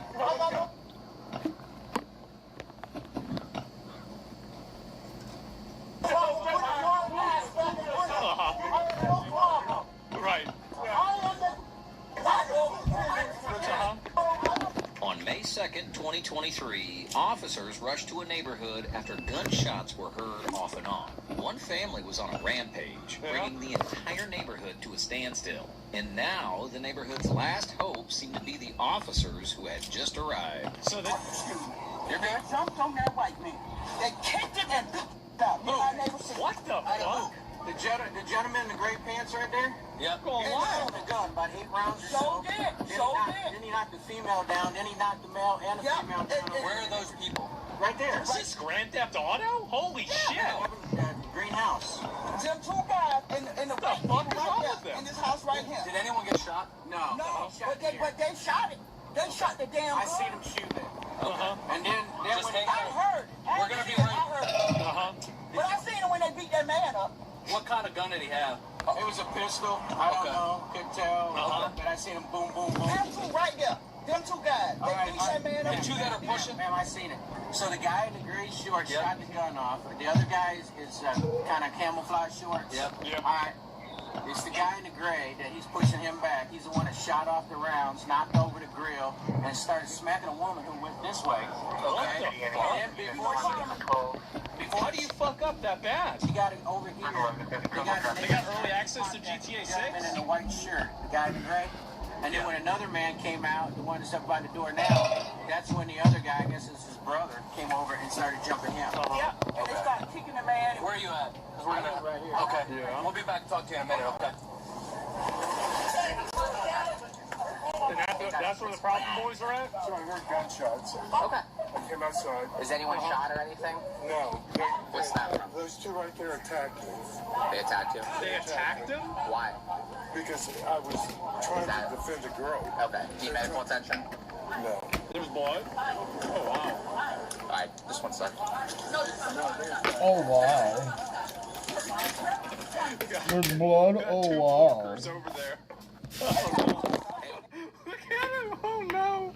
He's saying he was was battered by these two guys. No, we're just waiting for more units. All right. So try it again. Uh-huh. Try it again. Mommy, I ain't doing nothing. I ain't doing not one thing. Uh-huh. Not one thing. On the house. What are they doing? Yeah. So far, he's saying he was battered by them. Uh-huh. He's bleeding. Yeah. That's a hurt. That's a hurt? Yeah, dude in the gray had the gun. Yeah, I know. Okay. Can you imagine this is your job, going to houses like this and micromanaging the retards that live in them? That's all you do, is you have to go and rearrange the makeup of this house again. Like, they know who it is. Like, it's a crack house. I know, it's adult daycare. That's crazy. They're trying to... You don't tell us how this is going to go. What? You don't get to tell us how this is going to go. We're going to figure all this out. I'm going to tell you. Okay? Why? That's how it's done. We're not taking your word for it. We're staying right here. Do what you got to do then. All right? That's what we're going to do. Do what you got to do. No, go in the house. Go in the house. We'll lock the house. How can all of them be so stupid? Like, none of them have, like, literally any level of, like, reasonability, impulse control, or anything. Like, the whole family, they're all fucking retarded.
Yeah, I'm almost there.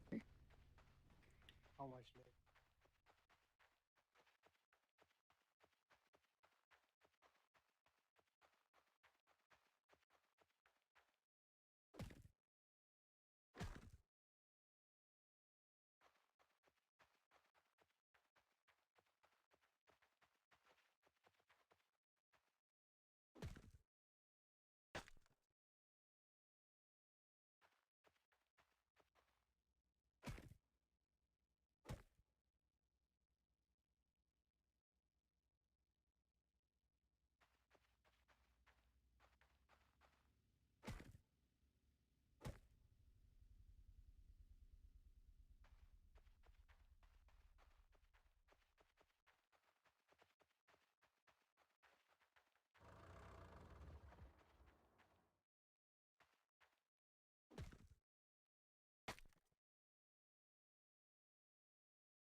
to me, guys.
¿Cómo está mi gente? Que fue toda la boca, mamá huevo, que entero tú. Esto está bien de los cuatro. Y'all peas and drawn shit. Park shit is good. Feels pretty good. Comfortable enough. Yeah.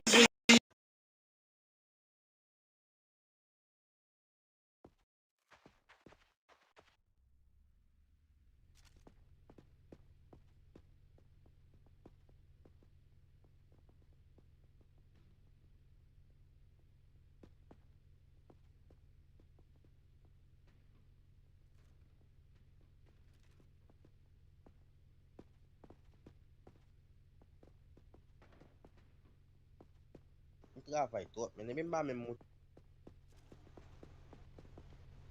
You're trying to fuck with me.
يلا يلا يا زلمه رقم ديزل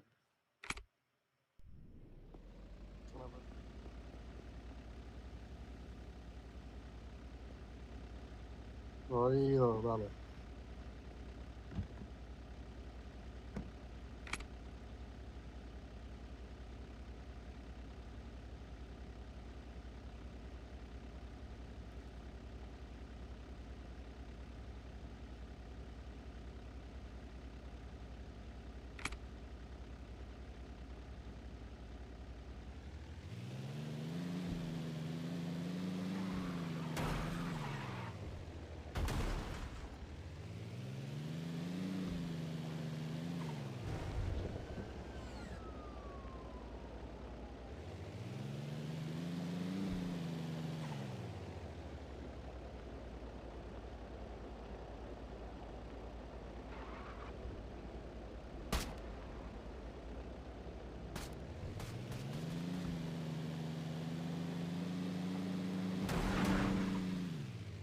Oi!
About the management also, and then they came to me.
fucking annoying.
Nah, I don't know. I'm about to hop in this shit. I'm trying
to. I had to go.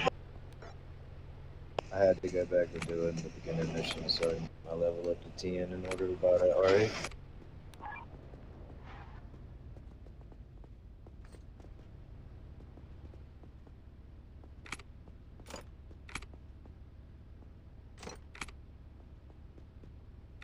sent all of y'all friend requests too through the members listing, so check your friends.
Hey, where y'all at?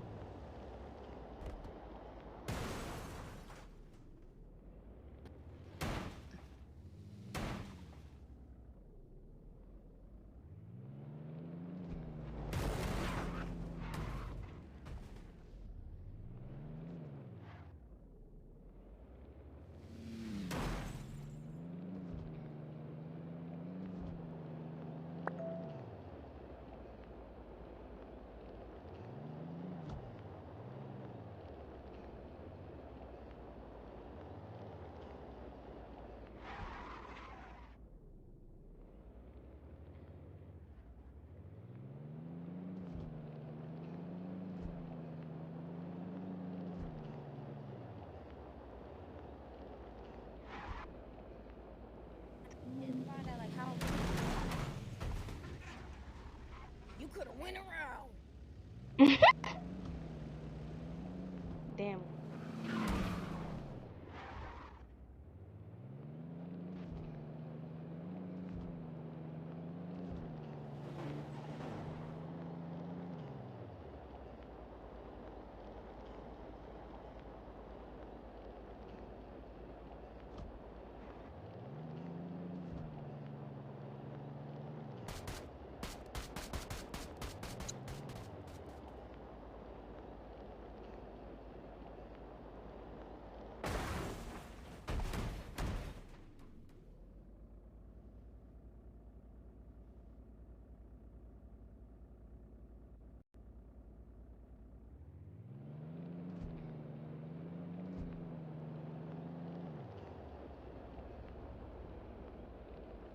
Ou nou baz, men yo pa mèm dou a, yo di abam la kon ti kop nan mou.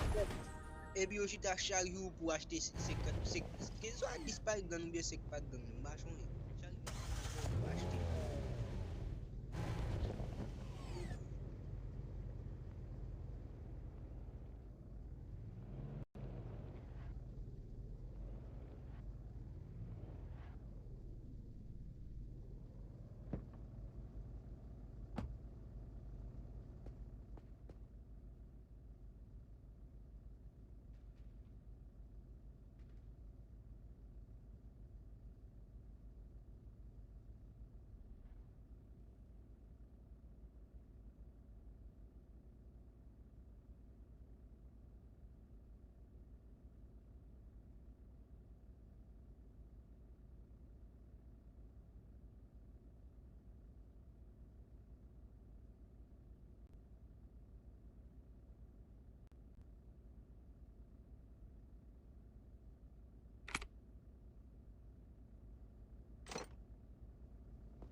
Ayo.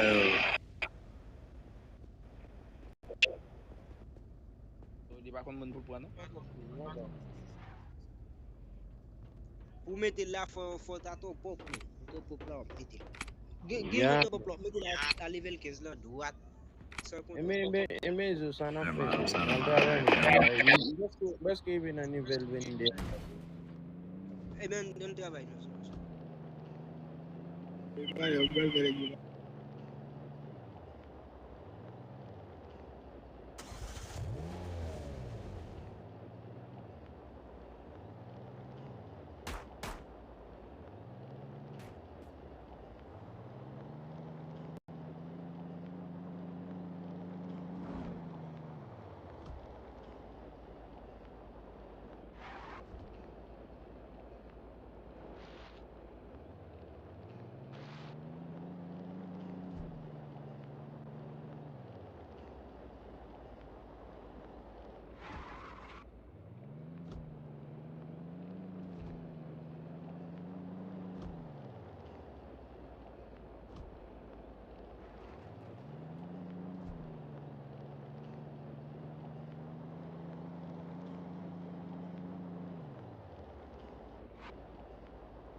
So you're not letting me talk?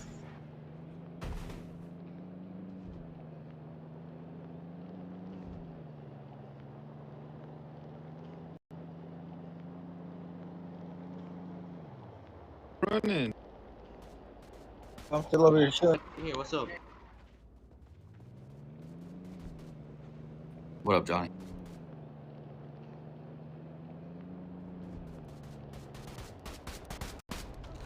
Oh, shitty.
Yo, Shari.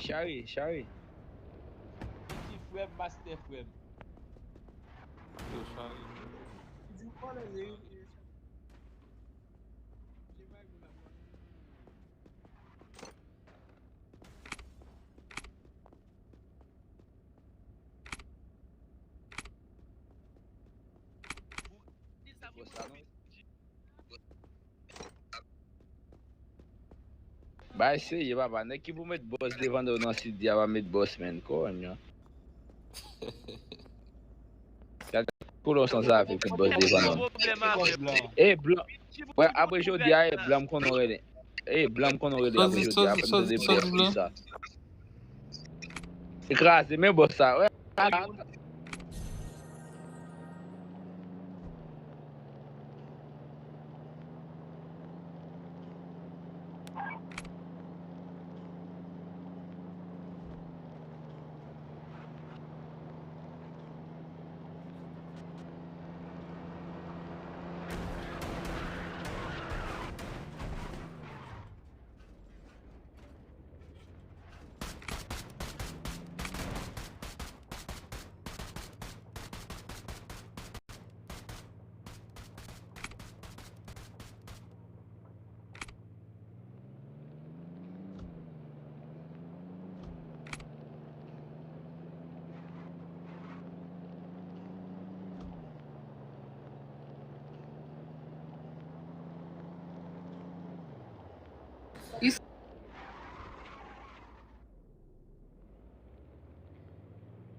It's nothing.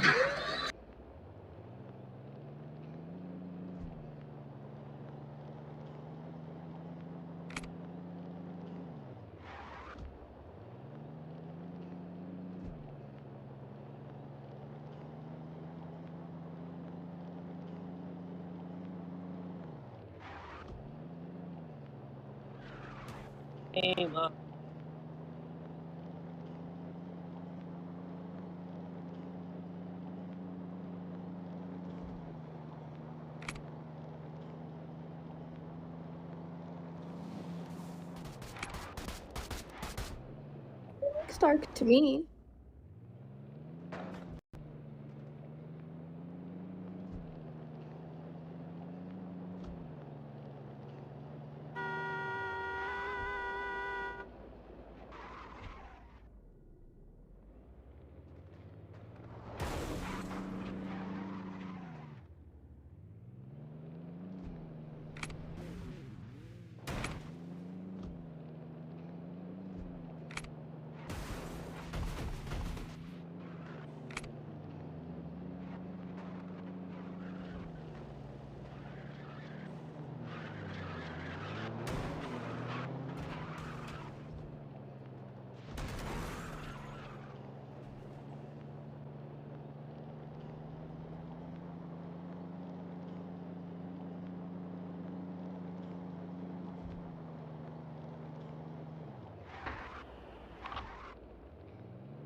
the shame.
like over to grocery store and then like.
of Get on, y'all. Summer. I Summer, dropped get 2 out of the green y'all. zone. I stay dropping.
Kitchen, brother. Yeah. Want to get in that motherfucker.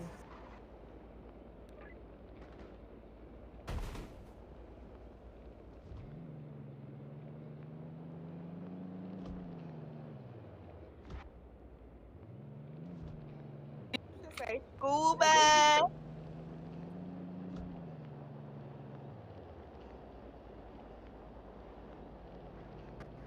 Aku tuh fan aku.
ti dot sa m konen, li 23 milyon.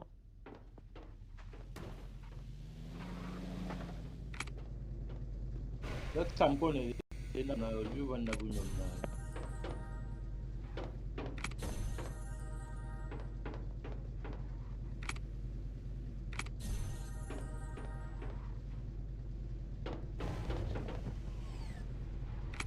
Am de gen yon la dan wan nou, de gen yon la sa man nou. Ati BM sa.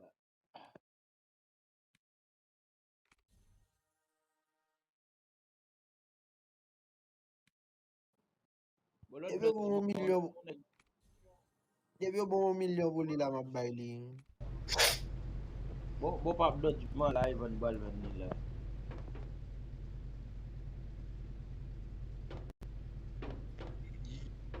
Yo sot men. Mon dot jim gen Balvan wawache. Yo mtade de banon milyon pou li la bay li. Kote banon milyon. Bale di sot dja no. Kom ki di banon milyon. Bale ba men, bata da yon no men. Kom ki di de banon yon milyon bay li. Kote moun nan. Machin ya bo 1 milyon, ti machin sa.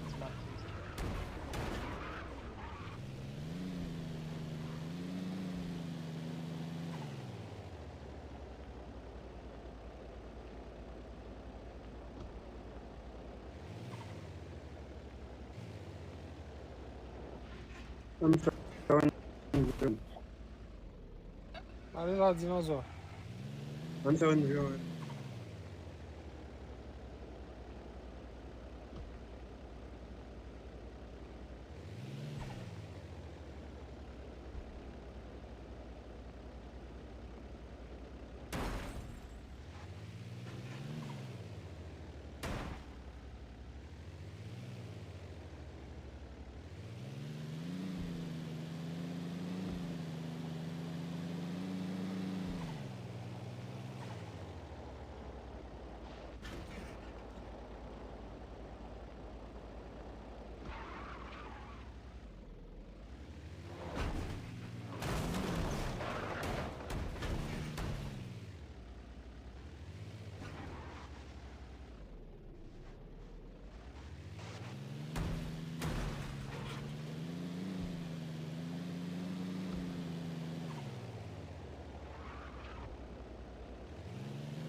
You don't know nobody. You don't know nobody.